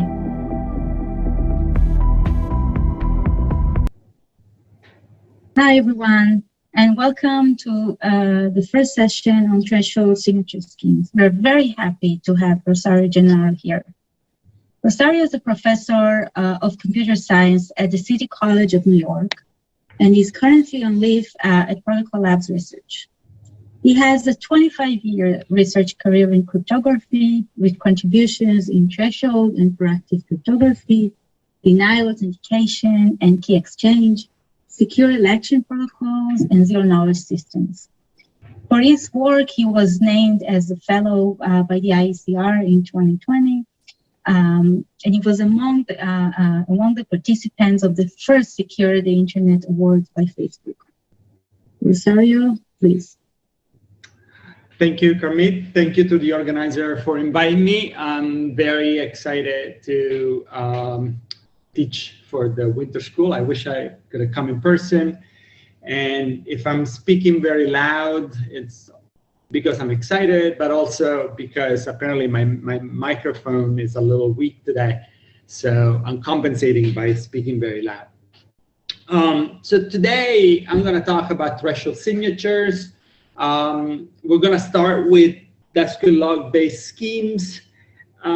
This talk is more of a survey, kind of starting from the very old results, leading you to what the state-of-the-art open problems, recent works are. So bear with me if you know some of this work already. It doesn't hurt to sort of repeat them, but also I thought in terms of like graduate students who want to sort of get involved in this research area. And so I thought it would be better to sort of start from the very beginning. So let's start. So what is threshold cryptography? Threshold cryptography means cryptographic computation over shared keys. And what do I mean by that? Cryptographic computation usually are decryption and signatures. And for those computation, the knowledge of the key is the security enabler, right? To sign, you need to have the private key. To decrypt, you need to have the private key. What that means is that knowledge of the key is a single point of failure. The key becomes an incredibly attractive target to attack the system. If the key is compromised, you can forge, you can decrypt messages that you're not authorized to decrypt. So the goal of threshold cryptography is basically to take this key, break it into pieces, and distribute it among many devices, and assume that only a fraction of these devices can be compromised. And this area was introduced by Ivo Desmet in the early 90s. Around that time, there was a lot of work around multiparty computation. And for those of you who know multiparty computation, this is basically an example of multiparty computation. What makes threshold cryptography different than MPC is that we try to come up with solutions that are tailored to the cryptographic computation at hand, and so try to get something which is more efficient than general purpose MPC computation. Now, back in the 90s, that was when we thought of MPC as a beautiful theoretical result with very little practical value. This was something that was somehow made sense. And it still makes sense today, but as we will see at the end of the talk, MPC is sort of catching up with threshold cryptography. And so for certain problems, it turns out that if you just go to the regular MPC protocol and implement the cryptographic computation through the MPC protocol, we're getting to the point that the two solutions are actually, the two approaches are actually kind of competing with each other. So let me pictorially say, describe what I'm saying here. So there's a key, there's a message, and knowledge of this secret key is give the signature. If the adversary learns the key, he can forge And what we would like to have is put this key in many different devices, and obviously not the whole key, and I'll get to that in a minute. And the devices have to somehow coordinate to compute a signature. And during the talk, you'll see this little green references coming up. I thought that, again, given that my target audience here is students who may want to get involved into this research area, that since you guys have the slides, that will provide you with like complete references in the slides so that you can go and then read the papers to get more details. So watch for this little green references, and after the talk, if you want to learn more, you have your reference in your hand. So, the basic solution to do this is to replicate your keys. Instead of having one key, you can replicate your keys in many, so you can create many independent keys. So in this picture, for example, 5. And when you sign, each key will sign independently the message. And then what you change is the verification algorithm. You say that you accept a vector of signature if at least 3 of the 5 are valid. So if at least t plus 1 of the n signatures are valid. So this is the simplest, most general way to achieve what we're after, because now even if some servers are 2 of the 5 servers are compromised, they can only compute SIG4 and SIG5, and the verifier will never accept it because the verifier wants to see 3 signatures, not 2.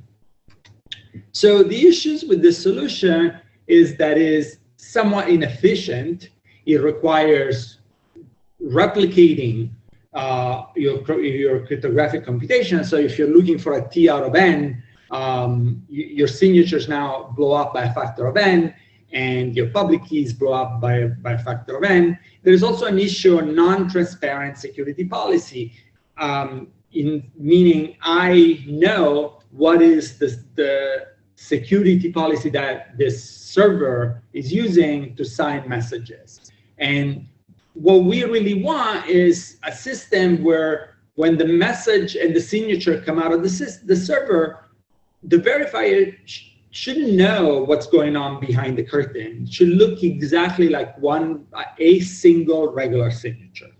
So multi-signatures, which is something related to this concept that I'm presenting right here, address some of these issues. And if I had time, I hope towards the end of the lectures, maybe tomorrow, to address some of these issues. But I still don't know if I'm going to have enough time to also cover multi-signatures. So, so this is the basic solution. These are the reason why we're not going to use it. So what we want, as I said, is a signature that looks exactly like it was produced by a single party, but yet the keys store in shared form across many devices. So, and now you should all think about secret sharing, right? So we're having this key and we're going to share it among a bunch of servers in a way that that T players have no information about the secret, and T plus 1 players can recover the secret. So, and for those of you who don't know Shamir scheme, let me briefly recall it. Let's assume that Q is a prime. Let's assume that S is the secret, is an integer modulo Q. So what you're going to choose is choose a random polynomial with coefficient in ZQ of the degree T, such that the free term is the secret. And then each player will receive a point on this polynomial. Now, because the polynomial is of degree T plus 1 players can recover the secret. They can recover the entire polynomial by polynomial interpolation. And T players have no information about the secret in a strong information theoretic sense. Why? Because for any possible secret S prime, because the polynomial is random, there is always a polynomial which agree with that particular secret and the shares held by T players, by the adversary. So this is a classic result. And so we can share the key, right? So we take this key, we break it into pieces, and we give it to 5 servers. And now, what are the 5 servers going to do when the message comes in? How are they going to use these pieces to sign? So one idea is that, okay, we're going to put the pieces together. We give them all to one server. This server is going to sign, and then the server erase the full key, and we go back to the shared key. This is not okay. Oops, let me go back. This is okay. It's an improvement on the key being held in a single place permanently, but it's still not great because you still have a single point of failure, which is the server where the key gets reconstructed. So we don't ever want to reconstruct the key in one place because that will create, again, a single point of failure. So our goal is to compute the signature directly from these pieces that each player holds. And here we're going to use a very simple fact about polynomial interpolation, which is that polynomial interpolation is a linear function. So if you're given a set of t+1 values on the polynomial, and you want to find the polynomial that agrees with those values, then if this is a classic result of you can use the Lagrange interpolation, where the Lagrange is a polynomial of degree t defined by being 1 in point I and 0 everywhere else. And so, and this is the definition of the polynomial, of the Lagrange polynomial. Then it must be that your polynomial f is the linear combination of these Lagrangian polynomials with weights the shares, right? And because both sides are polynomials of degree t that agree in t+1 points. So remember that we want to just find the secret, which is the free term. So take that equation and apply it just to the free term, and it turns out that the free term is a linear combination of the shares, where the coefficients are the free terms of the Lagrangian polynomials. Okay, so there are 2 things that I want you to remember from this. So, and that's the formula for the specific Lagrangian coefficients that will give you the secret by linear combination of the shares. There are 2, and another thing that this is actually true is this is true for any point. It's not just true for the free term. Any point can be written as a linear combination of the other points with the appropriate Lagrange coefficients. So 2 things that you need to remember from the slide. One, that the secret and actually any other share is a linear combination of t+1 shares. And the second thing, which will become an issue tomorrow when we're going to talk about RSA, is that this polynomial interpolation requires a field. And it requires a field because it's performing divisions. So we need to have inverse of all our numbers, of all our elements, and therefore we're going to work in a field, and that's why everything we do right now, it's modulo Q. So put this aside as something to think for later. Okay, so now we're ready to show you the first example of threshold signature, and we're going to use BLS signatures. So for those of you who don't know BLS signatures, let me remind you briefly. BLS signatures are designed over a cyclic group G of prime order Q. And the one thing that is special about this group is that we have an efficient test that is going to tell us if 2 values in the group Y and S have the sime Dice-Square log with respect to 2 different bases. So if you look right here, Y is G to the X, S is M to the X. In this particular groups, we have an efficient test that determine if that's true or not. And normally this test is implemented with bilinear maps, but for the purpose of this talk, we don't particularly care. All we care is that this efficient test exists, and these are called gap DDH groups, because the computational problem is hard, to compute S is hard, but to decide if S is correct is actually easy. So the BLS signature works as follows. The public key is a value y equals g to the x. The secret key is x.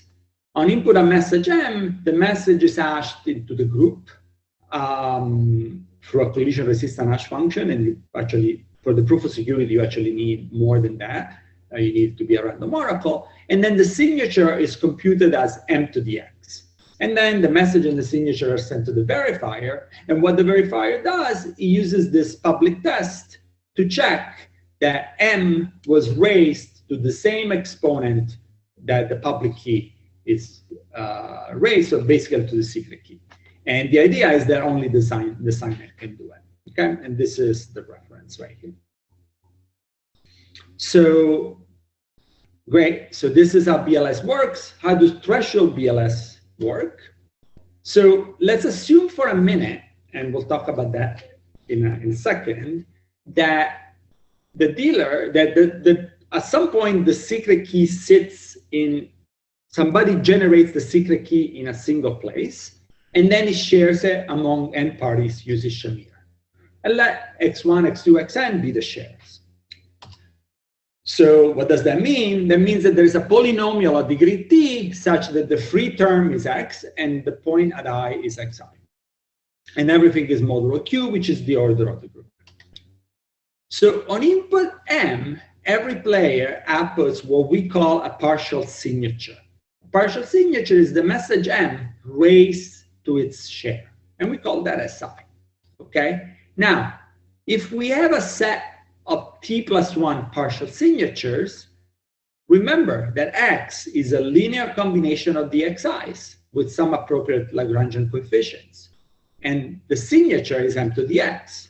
Therefore, if I plug this linear combination into here, it turns out that the signature can be computed from t+1 partial signature by this product with weights, the Lagrangians. This is called interpolation in the exponent.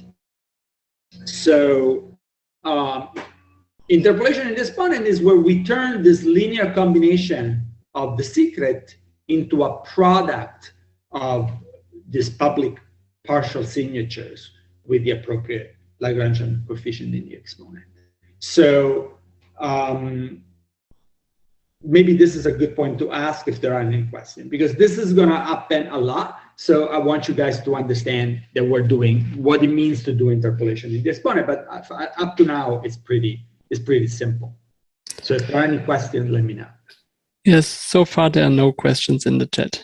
Okay, great. So let's continue. And let's argue why is this secure. So what is security for signature? Security for signature is the classic definition of chosen message attack. The adversary runs on input the public key, it queries messages, and it gets signature. And it does this a lot, and it queries messages and it gets signature. And then after a while, the adversary tries to output a forgery. This is a message M that was not asked before with a correct signature. And our goal is to prevent this from happening, right? So how do we know that when we move to the threshold setting, the scheme remains secure? So in the threshold setting, we have an adversary that controls a fraction of the users, in this case 2 out of 5. And the adversary on input a message M, when the adversary says, please sign M, here, the adversary saw the signature S equal M to the X. Here, the adversary sees 3 partial signatures, right? And what I want to claim is that the adversary, when the adversary sees these 3 partial signatures, the adversary has nothing more than the signature itself. Why? Because given his own T partial signature, given that he knows already M to the x4 and M to the x5, and given the signature S, the adversary has already a set S of t plus 1 points. And the set of S of t plus 1 points would allow him to interpolate in the exponent the other partial signature, using the Lagrangian linear combination for the other share, not for the other secret, right? So here, the partial signature of all the good players can be reconstructed from the partial signatures of the adversary and the full signature. And this is a classic simulation argument that tells me the adversary, when he sees this 3 partial signature, doesn't see anything more than the real signature. So what I just built is a simulator that, given the correct signature, can simulate the entire view of the adversary. The view in this case is the 3 partial signatures that the honest parties contributed. So this implies that the adversary cannot forge messages in the distributed scheme unless they can forge them in the centralized one. And let me get into more detail about this argument. And everything is pretty simple with BLS, but I want you to understand this concept because they'll come up over and over again in the rest of the talk. So let's assume that there is an adversary that can forge controlling only T players. So in our case, 2. So we're going to build a simulator, and the simulator will forge the centralized scheme. So if the simulator forges the centralized scheme, it runs on input a public key, which is y equals g to the x. Well, so the simulator, what is the simulator going to do? The simulator is going to take random values x4 and x5, and is going to give them to the adversary. And he said, these are your shares of the secret key. Now, remember that Shamir is information theoretically secure. So at this point, the adversary has no way of knowing that basically there are x4 and x5 that are consistent with a sharing of x. So the adversary is happy. He says, good, I got my 2 shares. And now the adversary starts the CMA game in which he says, let's sign this message M. So then the simulator takes the message M, and remember that this is a forger for a centralized scheme, is allowed to ask for messages. And he's going to go and ask for messages from his own signature oracle. And it receives back S, the little signature. Now, the adversary does that simulator that I just described in the previous slides.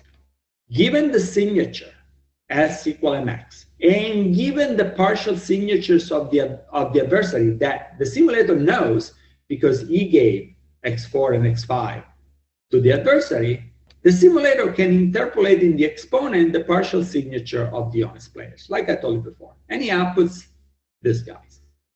Up to this point, for the adversary, this game is exactly the same as if it was running a signature network with real players rather than with 3 simulated players, right? So if the adversary forges in the real life, the adversary will forge in this distributed game. But this is a message that was never asked here, and therefore this is a message that was never asked here. So this counts as a forgery also for the centralized simulator forger.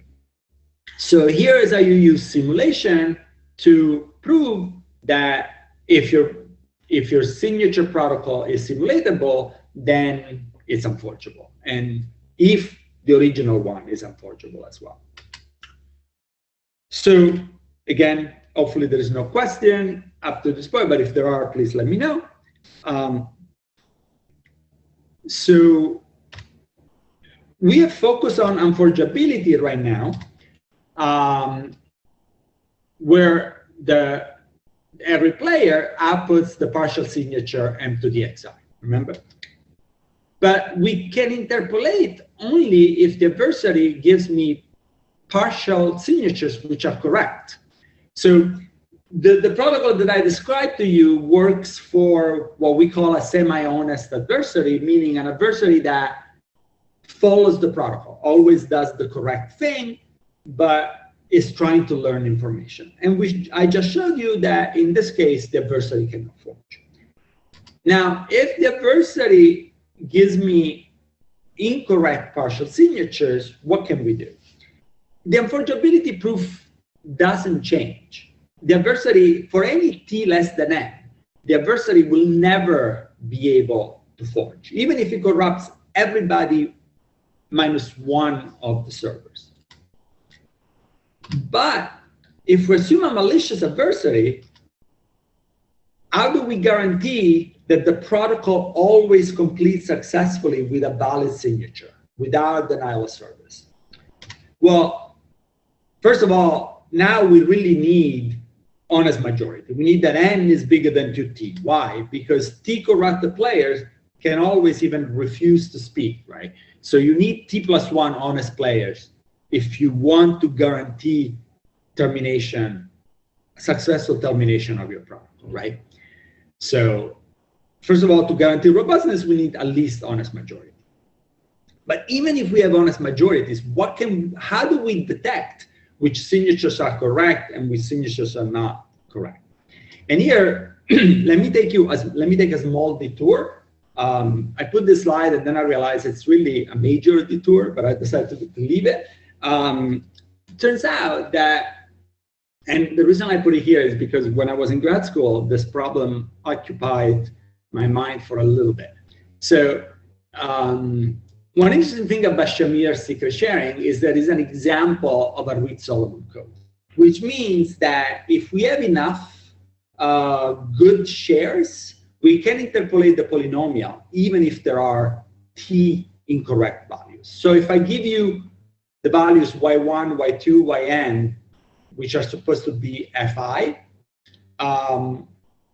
so if t of them can be wrong, but you have more than 3t points in total, then you can still interpolate f of x. You can error correct those points. But we're interpolating in the exponent. And for a while, we didn't know if this error correcting feature would translate into the exponent. And unfortunately, it doesn't. And it actually later, Piker showed that this is as hard as a problem as computing the Feldman values. So, so there is no hope to use the error correction of Reed-Solomon codes, Shamir's secret sharing, to identify what the partial signature, the incorrect partial signatures are, and throw them out. So we need to do something else. We need to deal with incorrect signatures. Well, one thing that you can do is try all possible sets of t plus 1 partial signatures and try until you find one that yields a valid signature S. But that is an n over t solution. So it's only okay for small n and t.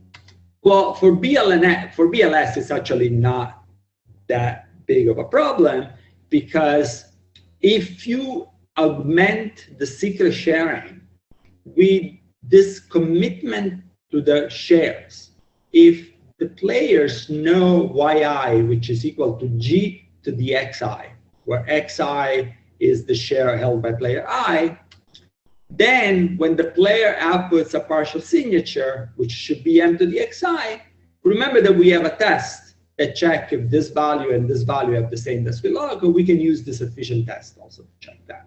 So as long as you augment the key generation with these public values, you can do that. The question is it secure to augment the key generation with these public values? And we'll get to that in a minute. When we'll talk about the security of Feldman's BSS. But if you follow the interpolation in the exponent argument, you should see that the adversary sees all these values in the exponent. The adversary has t of the shares, the adversary has the public key. All these other commitments can be simulated, are given the public key. So that's basically the argument. But we'll see that argument more carefully later. Okay. For groups where such a test doesn't exist, there is actually efficient zero-knowledge proofs for this statement, and we'll get to that later again later in the class, it will come up when we do threshold RSA. Okay. So at this point, I can't see the chat, I can't see the Slack, but I don't know if there is any question that says, hey, wait a minute. So far, there are no questions. Okay, but I'll put a question because this is an obvious question. Wait a minute, what do you mean a dealer? We have assumed that there is the secret key for this BLS signature scheme, which is held by a dealer who performs the secret sharing of X. And then also this augmented public commitments for the shares. Now, isn't this a single point of failure, right? And the answer is yes. So remember, our goal was to avoid the single point of failure. But we're already improving to what I described before. So why? Because this is a one-time event. Once the dealer shares the secret key X, it can destroy all information about X. Once the sharing is done, and X will never be recovered in a single place ever again. So in some settings, this is actually okay. You have a very trusted execution environment. You generate the key in that single server. You share it, you destroy it, and you're done. So for certain applications, this is fine. But in theory, and actually in practice, there are applications where we want to do this without a dealer. And the answer is yes, but you have to wait. So we'll talk about it in like maybe 3 or 4 slides. And this is the topic of distributed key generation, which will come up later. Okay, so we've done BLS, let's do Schnorr. So Schnorr, again, we have a cyclic group G of prime order Q for people who don't remember how Schnorr works. On input a message M, you choose a random nonce K in ZQ and compute R equal to G to the K. Then you hash everything, the message, the public key, and the nonce, and obtain an element in ZQ. And you set S to be K plus MX mod Q. And you output R and S. This is basically a Fiat-Shamir transformation over the Schnorr identification scheme, proof of knowledge of Descott log. It's basically a proof of knowledge of little x, a zero knowledge proof of knowledge of x, made non-interactive through the Fiat-Shamir heuristic, and by plugging the message into the hash, you're also getting a signature scheme out of it. What's the verification? The verification is to take this equation for S and the exponent. And so if you raise G to the S, you should be getting R times Y to the N. Okay, so this is Schnorr. How do you do threshold Schnorr signature? So Schnorr is here. And here I had a hard time coming up with a reference. And if somebody knows, I think this was folklore, and I can't really identify the first paper that said this is how you do threshold Schnorr signatures. But probably there is one, and I can't figure out what it is. So again, let's use a dealer. We'll talk about distributed key generation in a minute. But what does the dealer do? The dealer takes X, shares it, uses a polynomial degree T, blah, blah, blah. And then when it's time to generate K, here's an interesting thing about K. K has to be secret. If K is public, whoever knows K will find X. So knowledge of K and knowledge of a signature computed with K will give you X. So K cannot be generated by a single party. It has to be generated, it has to be shared among the parties. Here, I'm going to use a dealer, which is a big problem, but just for simplicity for a minute, let's use a dealer. And now these are the shares of the nonce. And now once you have the shares of the nonce, every player can output G to the Ki, but G to the Ki given t plus 1 of them, you can get r via interpolation in the exponent.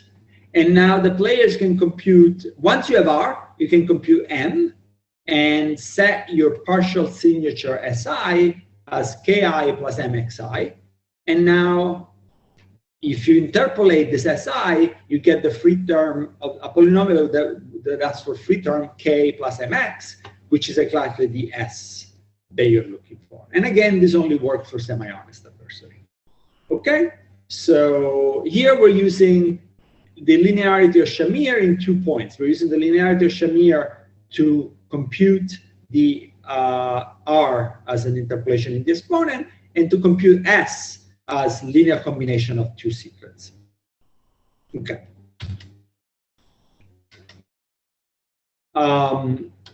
If we want to deal with corrupted, again, let's assume that we have public commitments to the xi and public commitment to the gki, and that will allow you to check every partial signature locally with respect to the public commitments.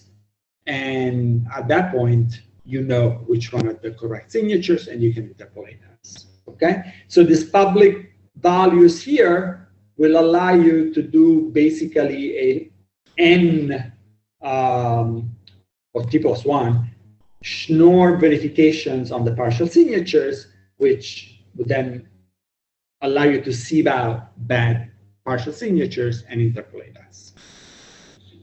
Okay, that's because we're trusting these public commitments because they come from the dealer. Okay. Dealer again, this is a problem. A dealer in this scheme is a problem because the secret key is shared once, is destroyed after sharing. That's a one-time thing. But a dealer who shares the secret nonce every time is a single point of failure all the time, right? Because as I said before, knowledge of K is equivalent to knowledge of X. So this is really not okay. So we really have to do it without a dealer. And the interesting thing is that the generation of the nonce is the generation of G to the K with a sharing of K. So it's basically the same process as generating the secret key. So if we have a DKG, a distributed key generation, in principle, we can use it both to generate the secret key at the beginning and to generate the nonces during the signature generation. Okay? So let's continue. Okay, so we'll talk about that in a minute, but let me finish. Let's do this, the unforgeability proof by simulation for Schnorr, because it will tell us what property we need from this DKG. Okay, but let's do the simulation first with a centralized dealer. So we have a simulator that is going to forge the centralized key. Okay, so it gets the public key for Schnorr, is going to take 2 random values and give them to the adversary. And then, given these random values, it can interpolate the exponent. By interpolation in the exponent, is going to get G to the xi equal yy for the honest player. So now we have the public commitments for everybody, and the public key is going to match y. Okay? So, very important. The simulator is going to set up this fake simulated network to run on the same public key that she received from the challenger. So by doing this interpolation in the exponent with these 2 random shares given to the adversary, the network will run on public key y. Now, the adversary say, let's sign M. The simulator is going to send M to its challenger, is going to get R and S. Now, the simulator as R is going to give random KI to the adversary. And then does another interpolation in the exponent to generate partial nonces Ri of the honest players that match the value R that he received from the challenger. Now, the simulator knows the SI of the corrupted players. Why does it know the SI of the corrupted players? Because it gave them Ki, it gave them Xi. And so, given S, it can interpolate the SI of the honest players and complete the simulation. Notice that in this simulation, the simulator was able to run this network on the same public key that was given by the challenger. And for every message, he was able to obtain the same message, the same signature, from the network that he received from the challenger. This tells you what we need to, oh, by the way, so once the simulation ends, if the adversary forges, the simulator forges, less before. And so if we believe the Schnorr is unforgeable in the centralized sense, then this network shouldn't be forgeable either.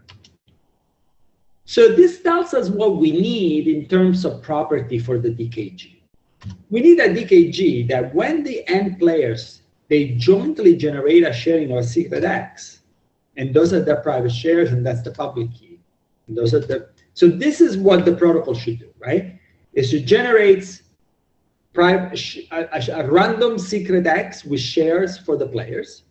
It should generate the public key, which is G to the X, and it should generate this public commitments to the shares because I need them for robustness, right? To weed out bad shares, bad partial signatures.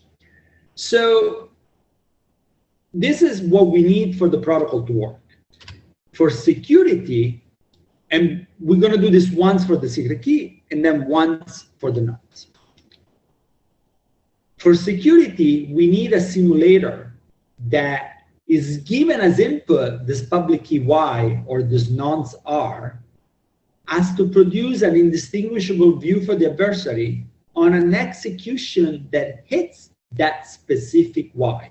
If you don't hit that specific Y, you're not going to be able to do this proof by unforgeability by simulation that I just showed you.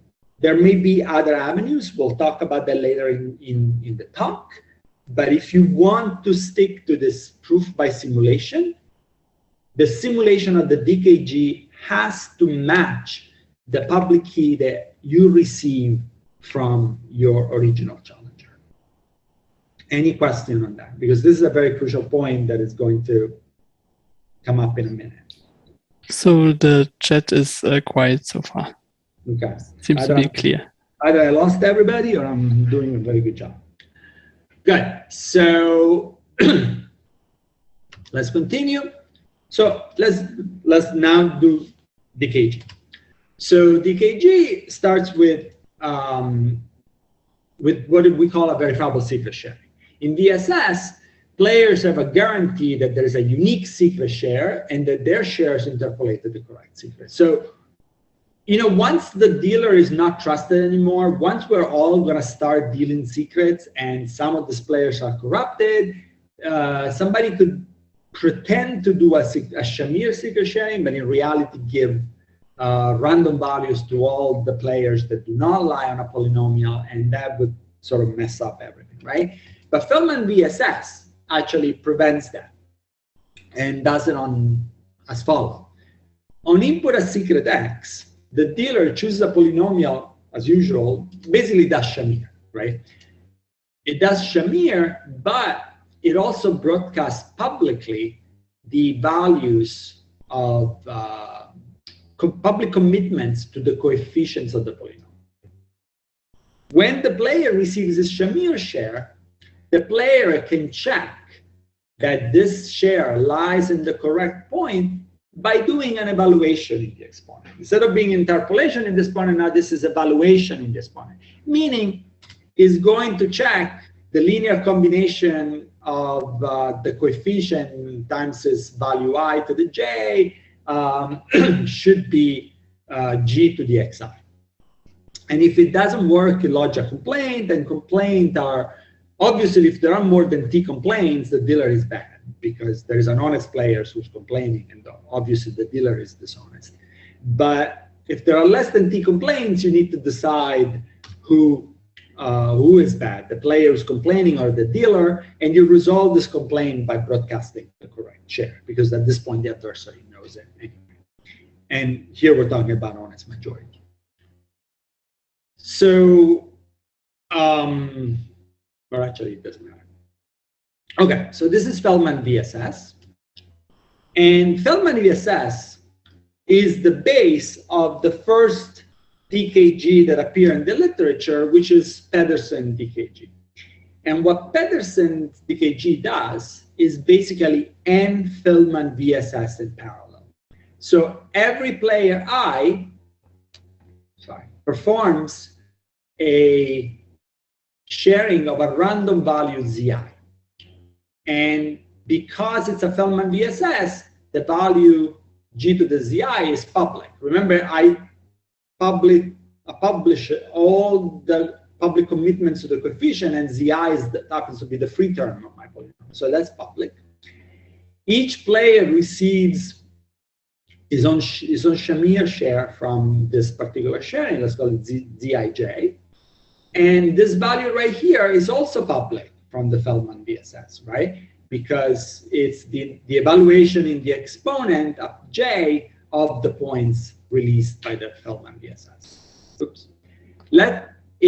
Now at the end of this thing, there's going to be a bunch of players who have not been disqualified, and let Q be the set of players who are not disqualified. Then define the secret key X as the sum of this of the random values that were shared by each player.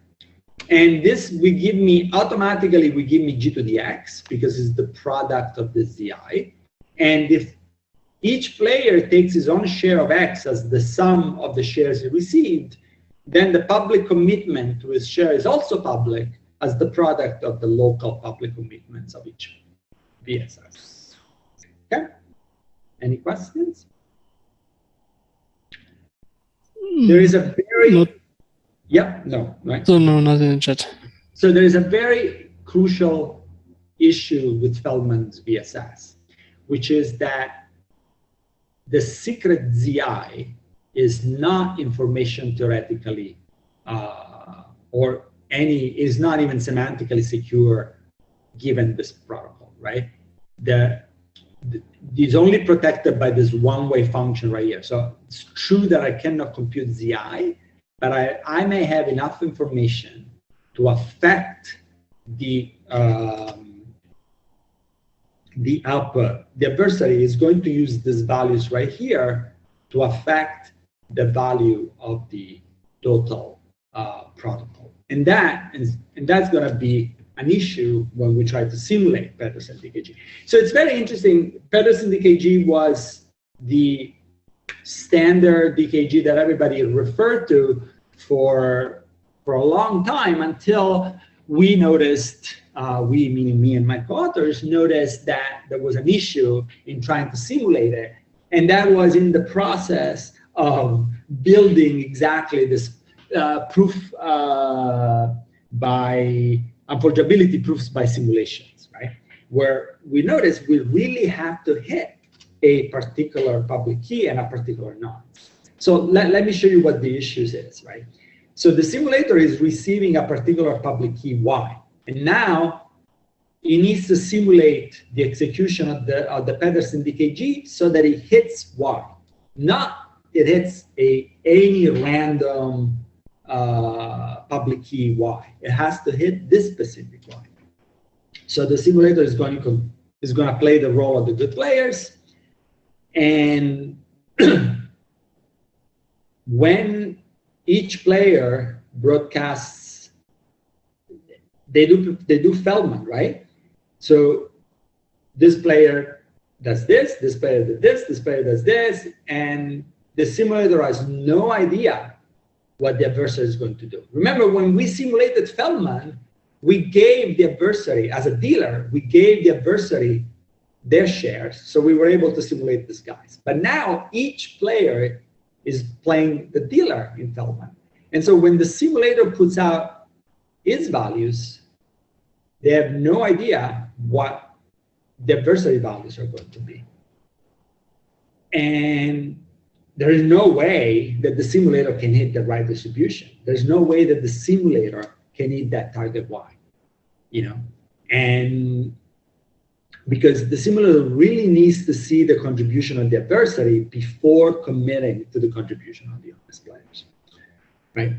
So that basically is why the Pedersen, and this in practice means that the adversary can bias, as I was saying in the previous slide, can bias the distribution of the distributed key generation protocol. Okay, and that's your reference right there. So what we can do is we could, before revealing the ZI, we're going to have everybody commit to these values. I'm going to call this a committed Pedersen DKG. We're all going to commit to these values with a non-malleable chapter commitment. And then we open the commitment and we do the Feldman VSS. So we add one round to this protocol by committing to the value that we're sharing in advance. Okay. So, and then we continue as before. And now let's see that this simulation actually will work. So the first step, the simulator receives Y. The first step is they all commit to everything. At this point, the simulator can commit to whatever he wants because it's a semantically secure commitment, so there's no problem. Then they all open, and this thing is not going to match Y, okay? But now I know Z4 and Z5. And now I rewind. This malleable commitment, I didn't say that before, I think I said it, but it's a trapdoor malleable commitment. Meaning, now I can change the opening of my CIs. But because it's not malleable, the adversary cannot change it. So I'm going to rewind the adversary, which is a problem because rewinding has issues with composition, but just for simplicity right now. I'm going to rewind the adversary. I'm going to change one of the contribution to Z1 such that Y is really going to be the product of Z1, Z2, Z3, Z4, and Z5. And now I am matching the public key that I am looking for, okay? And the reason this works is that the adversary cannot change this due to the non-malleability. However, what the adversary could do is refuse to decommit. So here, maybe the adversary likes what he sees and he says, I'm going to decommit. But here, the adversary doesn't like what he sees and he says, I'm not decommitting. So the main difference is here is that if we accept abort, because in this case, the adversary is biasing the distribution by in a detectable, in a way in which the behavior, the malicious behavior is detectable. So now if we accept that a protocol that does not successfully complete, then we're going to be able to hit the right distribution. So the security guarantee here is that we're going to give up robustness. So here if the protocol completes, then we hit the right value and we show that it's unforgeable. Or the protocol doesn't complete. So the unforgeability now holds because either the protocol aborts, or if it doesn't abort, I can show the reduction. So that is the trade-off with this protocol. If we don't want, and by the way, I'm showing you things in a different chronological order. Our first solution, which is the one that I'm going to show you before, we wanted to keep robustness. We wanted to keep security without abort. And so what we need is a commitment where we can If the adversary refuses to open, we can still recover the value that was committed. But that's exactly what VSS is, right? VSS is a commitment where you're guaranteed there is a unique value that is committed, and the value will be recovered once it's time to recover. But the problem is that we want a recoverable commitment that is non-malleable. And so that's why Feldman VSS failed, because it allows the adversary to sort of correlate to the good players. So how do we do that? We're going to use an information theoretically private VSS, because if it's information theoretically secure, it's in particular non-malleable, because now the adversary has no information at all. And then we run a Feldman VSS on top of this information theoretically private VSS just to get the public key out. And we need to make sure that the Feldman VSS is consistent with the information theoretic VSS that we used. Okay, so what is the information theoretically private VSS that we use? Is Pedersen's. The dealer on input the secret key X, chooses this random polynomial f of X, blah, blah, blah, that's Shamir. But it does two Shamirs, one with F, where the secret is, and one with a completely random polynomial. And now, instead of broadcasting just G to the Fi, it broadcasts G to the F5 and X to this should be RJ. I apologize. That should be RJ. And sends to the player the two shares, one on F and one on R. You can do evaluation in the exponent the same way in which you did it with Feldman. You just have to do one in G and one in H. But because of this random mask right here, we know that this commitment is information theoretically secure, and so no information about X is revealed at all. And then there's the usual complaint phase and so on. So what is the DKG that we came up with? We call it joint Pedersen, where now we're referring to the joint Pedersen VSS DKG. So the player performs a VSS with a Pedersen VSS on ZI, this information theoretic, and then player I perform a Feldman VSS on ZI. But now it doesn't send any shares because the shares were already sent through Pedersen. It uses the same polynomial that was used in Pedersen. This guarantees to me that this Feldman VSS is of the same value that was shared in the Pedersen VSS. And now the set of players, and then it continues with the set of players not being disqualified. Why is this simulatable? Well, this is simulatable because, remember, the first step, they do the Pedersen VSS. Now, remember that we're trying to get robustness. Because we're trying to get robustness, we need honest majority. Otherwise, there's no point at all to have robustness. But if we're assuming honest majority, the simulator is controlling a lot more servers than the adversary, and in particular, from the shares of the Pedersen VSS of the adversary, he will learn what the secrets of the adversary are. And at this point, he can make one.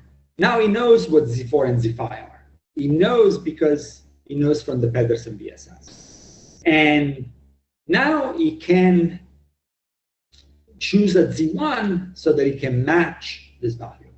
If the adversary refuses to reveal the Feldman part of the Pedersen VSS, it doesn't matter because you can still recover these values using the reconstruction procedure of the Pedersen VSS. That's what I meant by a recoverable commitment. And now your simulation is perfect and you have also robustness. There's no abort. So, and this is a perfect time to stop. I didn't expect that this was going to be, but anyway. So what we've done so far, we have shown you that with a simulatable DKG, we can construct threshold signature for Dasquille-Love based schemes such as BLS and Schnorr. If we have honest majority and we want robustness, we use this joint Pedersen DKG that I just showed you. If we are okay with abort, all you have to do is just a committed Pedersen DKG. The proof follows a simulation argument that says that if you can forge in the threshold setting, then you can forge in the centralized setting. What's left, and I think maybe this, we're stopping now, right? It's 9:15 for a break. Hello? Yes. Okay, so when we come back, we're going to talk about how to use this thing for the digital signature standard. Okay.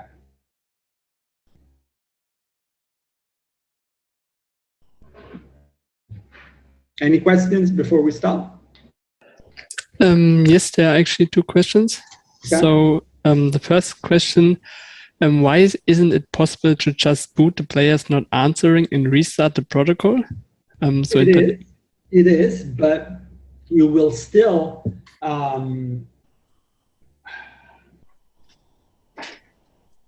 so you will still end up with a bias key. That's the problem, right? So say that the adversary doesn't like public keys that end with 0. And so you are going to somehow, if the public key ends with 1, the adversary will finish the protocol. And if the public key ends with 0, one of the bad players misbehaved, causes the protocol to abort, we kick him out, and we continue, right? First of all, you need to detect that the guy is misbehaving. But now, the total execution of the protocol is going to give you a bias key. So and we'll see that later, that this bias is actually not that problematic in some cases. That will come up in the rest of the talk. But if you want proof by simulation, you have to do this. Okay, then there is a second question. Can you explain why you need both verifiable secret sharing schemes in the last construction? Yeah, so let's start again. So remember the committed VSS, the committed Pedersen? So how do I deal with the fact that I want to know what the contributions of the adversary are? Well, I deal with the contribution of the adversary is by committing. They open, then I rewind, and then I change my opening because the simulator knows the trapdoor for the commitment, but they cannot, right? And here you can, so here you could have the abort, right? And this is what the answer to the previous question.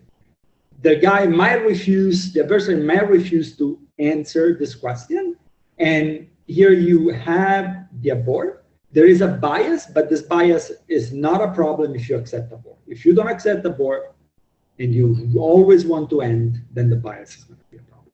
So here, condition to aborting, the distribution is fine. Condition to not aborting, the distribution is fine. But what if I want robustness? What if I want that there is no abort? That once the protocol starts, it has to end. Then you want to make sure that this value Z4 and Z5 are recoverable, even if the adversary does not open. So we're going to do this VSS. But why do we need 2 VSS? The first one has to be non-malleable, and we're using a information theoretic one, right? By the way, this is one way to do it. It's not the only way to do it. I don't know if there is another one, but the reason is that we chose this information theoretical VSS. Once you chose the information theoretical VSS to enforce this non-malleable recoverable commitment, because it's information theoretic, you can't get the public key out. You need to get G to the X. And information theoretical, by definition, gives you no information, including G to the X. So you run another piece of protocol that will get G to the X out from that information theoretic DSS, and we chose to use Feldman. Now, if there are two possible ways of dealing with this. One is to have a non-malleable DSS, which gives you the G to the X in a better, simpler way than running a Feldman DSS on top. That's a possibility. I don't know if anybody has done it. And the other way is to run a Pedersen information theoretically DSS and get G to the X out in a better way than running another DSS.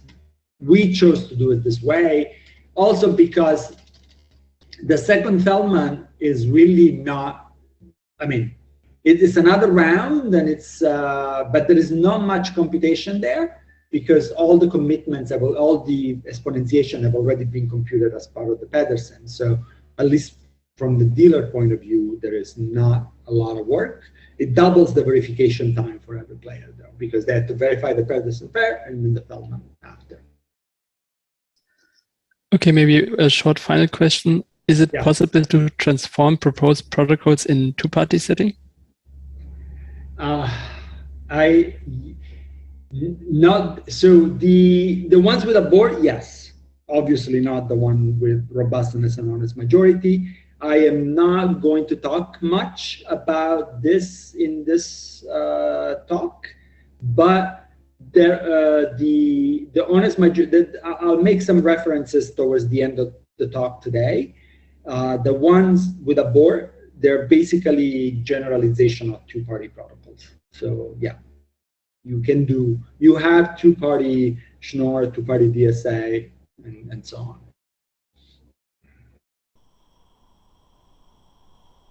Okay, thank you very much, Rosario. We'll resume after the break.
everyone, and welcome to the second talk about threshold signature schemes. Rosario, please. Okay, so we stopped after we constructed threshold BLS and Schnorr signatures. We talked about how to deal with proof by simulations and what that meant in terms of the properties that we need for the distributed key generation, which is also used to generate nonces in the Schnorr signature scheme. So what about DSA? So DSA is the digital signature standard and is a very interesting twist on the Schnorr signature scheme. Again, for those of you who are not familiar with it, the main idea is that the nonce that you choose is inverted. G is raised not to K, but to K minus 1, K to the minus 1 mod Q. And then the equation is somewhat different. It takes the nonce and it multiplies it by this M plus XR, where M is the hash of the message, little r is the hash of the group nonce, and those are numbered in ZQ. And the signature is R and S. Actually, the signature could even send little r as part of the message. And what you check is the following.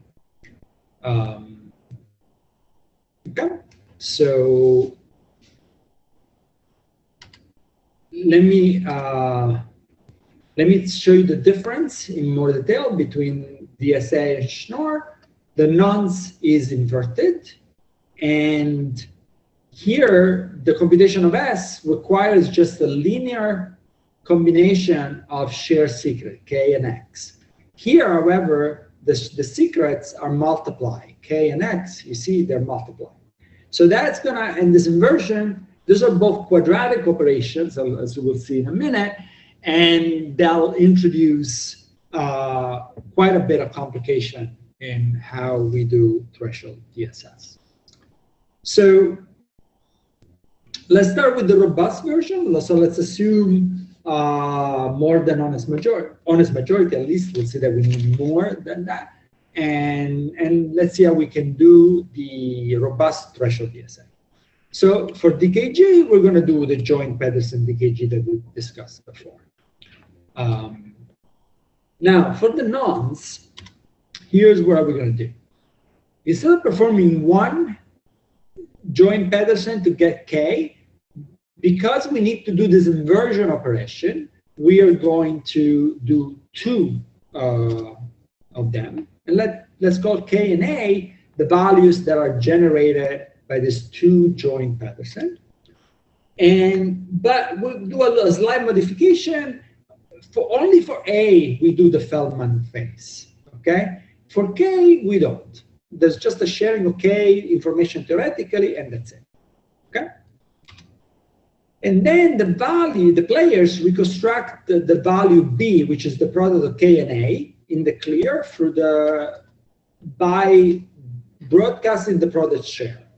If you multiply your shares together, those are going to be on a polynomial of degree 2D, which has a free term Ka. So you can do that assuming you have enough good share.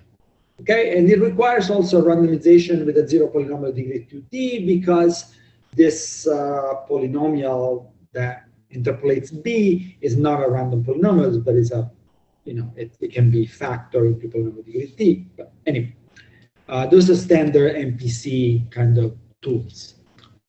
So now that you have B in the clear, you're going to compute the inverse of B modulo Q, and this will give you R by simply taking C, which is the inverse of B modulo Q, and raising A to that. And you see the inverse of A is going to cancel with A, and you're going to be left with the inverse of K. Okay?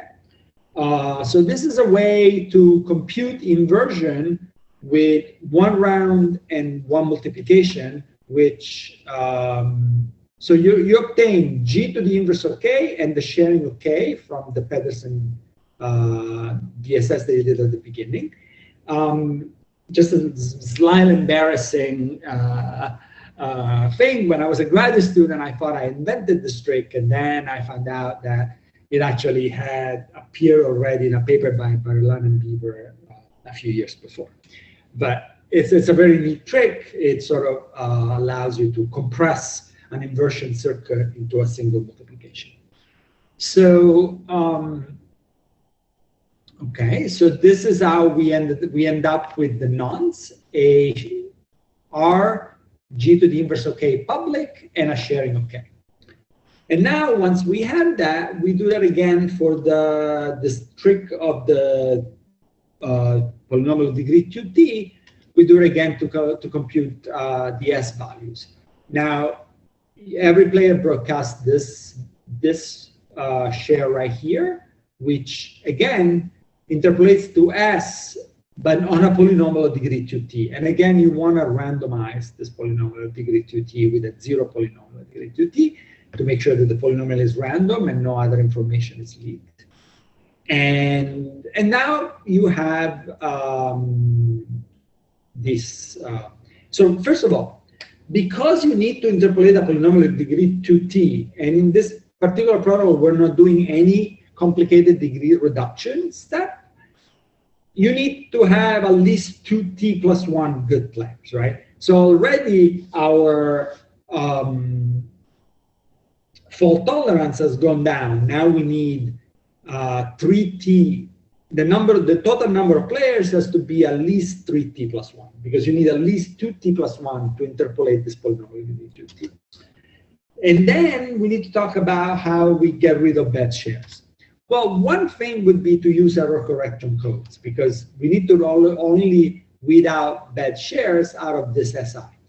And if we use error correction codes, as I told you before, now we need to add an extra T good players to compensate for the T bad players. And so this will give you a fault tolerance of 4T plus 1. So you need, you can only tolerate roughly a quarter of bad players. The other option is that when you publish SI, you somehow publish some sort of proof of correctness with respect to all the zero knowledge proof of correctness with respect to all the public values generated by the VSSs. And in this case, you can do with 3t plus 1, but it requires all these other additional zero knowledge proofs of correctness. Okay, so this is how we do threshold DSA, but it requires 3t plus 1 or 4t plus 1. Okay, so what about dishonest majority with abort? So dishonest majority with abort, so somehow this is actually, the reference was in the previous slide. This was actually part of my PhD thesis. So I'm talking about like literally 25 years ago, like really old. Then this DSS thing sort of, let me give you a little bit of context. When I was a graduate student, we thought that these things were going to be important for certification authorities, how to sort of protect keys that were used to issue internet certificate, web certificates. Those for us was like the main application. I remember when I gave this talk at Eurocrypt, that then I was approached by military scientists who told me they were looking at something like this for the control of nuclear codes. So, which I found, and I remember at that time that I immediately sent them my CD as a hire me, and they wrote back that because I wasn't a citizen, I couldn't get a job with them. And then this thing sort of lied dormant for a while until, guess what? Cryptocurrencies started using DSS as the main signature scheme. And all of a sudden, the custodial of wallets private keys became a very, very hot, important issue. And this topic of threshold DSS came back into the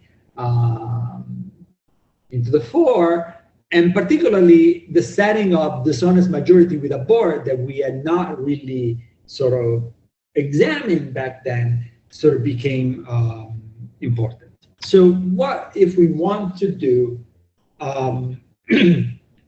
threshold DSA with dishonest majority with a point? Let me take a little, if what I told you before is not prehistoric enough, let me go even a further back in history to how do we multiply. Remember, this is decision multiplication, right? So let's assume now that our secrets are shared additively, n out of n, okay? So n players have added shares of A and B. And we want to get shares of their multiplication A and B. So notice that C can be written as the cross products of the sum of all the cross products, right? By the distributive property.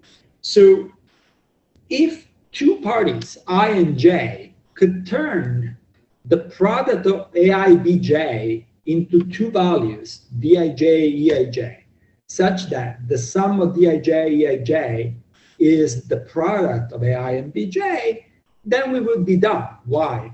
Because the player could set a local share to what? The cross product of the two values that he knows, then all the values that he receives when he does this product when owning A, and all the values that he receives when doing this protocol when he contributes Bj. And when you sum all these guys together and you set Ci to that value, then it would be that C is the sum of all the CIs. And this is, my God, this goes back to the first MPC paper by Goldreich, Mikhail, and Davis. So great. So how do we do this protocol that turns multiplicative shares into additive? So now let's forget about n players. Let's look at two particular players. So two particular players, Alice and Bob, they share secrets A and B. Alice has A, Bob has B, and they want to turn them into secrets D and E, such that D plus C is equal to A times B modulo Q. Here I'm going to show you a protocol that uses an additively homomorphic encryption scheme. And let's assume for a moment that this additively homomorphic encryption scheme has this message space ZQ, and the homomorphism works over ZQ, okay? So for those of you who don't know what additively homomorphic means that if I have two ciphertexts and I multiply them, I'm going to add the respective plaintext. And here's how the protocol works. Alice encrypts her share with an encryption scheme, which is additively homomorphic, and she knows the decryption key, okay? And she sends it to Bob. Bob uses the homomorphism first to multiply A times B, which you can do multiplication by a known constant because it's basically adding B times the A, and then you subtract a random value E. Remember, all of this is mod Q, okay? And then E is going to be Bob's share, it's random, and Alice's share is going to be D, the decryption of this value B. Notice that if you take D and E and you sum them together, the E cancels and you get AB. Okay, any questions so far? No new questions. So this is something that goes back to this paper by Gilboa on something completely unrelated, but it's about two-party RSA generation, so which we'll probably cover tomorrow. So here we have this MTA, I call it an MTA protocol that stands for multiplicative to additive. So the reality is we don't know, and actually we do know, of a candidate encryption scheme that works modulo Q, but the most common one is Payet. Payet is an encryption scheme. So in our case, what is Q? Q is going to be determined by the DSA parameter. Q is going to be the order of the group where we do DSA. So an encryption E that works over an arbitrary, so I fix Q, I could create an encryption scheme that works with message-based ZQ and a homomorphism over ZQ uses assumptions over new, this is actually pretty new assumptions over class groups. They're fairly inefficient, but you could use them. What about using Payet? Payet, the problem with Payet is that the homomorphism is over Zn, where n is an RSA modulus. So, let me see, right. So what we want to do is that we want to prevent that when we do this computation, you end up introducing a reduction mod n. Because if you do a reduction mod n, your math is not going to work anymore, right? It's not going to be true anymore that d plus e is going to be equal to ab modulo q if during this operation a reduction mod n happens. So what are you going to do? You're going to add zero knowledge proofs that this value a and this value b and this value e are all small enough to prevent a reduction from happening. Now, and I speak from experience here because I recently had to fix a paper of mine where I made this mistake, that the reason this is important is not just for correctness. It's not important that the reduction mod n doesn't happen because otherwise the output of the protocol is wrong. But it's also important for privacy, for secrecy. Why? Because if Bob chooses B or E big enough to force a reduction mod n, this reduction mod n would maybe, he could do it in a way that the reduction mod n happens depending on what the value of A is. So think of it, he chooses n in some way that the top significant bit is 0, and that the other ones are all 1s. And so if the top significant bit of A is 1, the reduction happens, otherwise it doesn't happen. And when you're going to use this thing inside the DSIA protocol, the failure of this protocol is going to yield a failure of the signature to verify. So Bob is actually going to know that his attempt to a reduction mod n happened, and it's going to give Bob a bit or 2 bits or some bits of information about the secret held by Alice, which in turn is going to be an information leakage that could break the security of the distributed protocol. The reason I say that this, I know for experience, is that in my paper, unfortunately, we put a proof that B was small, but somehow we omitted a proof that E was small. And that actually, it didn't turn, there was, you'll see later what the protocol is, there was no attack, but the proof was actually flawed because it assumed that there was no reduction mod n here, and actually Bob could cause the reduction mod n to happen. So, yeah, owning up to my mistakes, I guess. And this idea of using Payet with the range proofs originated in this paper by Mackenzie and Ryder, which was the first paper to look at the dishonest majority case specifically for the two-party case, which is in answer to one of the questions that we had before. Okay. So now we're ready to talk about the threshold DSA with a board. So the DKG, we do the committed Pedersen DKG that I showed you before. And everybody ends with a share of X in this TM Shamir scheme. Now, when we're going to move into signing, we assume that T+1 players will get together and wants to sign. We don't think that all N players want to sign. So we say T+1 players get together, let's sign. What if there's lots of adversary players, or even one adversary player there? Then it will abort. Okay, so that's where.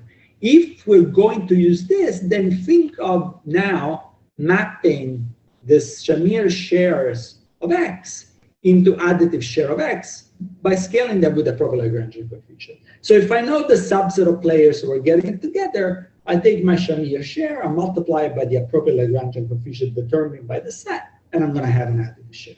So when we start the signature, and this is a paper from last year, CCS, well, 2 years ago, CCS. So when we start the DSA, and I'm giving you a simplified version, remember that we're starting with an additive share of X, and the players perform 2 additive sharings of values K and A. And this is the same trick that we did before to get the inverse. So now, the values, we publish the value G to the AI, but we don't publish anything about the K. And now we do 2 MTA protocols. Why 2? Because we need a share, additive shares of B and additive shares of Z, where B is KA and Z is KX. Why do we need KA? Because once we have KA, we invert B and we compute R with the same Barilan-Beaver trick that we showed before, given these public commitments to the AI that are generated as part of the problem. Okay, so this is how you compute the nonce. And then once we have the shares of ZI, you have additive shares of SI, and this is how you interpolate S. Okay, any questions? And that's why you need to do. Yes, we have a question on the Payet slide 39. Yeah. So the question says, since A times B minus E cannot wrap around Q because N is too large, doesn't that harm the privacy of the share of Alice? It doesn't wrap around N. So this is a very good question. I'm sort of overlooking a lot of issues here. So A and B are small, right? So now you want to make sure that, so what you're going to do, you're going to choose this mask E bigger than A and B. So in particular, so if you prove that A is somehow less than Q, and if you prove that B is less than Q, you want to choose E to be in a range between 0 and Q to the 3. Okay? So that is going to make everything. So the privacy of A is preserved by the encryption. Okay? Is the privacy of B that you want to make sure that is preserved by this mask. And this mask, you want to make it statistically larger than A and B. So, and then this addition happens over the integers because there is no reduction with N, right? But it is over the integers, but because E is so big, A and B gets lost in the noise of the randomness of E. I hope that answered the question. Okay, no other questions. Right. Let me tell you that in reality, what's happening is that you choose A less than Q, right? But the zero knowledge proof add some slack there, and the zero knowledge proof can only prove that A is less than Q, which then forces you to choose E in the Q to the 5 range, which then forces you to make sure that your N is bigger than Q to the 7. Once you do that, so those are all important parameters, which luckily work fine for current security parameters of DSA and RSA, because RSA is 2048 bits, DSA is 256, so we're fine on that front. Notice that when we mistakenly omitted this proof of E, this leakage that came out from this protocol would actually yield an attack if the modulus N was chosen very small.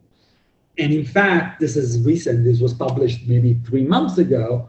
Omer Shlomovitz and somebody else, I don't remember their name right now, show that you could use this leakage when n is very small, and they actually used to attack implementations where the size of n wasn't checked as part of the implementation. So it's very important when you implement this stuff that you check, first of all, that you design the protocol well, which I obviously didn't do in this particular case, but also that all the parameters that are specified as part of the protocol are actually enforced in the implementation. We did say in our paper that n had to be chosen bigger than q to the 7, but some implementation forgot to check that, and that would actually create an attack.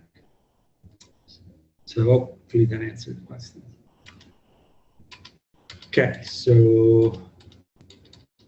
Okay, so we were here, and we do the signature part by doing this 2-MTA and making sure that one MTA is to compute the inverse and one MTA is to interpolate S. Why do I say that this is a simplified version? Because the protocol aborts if the signature is not correct. So this allows us to avoid several checks throughout the protocol that the players are doing the right thing.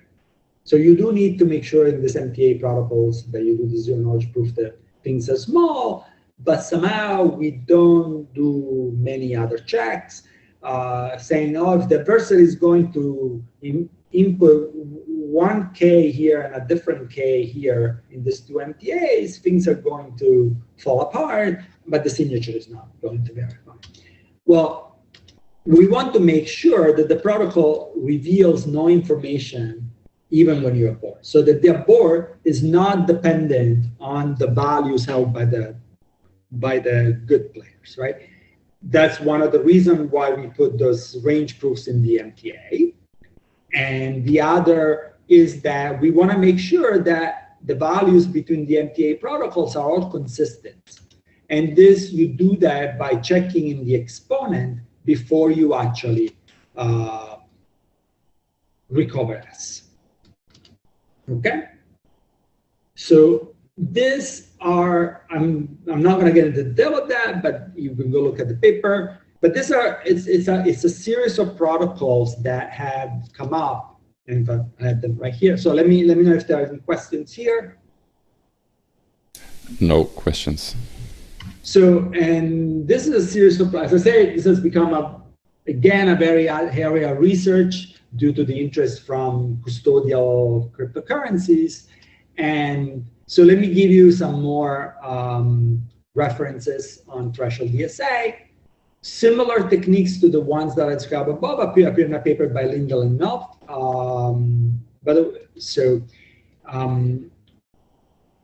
You can use an MTA protocol which is based on Oblivious transfer instead of being based on additively homomorphic encryption.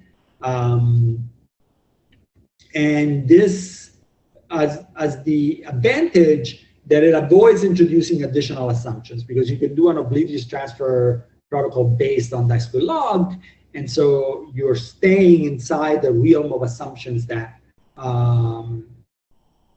underlie DSA, but the drawback is that you have to do this bit-by-bit operations to do the Oblivious transfer. So it loses on that efficiency point.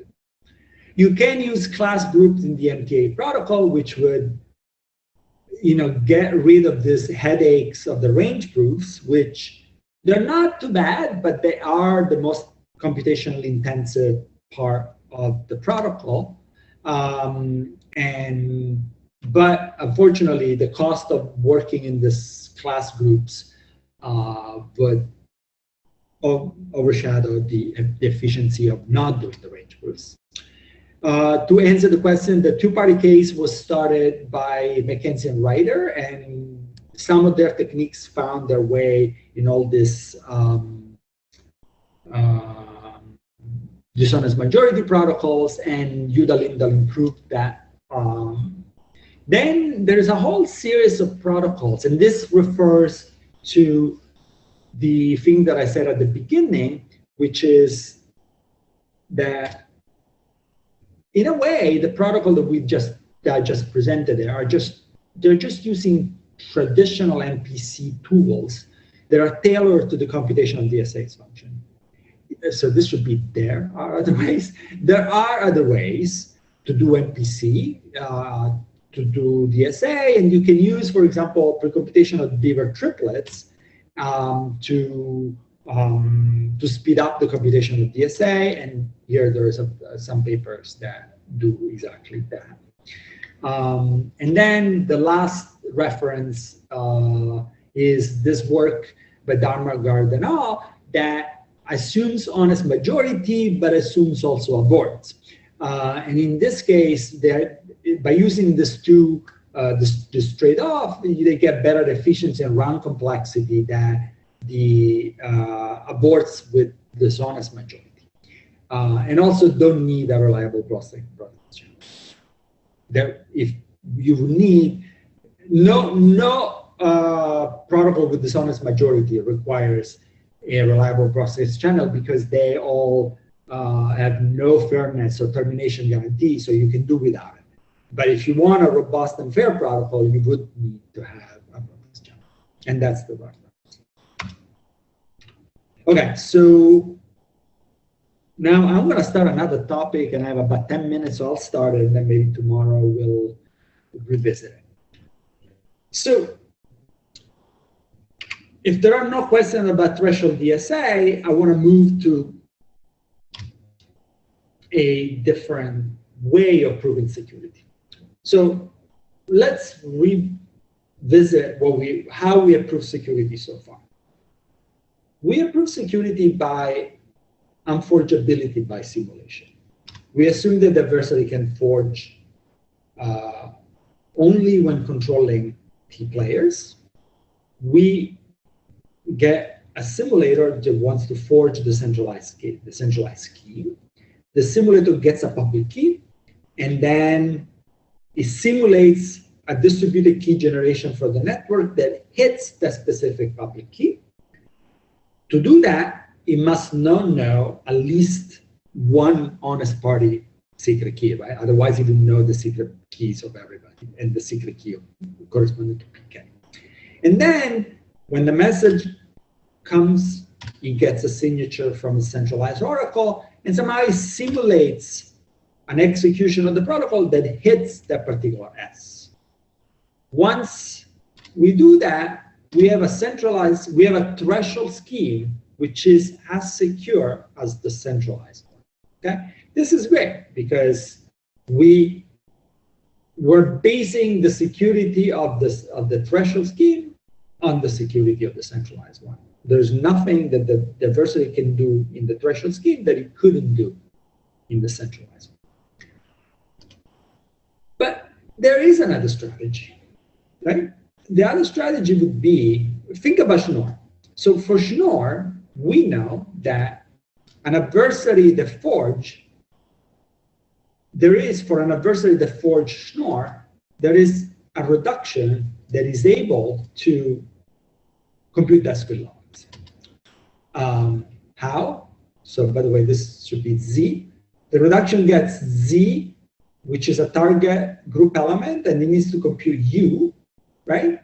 And then in this reduction, it presents a public key to the adversary, it plays the CMA game. When the adversary forged, somehow the reduction is able to extract U, okay? So the whole magic of the reduction is how do you embed Z, again, this should be Z, into this reduction, and now you extract U from that forgery, okay? Well,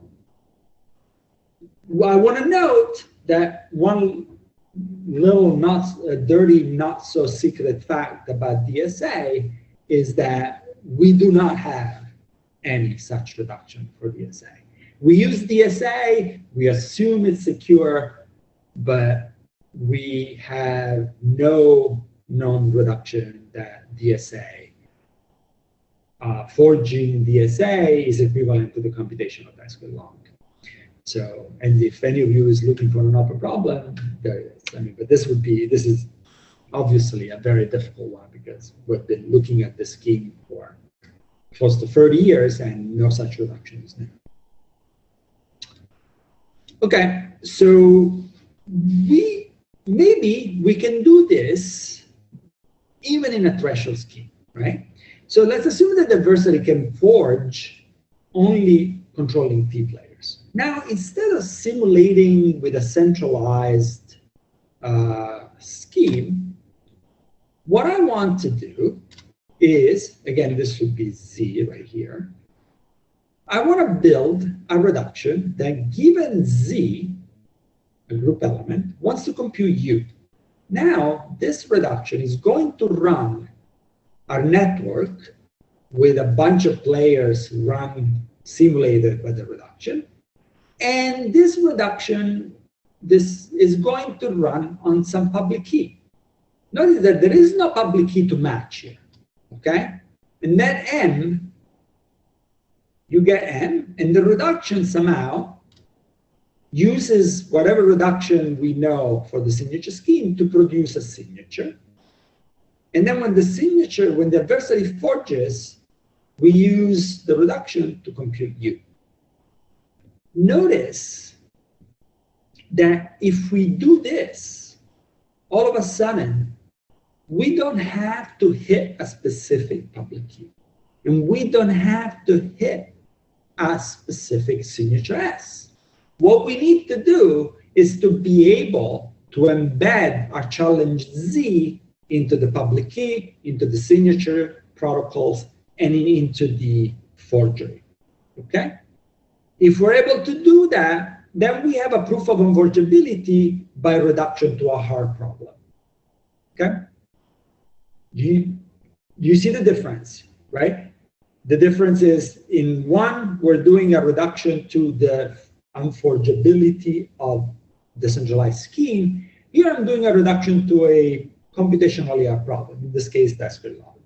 This frees me from the need to hit particular public keys and particular signatures during the simulation, but with the trade-off that I need to be able to embed my challenge in those transcripts. Okay? That's what I just said. Don't have to hit a specific value, but be able to embed the challenge. So let's go back to Pedersen DKG. So remember, the Pedersen DKG is a joint parallel execution of Feldman VSS or random values. Maybe it is sufficient for a proof by reduction, but unfortunately not for DSA, because for DSA we don't even have a reduction for the centralized case, right? So for DSA, there's nothing we can do. But maybe for Schnorr or other schemes, maybe we're able to embed a specific discrete log challenge into the DKG in a way that we can extract the solution from the forgery, and then we can prove that the scheme is secure, okay? Note that this is a weaker statement about the security of the protocol. We're not simulating the protocol perfectly. We're just guaranteeing that we can create transcript that embed a challenge. And in fact, this could then not come up as an issue if we're doing arbitrary compositions. But let's put that aside for a minute. And this is what we're going to try to do. And I mean, how much time do I have left? Or is this a good time to stop? About, let's say, 20 minutes. 20 more minutes? Okay. Yeah. So, okay. So let's see.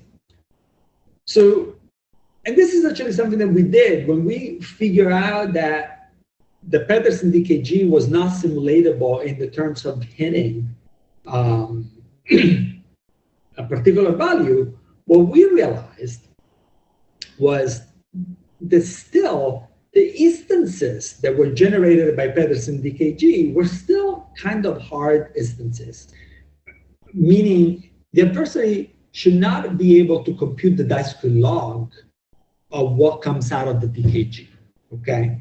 And the reason is that at the end of the DKG, the secret key is a value X, which is a contribution of the honest players and a contribution of the corrupted players. And yes, the corrupted players' contribution may be related to the honest contribution. This is why the adversary can bias the resulting key and prevent a full simulation from happening, right? And that's because Feldman's VSS is somewhat malleable. Now, let's assume honest majority for a minute, okay?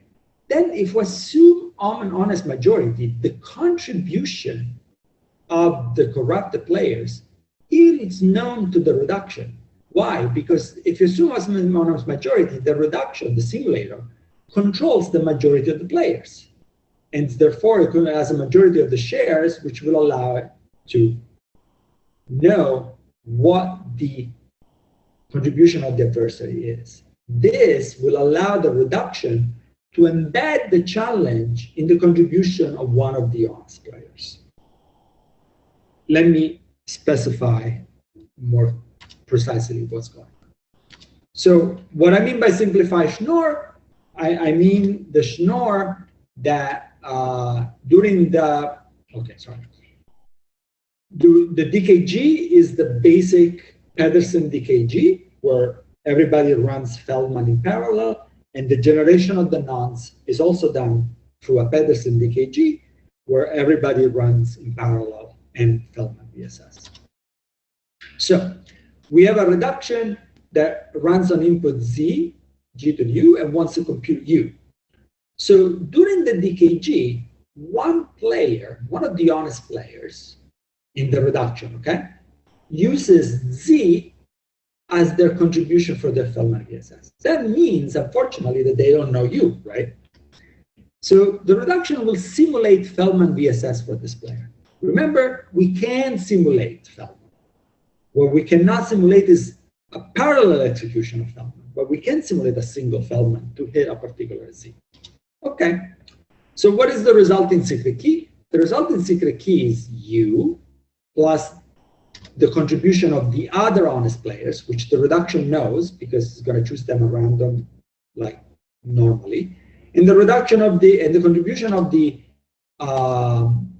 corrupted ones, which, as I said, they're known to the reduction because we are assuming honest majority. So the adversary has shared them with everybody, and so the majority of players can reconstruct.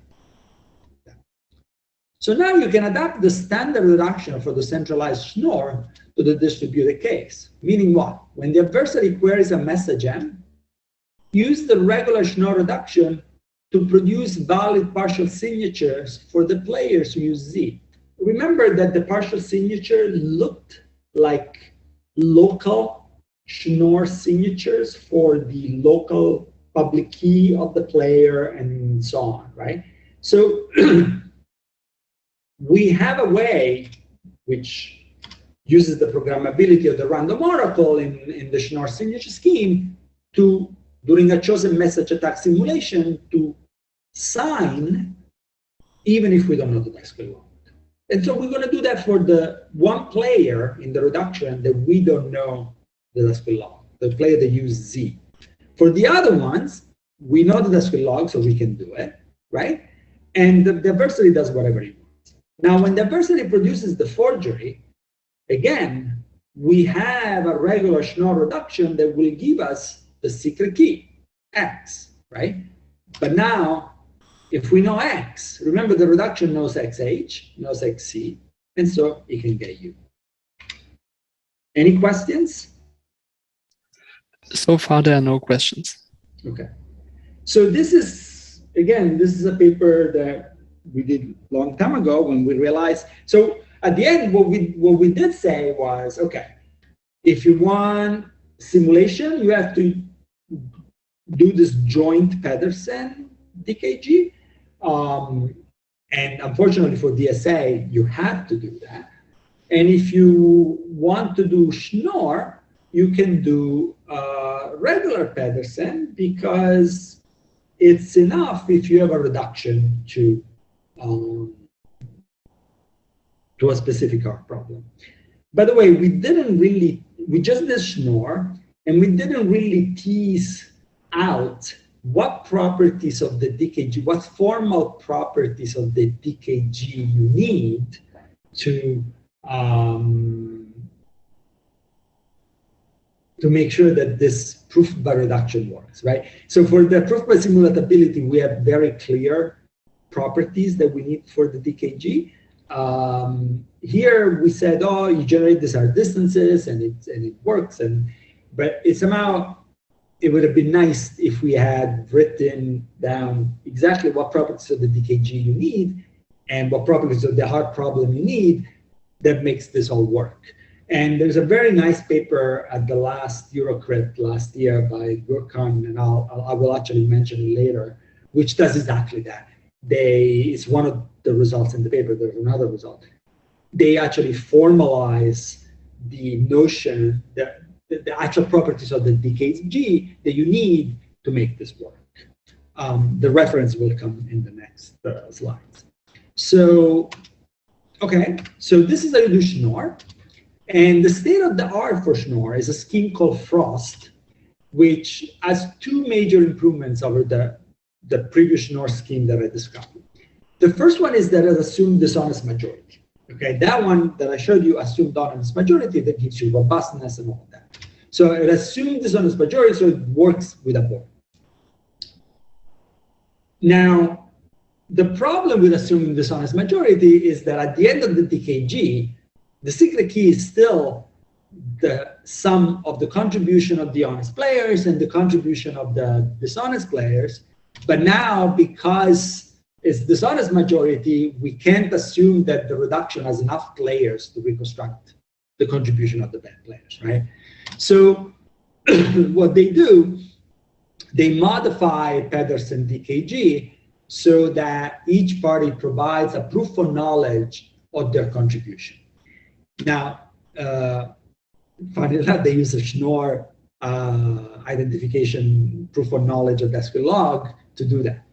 And then this proof of knowledge, they do it non-interactively in the random oracle model, whatever. The basic point that will make the contribution of the honest or the dishonest players available to the reduction, which then will allow the reduction to go through. From the forgery, you get X, and because you know XC, you know XH, and in XH, you're going to embed your challenge. And the other nice advantage of Schnorr is that they use a different idea to generate nonces. Instead of running a DKG, which would be too expensive to do, well, it's okay to run a DKG once to do the key, they use a different idea to generate nonces. Well, the first idea is to move again to this additive sharing. Again, once you have dishonest majority and abort, you can move from the T out of N sharing to the additive sharing to T plus 1, T plus 1. And if it happens that the adversary wants to stop you, you abort, right? You're not guaranteed that you have enough good players in there, but you're okay with abort. And once you move to this additive sharing, they prepare lots of additive sharing EI and DI, which are going to be used to sign.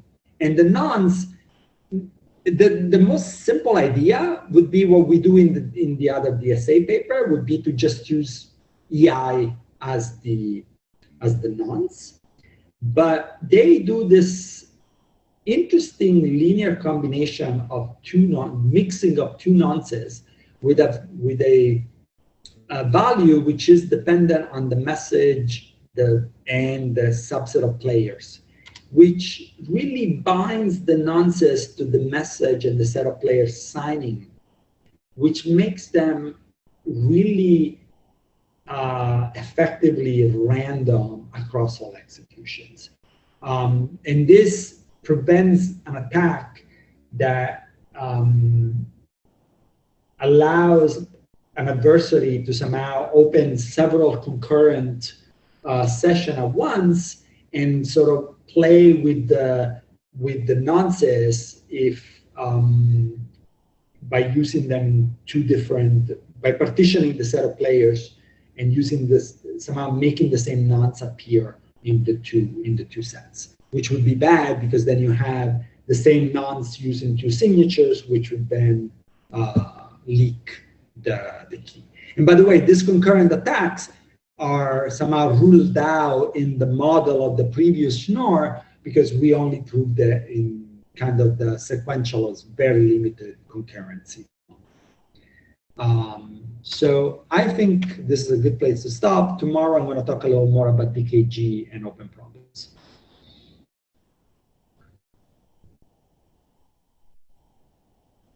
Okay, thank you very much, Rosario, for two great talks. We will resume tomorrow, and we will also see you tomorrow for two more sessions. Thank you very much for all the speakers for this day, and see you tomorrow. Thank you.